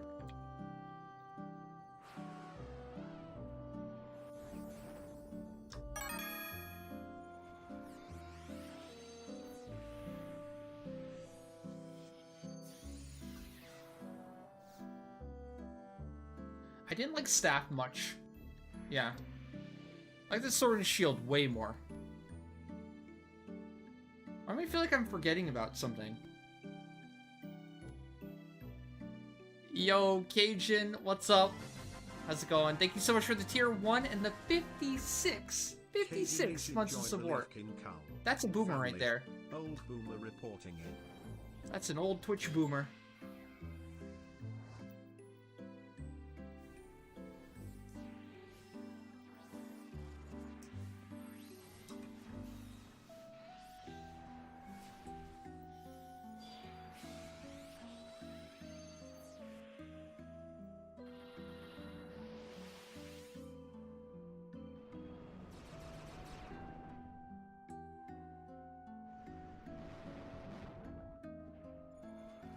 Does steel plus help for image box? I don't think so. Not really. Maybe. I haven't seen concrete testing that proves that it does. We just go pour sub thief on everyone and just do random deal rotations And then wild card and then more random deal rotations. Seems way more effective.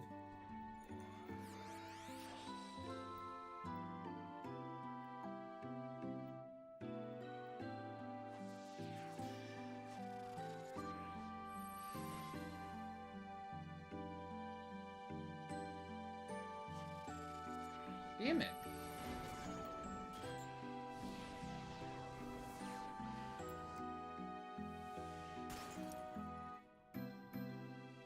Okay, pick lucky.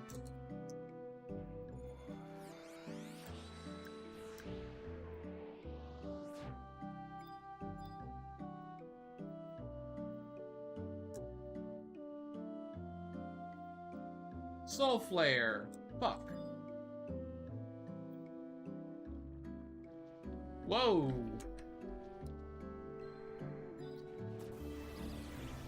Okay, I guess I'm pulling these.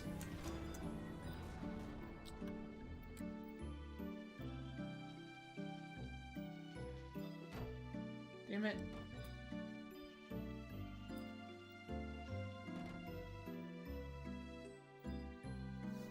Great.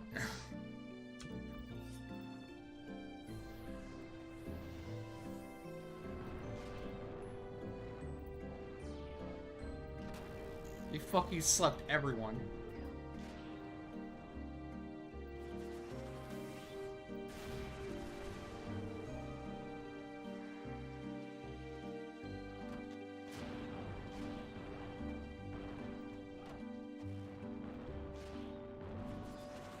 How is Ash still asleep? What the fuck? Where is Ash?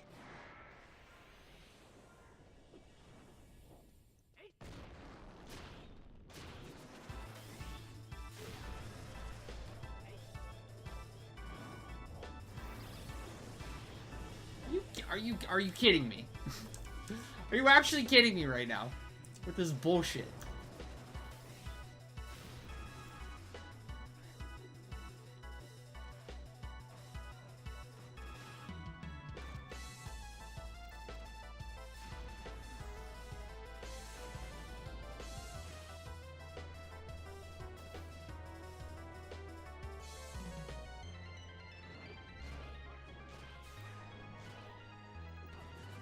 I don't even know, man.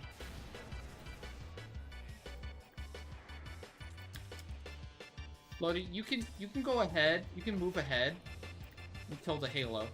And Naya pulls it, by the way. Don't worry about me and the Soul Fares. I'll finish these off on my own. Just be ready to kill this Halo. Which I'm pulling right now.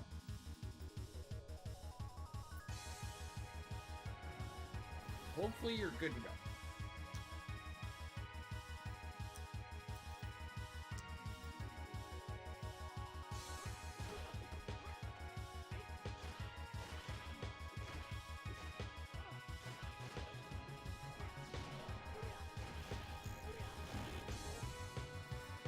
God, all they do is stun and sleep! Fuck Soul Flares, man! Horse shit. That's all they fucking do. Fuck is this shit?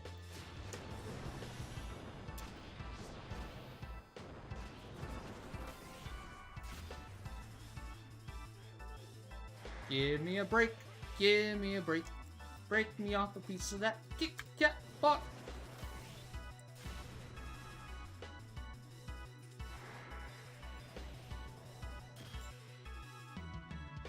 I guess I probably should have known that Soul Flares were true sight and sound. Dude, another stun. Really? Really?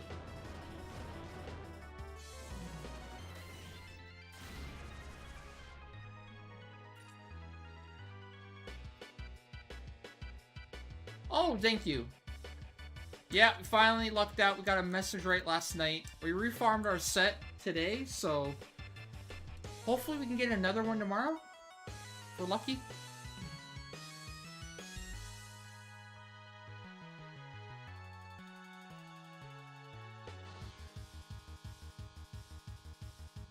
Yeah, the problem is I was pulling on the Paladin at the same time. So I always lose out on that efficiency. I should be doing poison pots on everyone, but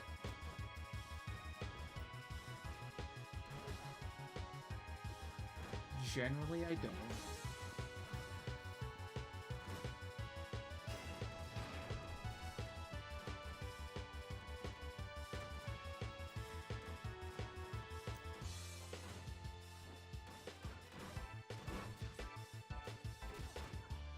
I think this ended up being okay. Not the best ever, but still okay.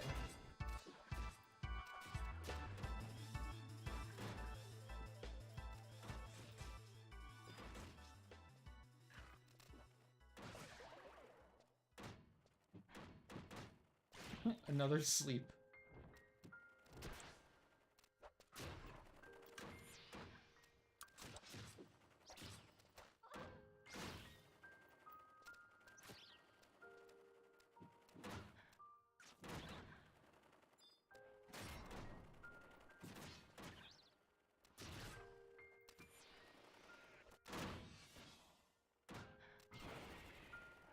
I missed the first hit.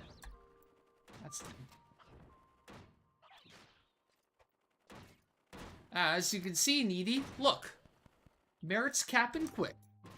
Let's go.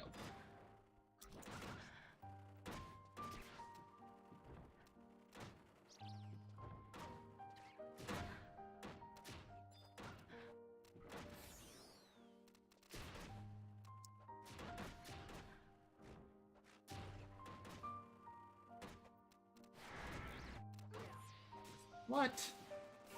How'd that not die? Oh shit.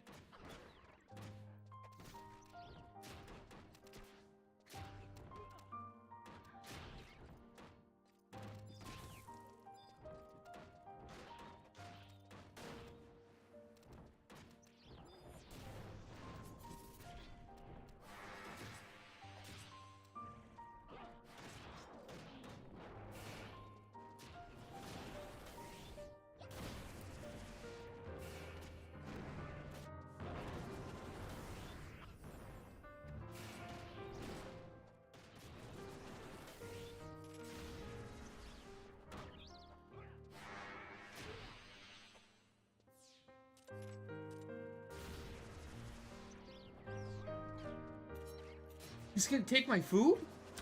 No, we're fine. About to uninstall. Took my food. Ah, man. I think those soul flares really cost me some good time. Definitely slowed me down a little bit, but we should still be fine.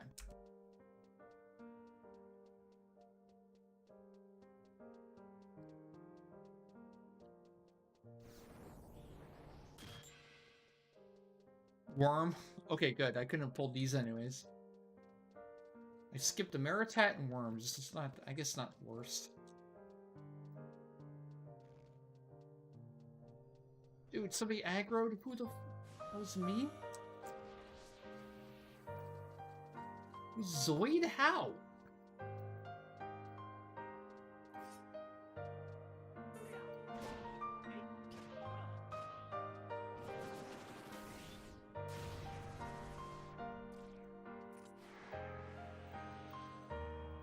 Yeah, we'll go up.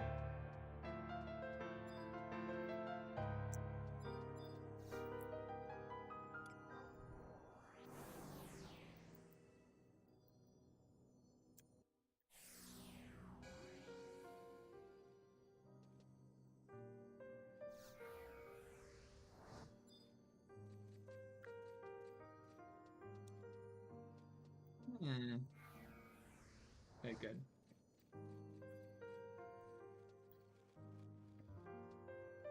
Alright, you can... Oh my god, cast skeletons.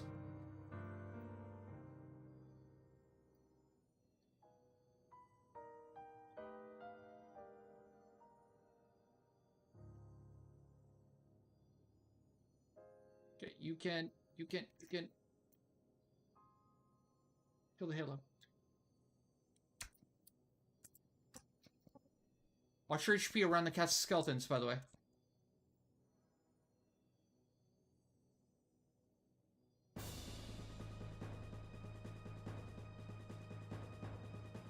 Sure you're full.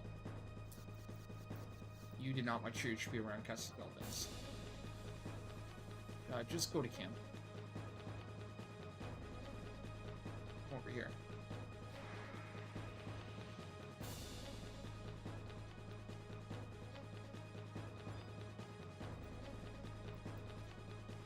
I think I aggroed 2-2.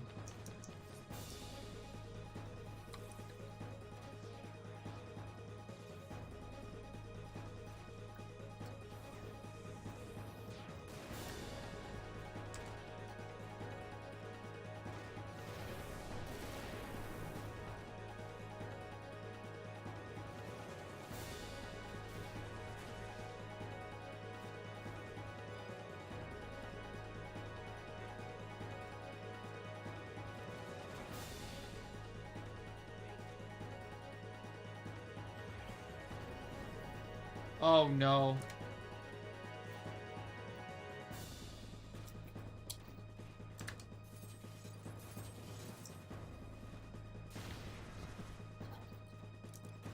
Do not wake these up. No, fuck.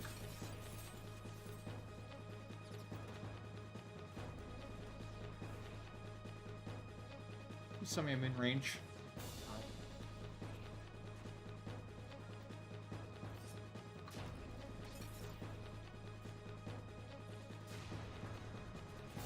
I think I just barely saved my, my songs.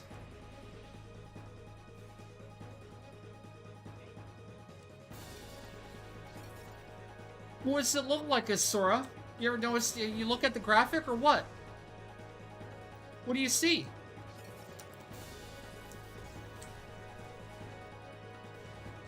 What do you see on the graphic, huh? Or do you mean, like, have we done it tonight?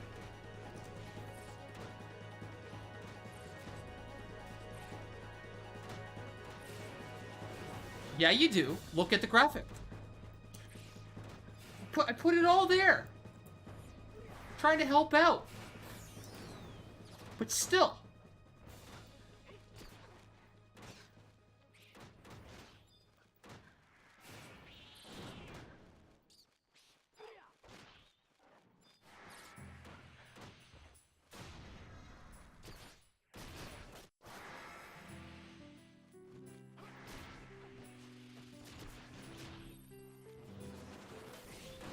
Hey, I got his piece back.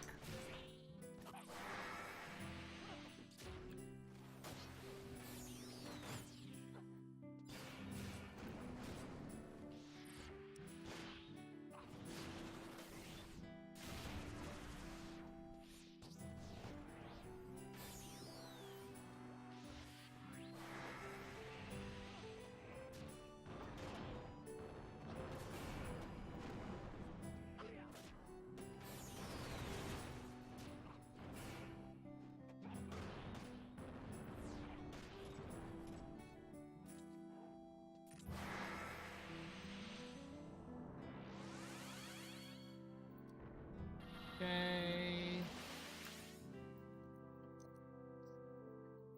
Links.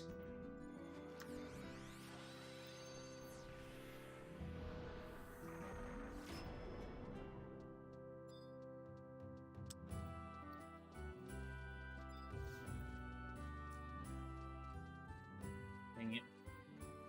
That didn't even work.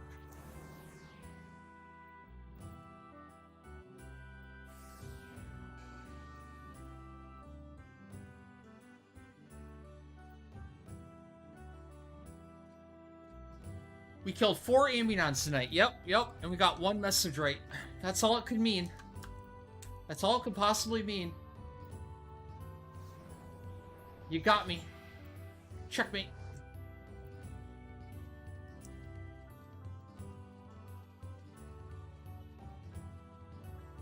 But no. Tonight was farm night. We farmed the set for tomorrow. Tomorrow's hard mode Ambuscade.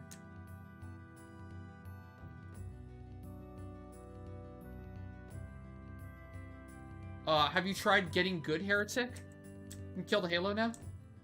Heretic, have you tried getting good? I will try that next.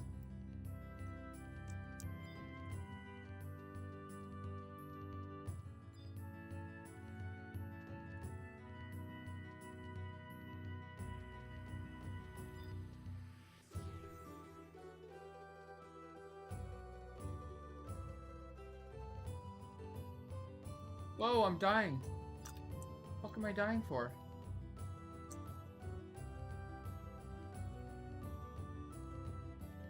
The fuck is loading dying? What the hell? Did I lose mobs?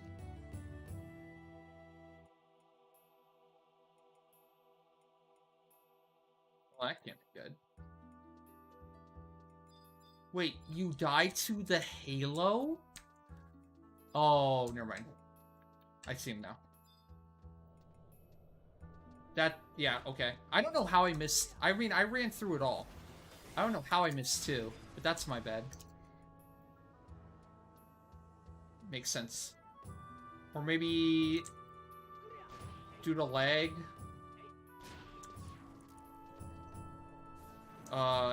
You ran in first before I went to the other end and aggroed him.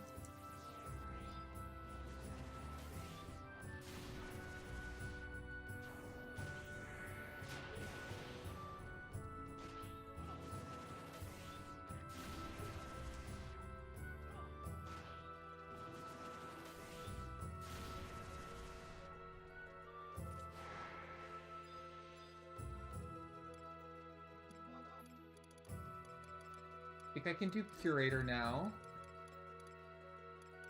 If I can find my bloods.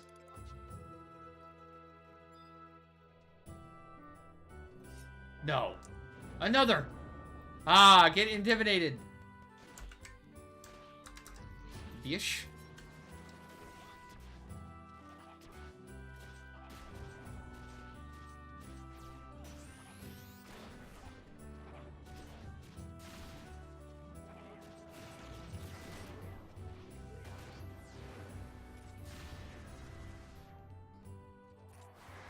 Either way, it's all good.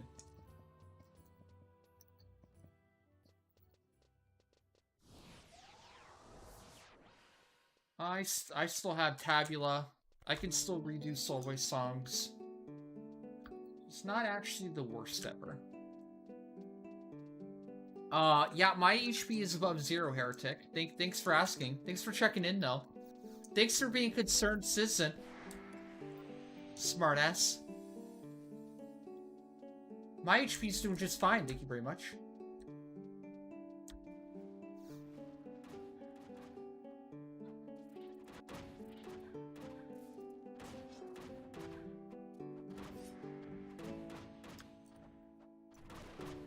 Oops. Alright, move in. I'm rebuffing.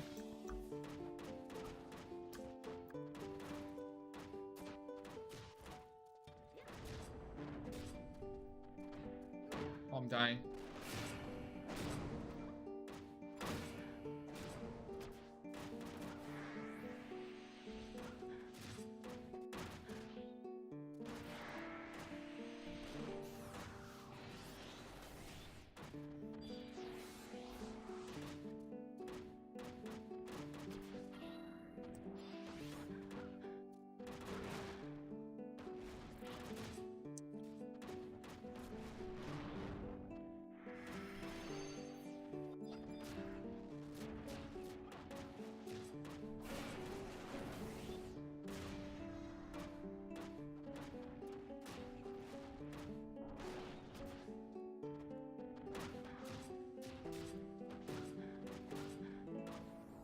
No, I missed the first hit of Mume.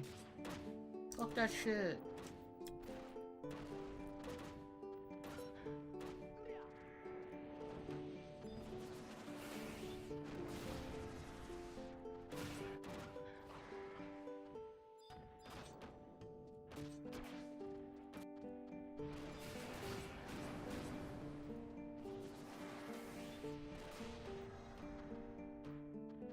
None of the chests upgraded. This is bullshit. I'm getting scammed on chests again.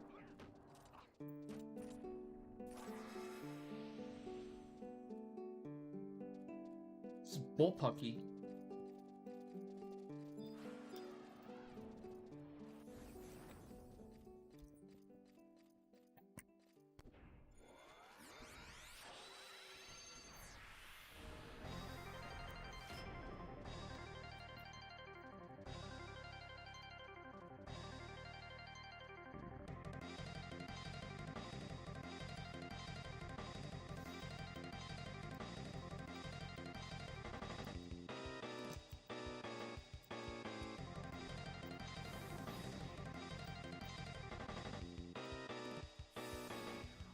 Ooh, Halo here.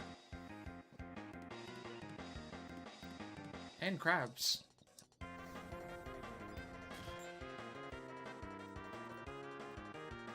Hmm. Ooh, shit. Do I just kill it here? Or do I move up? Oh, I think I just kill it here.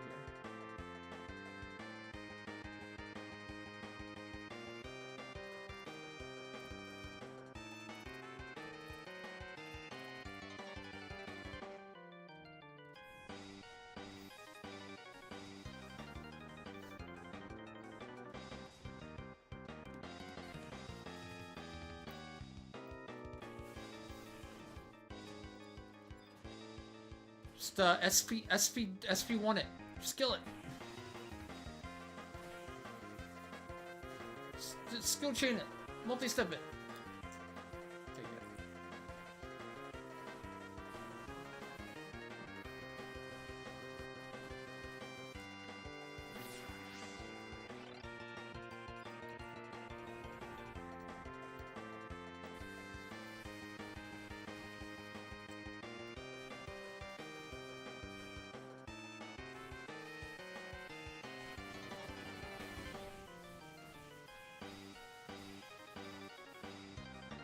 Nice.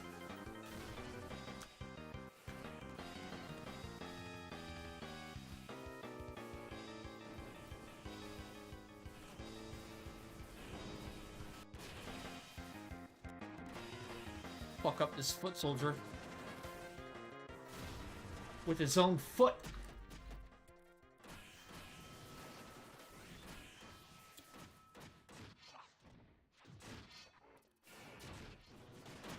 Uh-oh.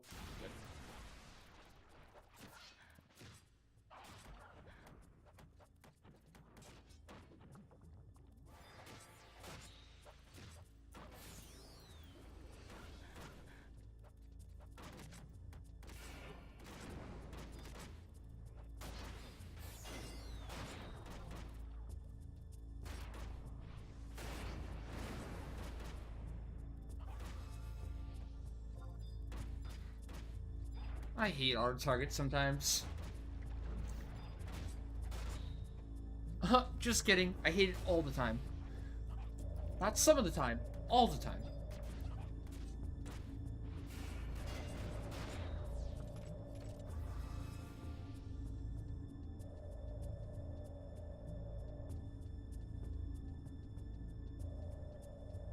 It's always bad. Oh god, what do we have time for? 5 minutes is like, I don't know. It feels good. 5 minutes is pretty good time. Do I get greedy? How greedy do I get? We'll skip imps. That seems fine. Definitely don't need to do imps. These are fast, so they won't de-aggro. I like the idea of doing wyverns. Wyverns are good.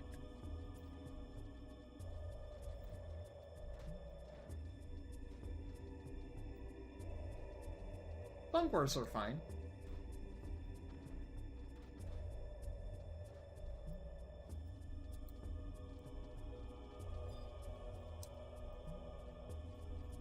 Go to the end.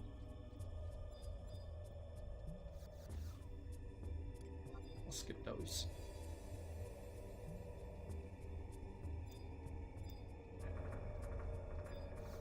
Why'd you aggro? Just kill it. Just kill it.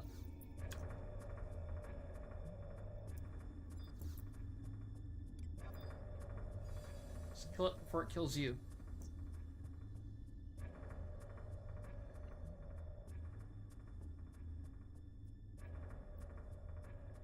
God, the chest didn't upgrade either.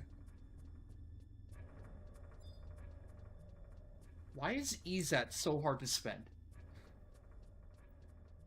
Why? Why do I always get screwed over by EZAT? I have like 50 remaining. Bullshit.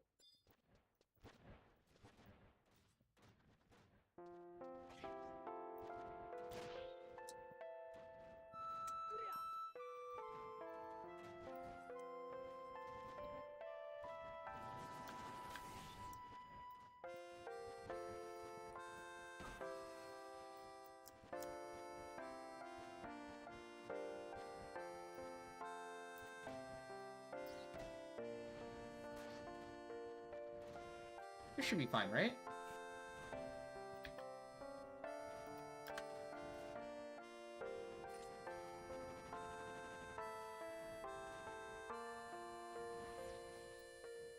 Oh, a chest! Probably focus on killing his chest more than the mobs. Alright, alright. Oh god.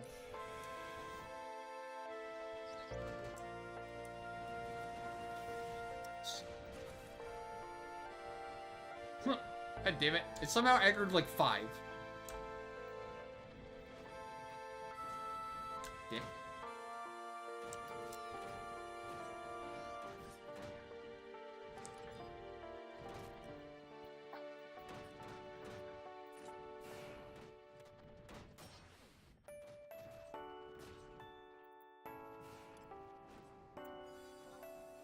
Nope.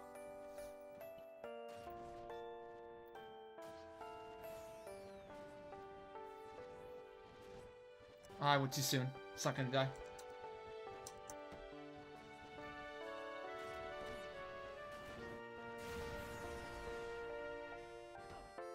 Time's still fine. Time's still fine. What do you mean failing? Oh, you got the streak thing. You're talking about the Twitch streak thing that they just added. 20-day streak of fail. Yeah, you wish. Oh my god, the chest didn't upgrade again. I didn't get a single strong.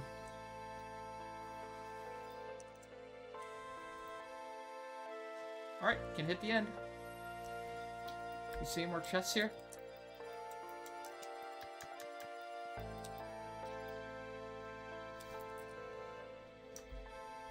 Alright, pretty good run, pretty good run.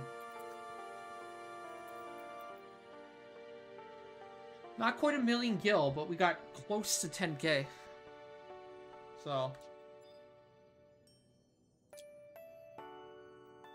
Not the best, but not the worst. I'd say that's higher end for sure.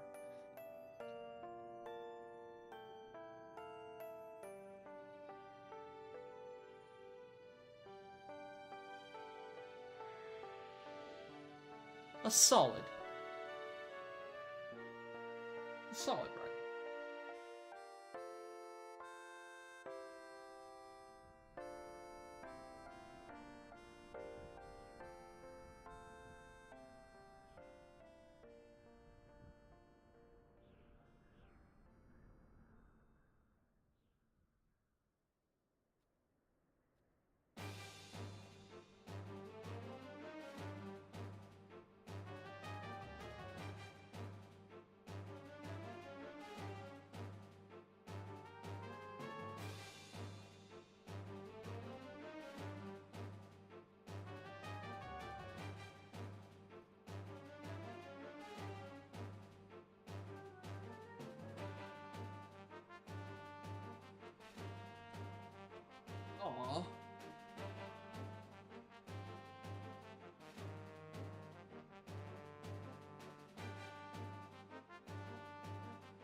So how's it going, chat?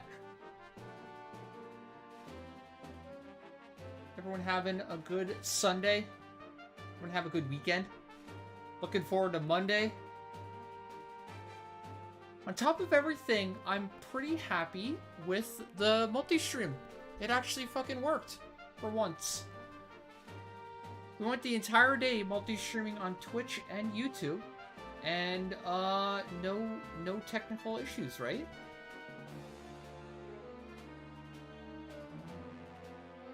That is promising. Now tomorrow's gonna be, can we do it 2 days in a row? Hopefully. Hopefully.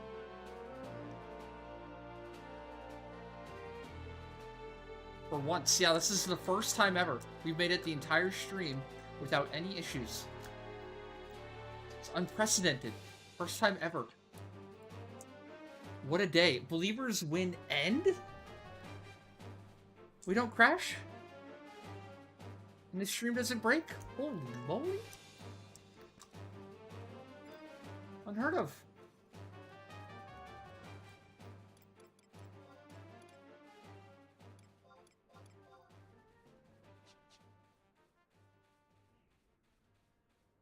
Oh, no problem loading. No problem. Happy to help. Great run, too.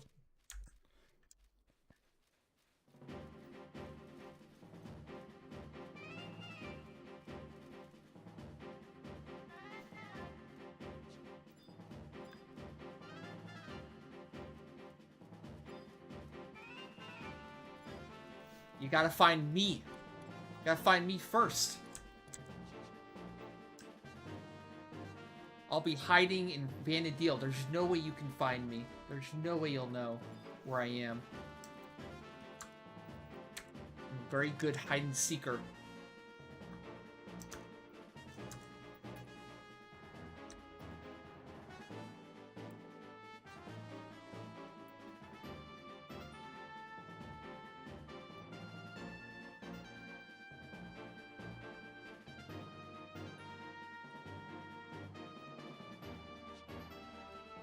Yeah, but that's every run. Nope, no run's ever perfect. Shit happens. Especially when you factor in lag and all that bullshit. Yeah. It's like driving in the fog or driving in the dark. Sometimes. Sometimes you're gonna hit some mailboxes, you know?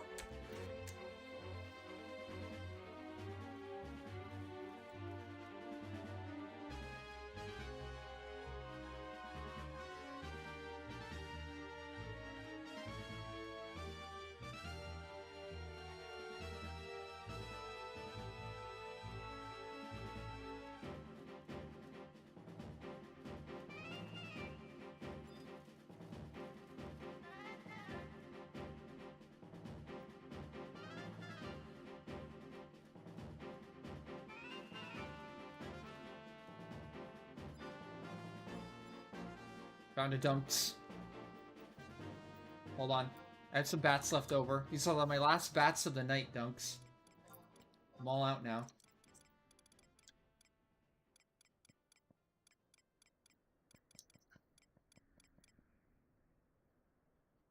Yo, stage 4, you went with the greatsword, huh? Very cool. Let's take a look. Nice. I am so on the fence. I don't know. I don't know, man. I want to do greatsword, but I also want to do scythe. I also want to do staff. I also want to do dagger. And I just cannot pick one. Maybe I'll just do every single one at stage 4, and then based off of using them, I'll then finally do a second stage 5? Maybe? I gotta say, the greatsword is a top contender. I kind of want to do the greatsword more than even scythe, because I want to be able to use it for warrior and dark knight.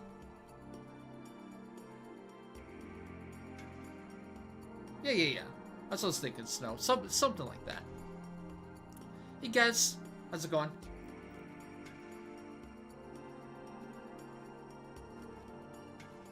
Oh my god, it's a twin. It's the same Galka.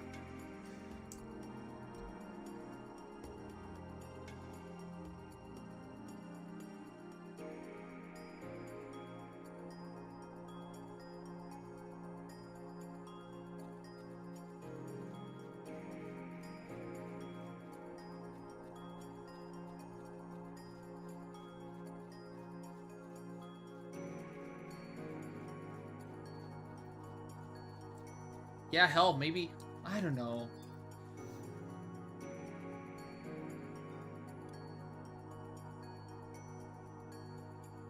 If we can shift into a melee method Aminon strat, like doing hard mode strat but on normal Aminon, and still get in like Aminon every other day or twice every 3 days, then I'd be willing to swap to an Aminon strat instead of doing mage method. Instead of like the death on normal mode. Because maybe melee method's just more fun? I don't know. I that's the thing. I find mage method really fun too, so it's a hard decision for me. I'm good either way. Honestly, I think doing hard mode now is the best of both worlds. We get to do a pseudo or a melee strat on odd days. We get to do a farm mage strat on even days. So I get to use melee and mage for sortie, so kind of cool. Oh, polearm. 1000% he would make polearm. He's already entertaining the idea of making the polearm. Or not even upgrading his shield to stage 5, but instead upgrading his polearm to stage 4.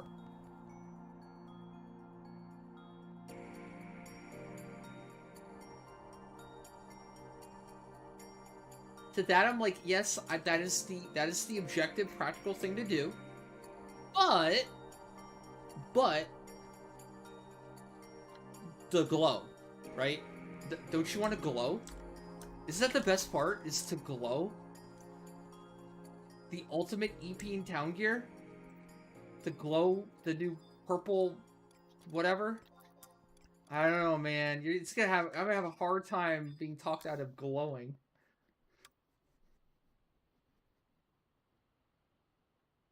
I think. I know, I'll at least be doing sortie daily. I don't see myself stopping anytime soon. He found me! Ben, how the hell did you find me? Who's your secret? Who tipped you off? Which one of you in chat tipped him off? Man. Swear. I swear, chat.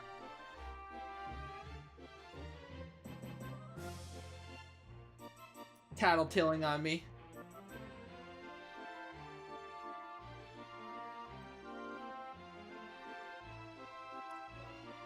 Alright, you're at 30 mil, right? You just landed on it? Boom! Alright, from 30 mil to 0 mil. Grats.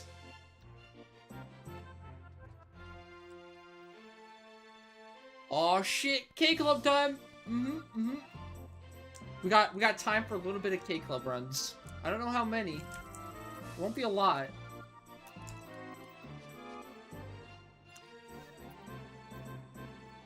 But it can be some.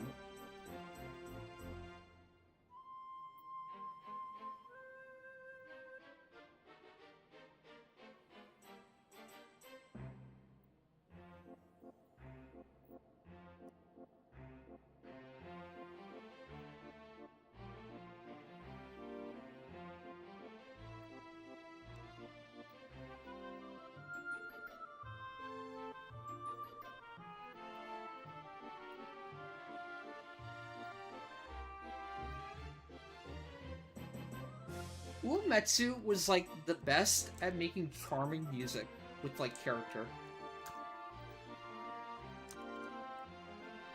And he was really good at making a bunch of different tunes using the same theme.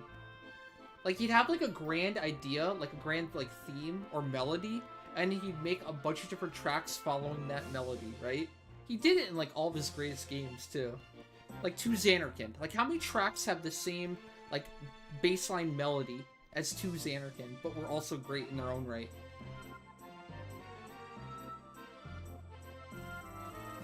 It's like this track, but fancy.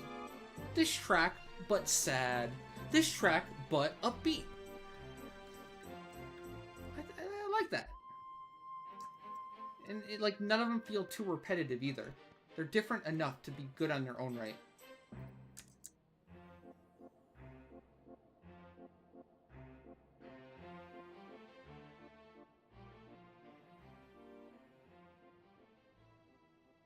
There's something about, like, making something familiar, but also unique. Nostalgic, yet fun and different. Umetsu is just a master at that. A god.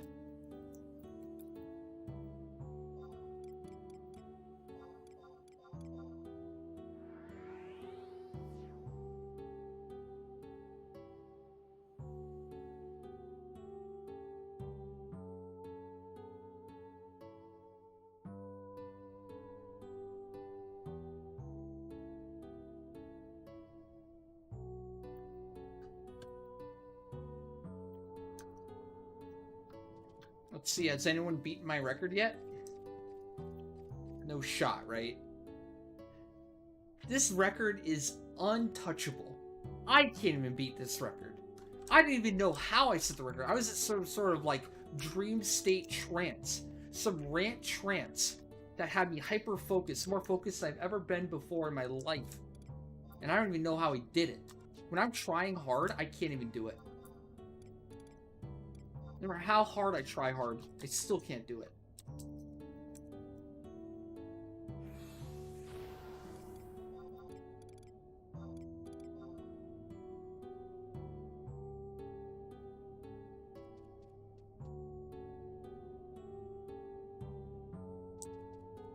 Not just any BCNM.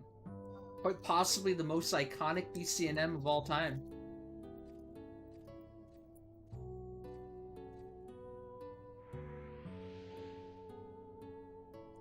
Be funny though, just out of the blue, just a random like one-off farm run, like this is the club. Isn't that how Cruz got it? He wasn't like mass farming or anything. He just went in, not expecting anything, like his first run, after spending some of his login points, and then boom.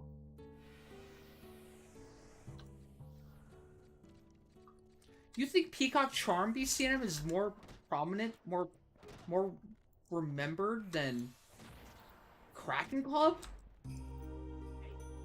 I have to disagree with that one.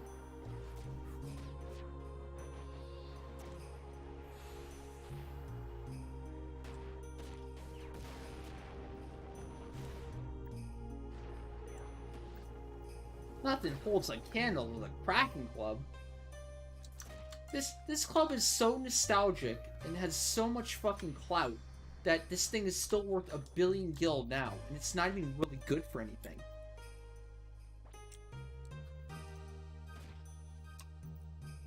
It's just pure nostalgia keeping this thing going.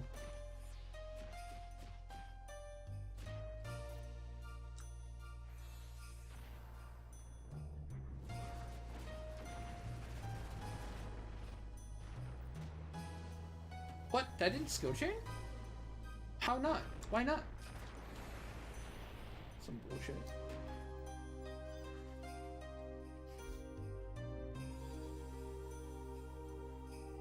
Alright, here it is. Out of left field, a Kraken Club. Boom. Damn it! That would be so cool. Can you imagine calling it like that? Imagine the reaction.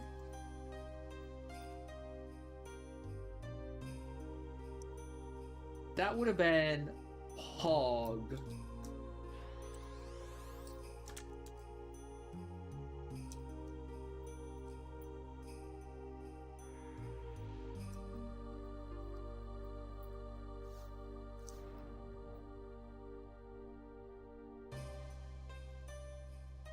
Yeah, that's under observation. You got it right. Under observation is the Peacock Charm BC. Which I would agree with you, it's iconic. It's definitely one of the most popular BCNMs back in the day. But I also think that Kraken Club is even more iconic because it had a better item.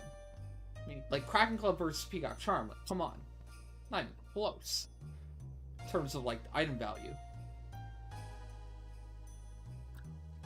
Yeah, the heck dice.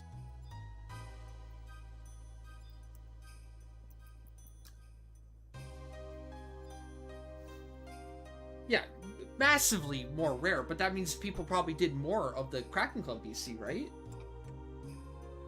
Maybe it was just me.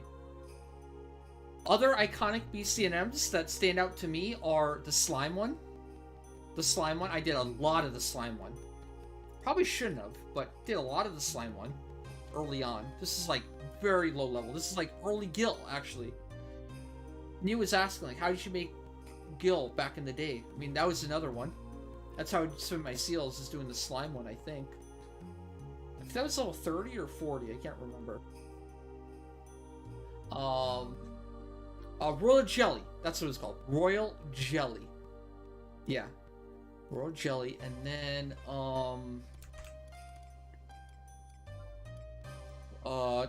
Operation Desert Swarm was another one. The one with the scorpions for the Scorpion Claw. Did that one all the time. With, I think that was that Kindred Seal? I want to say.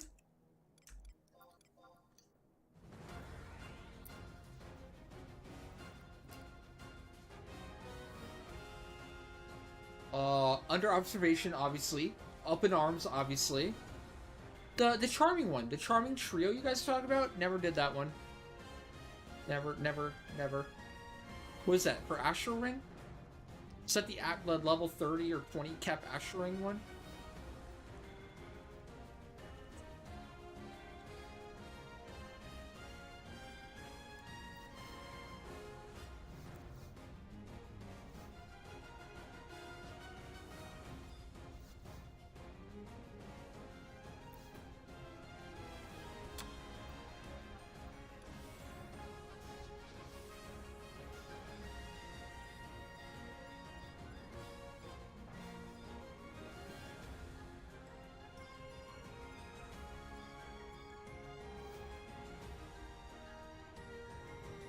Is that a Galka named Pastrami? Am I reading this right? Their names are kind of like over each other. Is that truly a Galka named Pastrami though? Because that's a great name. That's a great name for a Galka. Pastrami Galka. First reveal that is Chef's Kiss. Really good job. You done good. That's what I want to make. I want to make a multi-box setup with food. All my favorite food. One character named Pizza. One character named Chicken Nugget. Chicken Fry.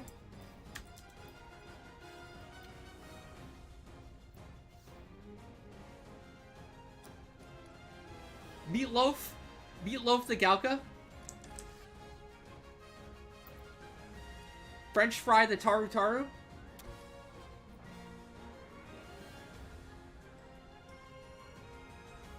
Name of food and the corresponding Vanadil race it belongs to. Eggplant. Galka. Yeah, actually, eggplant could go with Elven, too. Because it looks like eggplant kind of has a long neck, too. A burger. A burger, to me, is either a Taru or a Galka, too. What's a Hume? A peach? A pear? Tartaru is a potato. Yeah, definitely. Potato taru. It's a thing.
still think 10 had the best soundtrack for the mainline games, the offline games.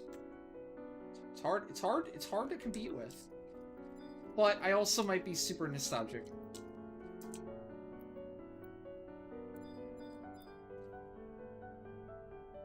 I wonder what an actual like sound or music professional would think.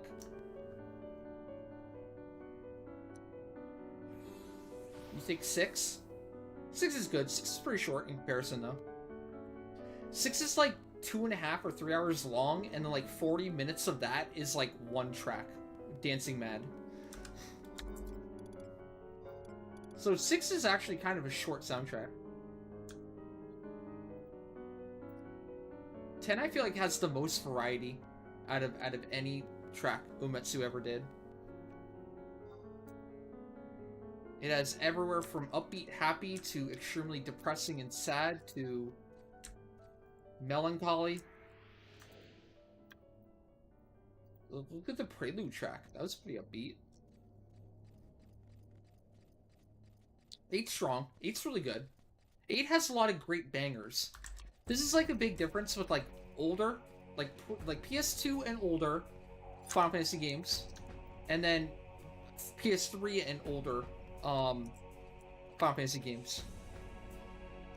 With maybe the exception of, say, like 14, which is like, and even 11, which are like obviously online games. Not exactly a great comparison.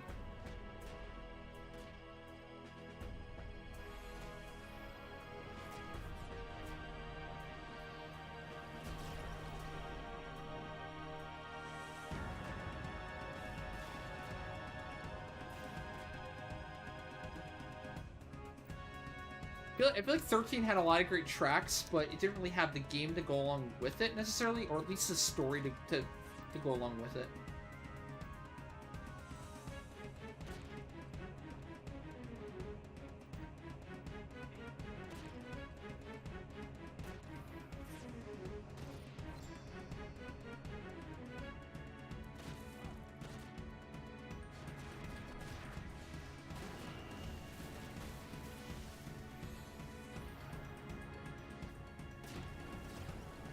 Oh, that's why it's Fireball now.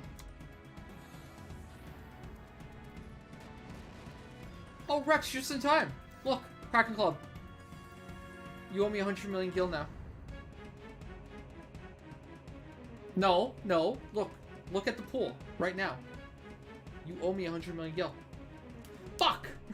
I got the stupid mask again. Come on, that would have been so perfect. That would have been epic if I actually called it there. Can you imagine? That was actually the club there? And Rex owed me 100 mil? Rex can't even afford to buy the rest of my dross. How is he gonna afford this Kraken Club? Bet.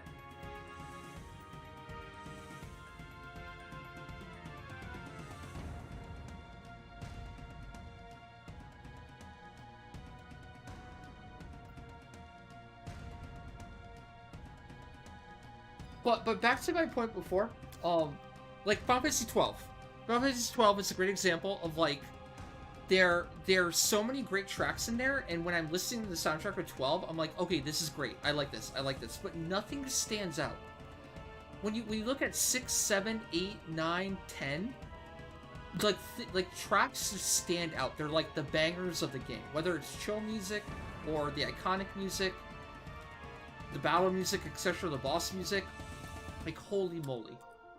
Like, are you ever really gonna forget 2 Xanarkin? Are you ever really gonna forget Battle with Seymour? Are you ever really gonna forget Mount Gagazet? Besaid Island even?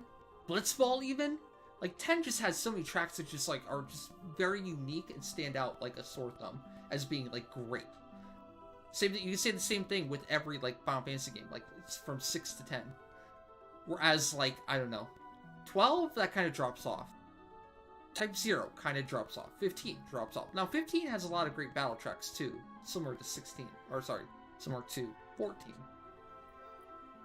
But I felt like, you know, 15 had a 5-hour soundtrack. And of those 5 hours, maybe, like, 1 hour was, like, really good, like, battle music. Maybe some good chill stuff, but by and large, the other 4 hours was like elevator music. Really bland, really simple, like, I don't know, you couldn't really distinguish it. You can say, like, yeah, that's from a Final Fantasy game. Nothing from, the vast majority, like 4/5 of the Final Fantasy 15 soundtrack, like, if you listen to it, you wouldn't think Final Fantasy at all.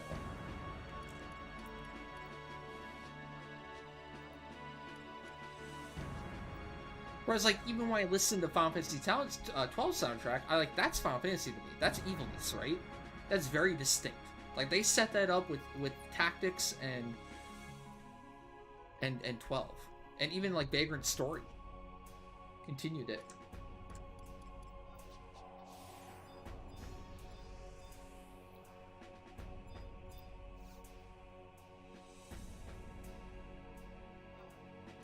No, don't listen to Artman. He's full of shit.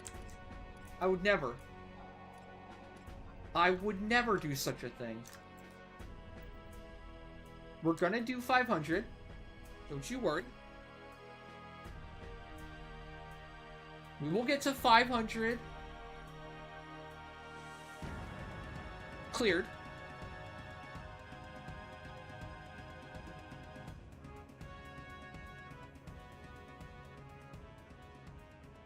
Sooner or later.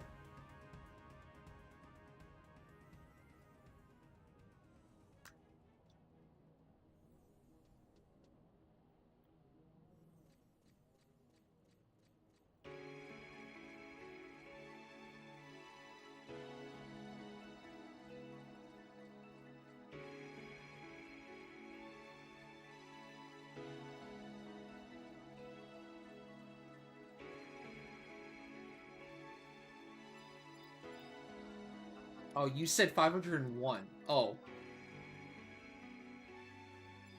No comment. No comment. Like, is it possible we might get to 499 and just, like, you know, go play 14? Like, maybe. Maybe. You're logging back in? Are you okay? What happened?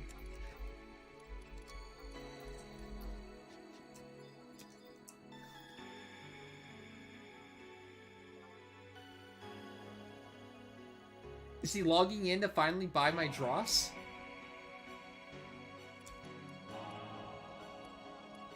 About time.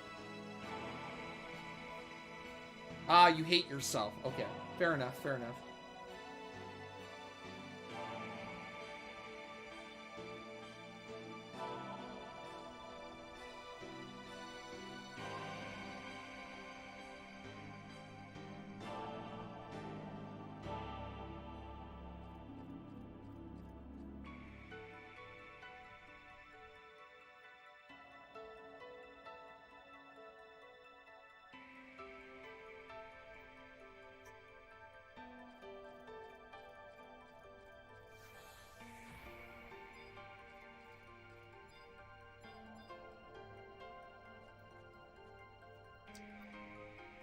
Well, well, well. Look who got slapped first. I win. Rex got dumped tonight. I win this round.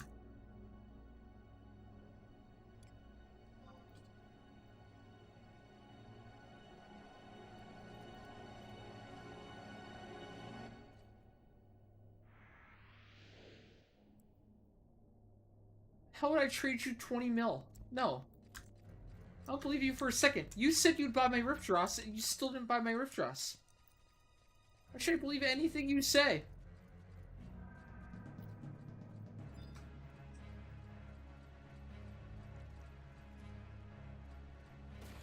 Rex is the Elon Musk of Final Fantasy XI. There, I said it. I figured out his secret. You know, Elon Musk says he games 10 hours a day. He says he games to relieve stress. What if this entire time, Elon was actually Rex? Pretending to be a normal Final Fantasy XI player. But this whole time. Instead of working on Tesla, he was playing Halo and 11 all day long. I'm on to you, bud. I know that's you, Elon.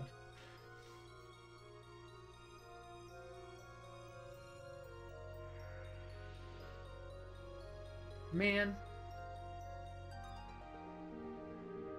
Guys, I'm starting to think this is a rare drop. This could be harder to get than I thought.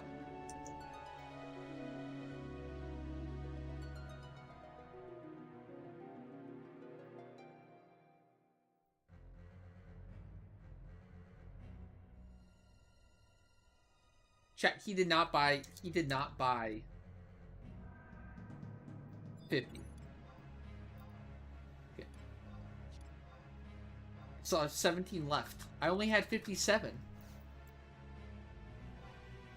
do you explain that?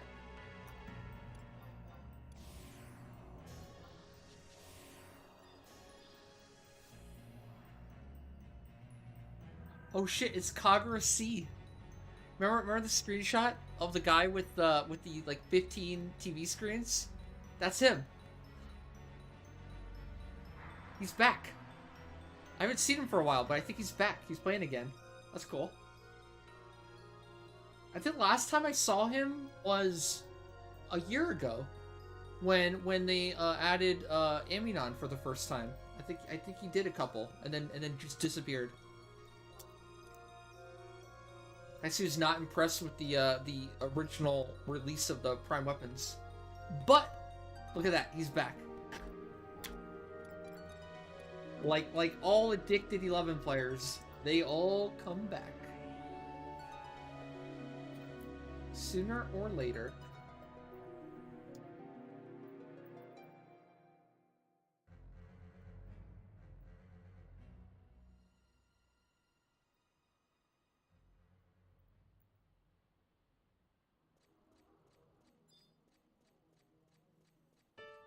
Oh god, I warped out. Damn, Sag. I warped out Naya when I meant to warp out Zoid, and I didn't warp out Zoid. GG.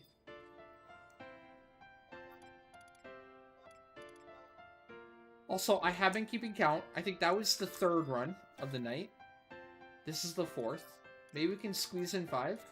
Our daily 5?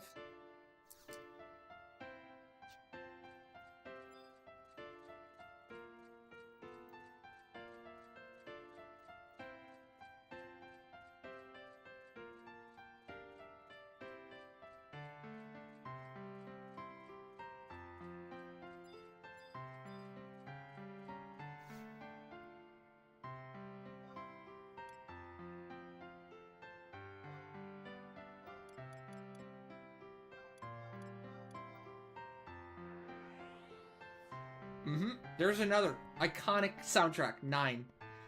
I think 9 soundtrack carries the game quite a lot too. The story and the soundtrack carry 9. Do a lot of the heavy lifting.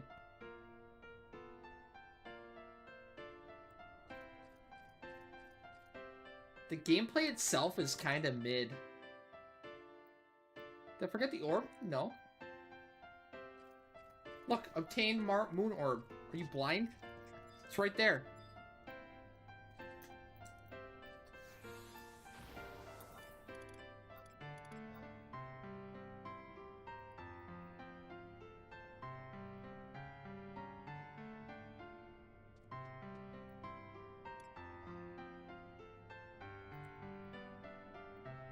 Considering he doesn't know how to count Rift Ross, it makes sense. He would miss the moon orb. It's all making sense now.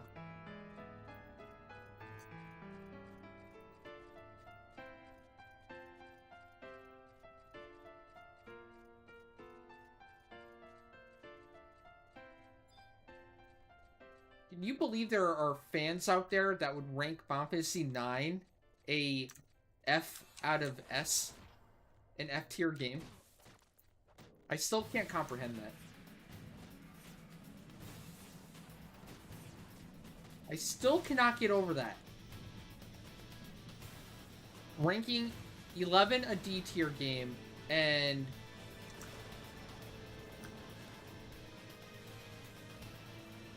and ranking 9 in F tier game. Just boggles my brain. You know what? Santa Claus isn't real? Dude! Come on, I didn't know that yet. Why'd you have to ruin Christmas for me? Bro.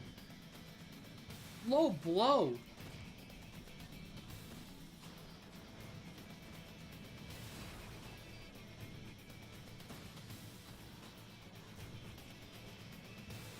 That's 4. Come on. Please. Give me the club. Give me your club. No. No, not like that. It's me, Mario. Please give me your club.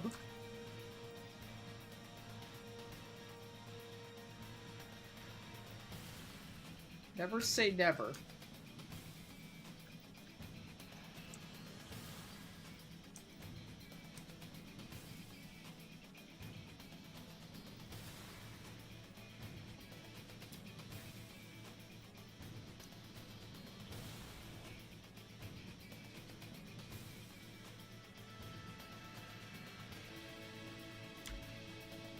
Ban you for ruining Christmas? No. No. I'm glad you told me the truth, Rex. Your honesty is appreciated. Therefore, we will not ban you. Rex always speaking truth to power.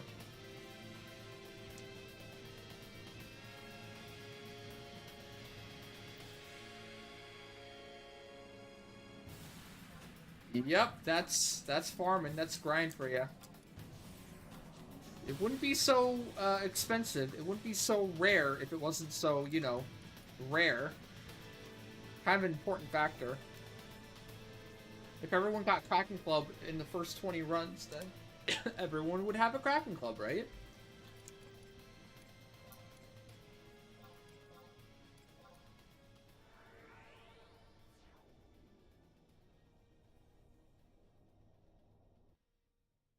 All right, here we go. Last one.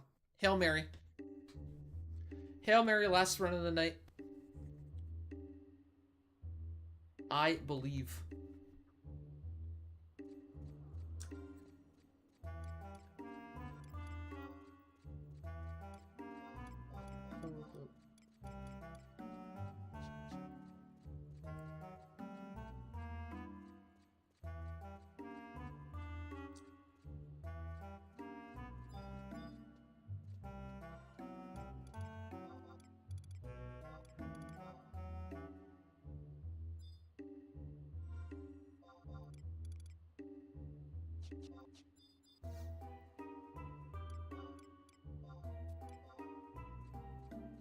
I'm getting a bit concerned with my seal stockpile.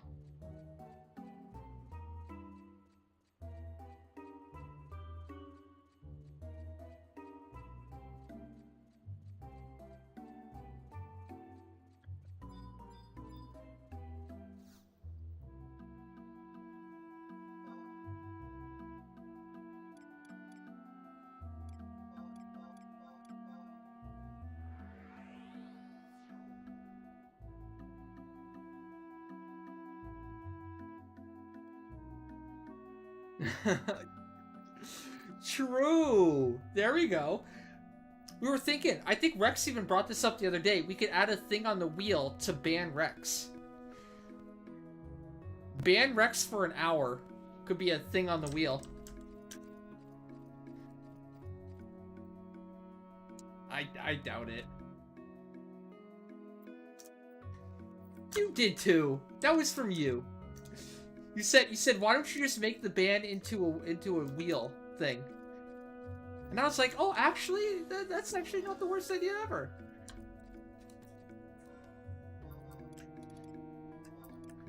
I worry though, to like outsiders, that people that aren't on in the joke, it looks overly toxic. I don't know. And I don't want to add like a thing on the wheel where it's like ban anyone you want for X amount of time, because then I feel like also, again, that could be used as being toxic.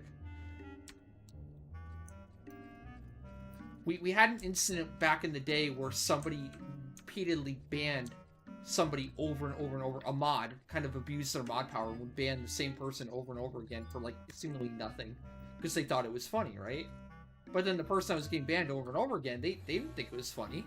Like, what the hell, man? I'm just trying to talk.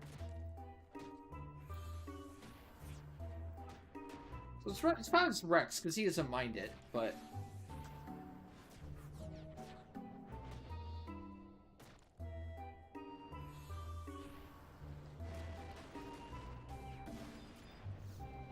There it is. Last run of the night, Kraken Club. Alright, Rex, pay up. You got your McGill ready? Come trade. I'm ready. Fuck! Come on!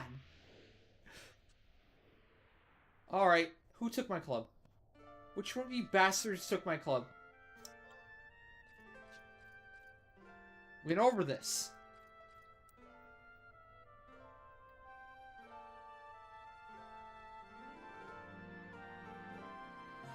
Alright, chat.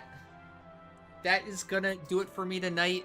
Thank you guys so much for tuning in, hanging out. This is the first time we're saying bye to YouTube? Thank you for those of you who watched on YouTube today. Welcome, welcome. Hopefully it'll become a new thing where I'll stream on YouTube and Twitch every single day. But thank you everyone again for the rest of your, for tuning in and hanging out. Tomorrow we have Hard Mode Aminon, Leafkin Omen, and probably some more Kraken Club farming too, for the club that does not exist. But thank you all again. Have a great night. Take care. See ya.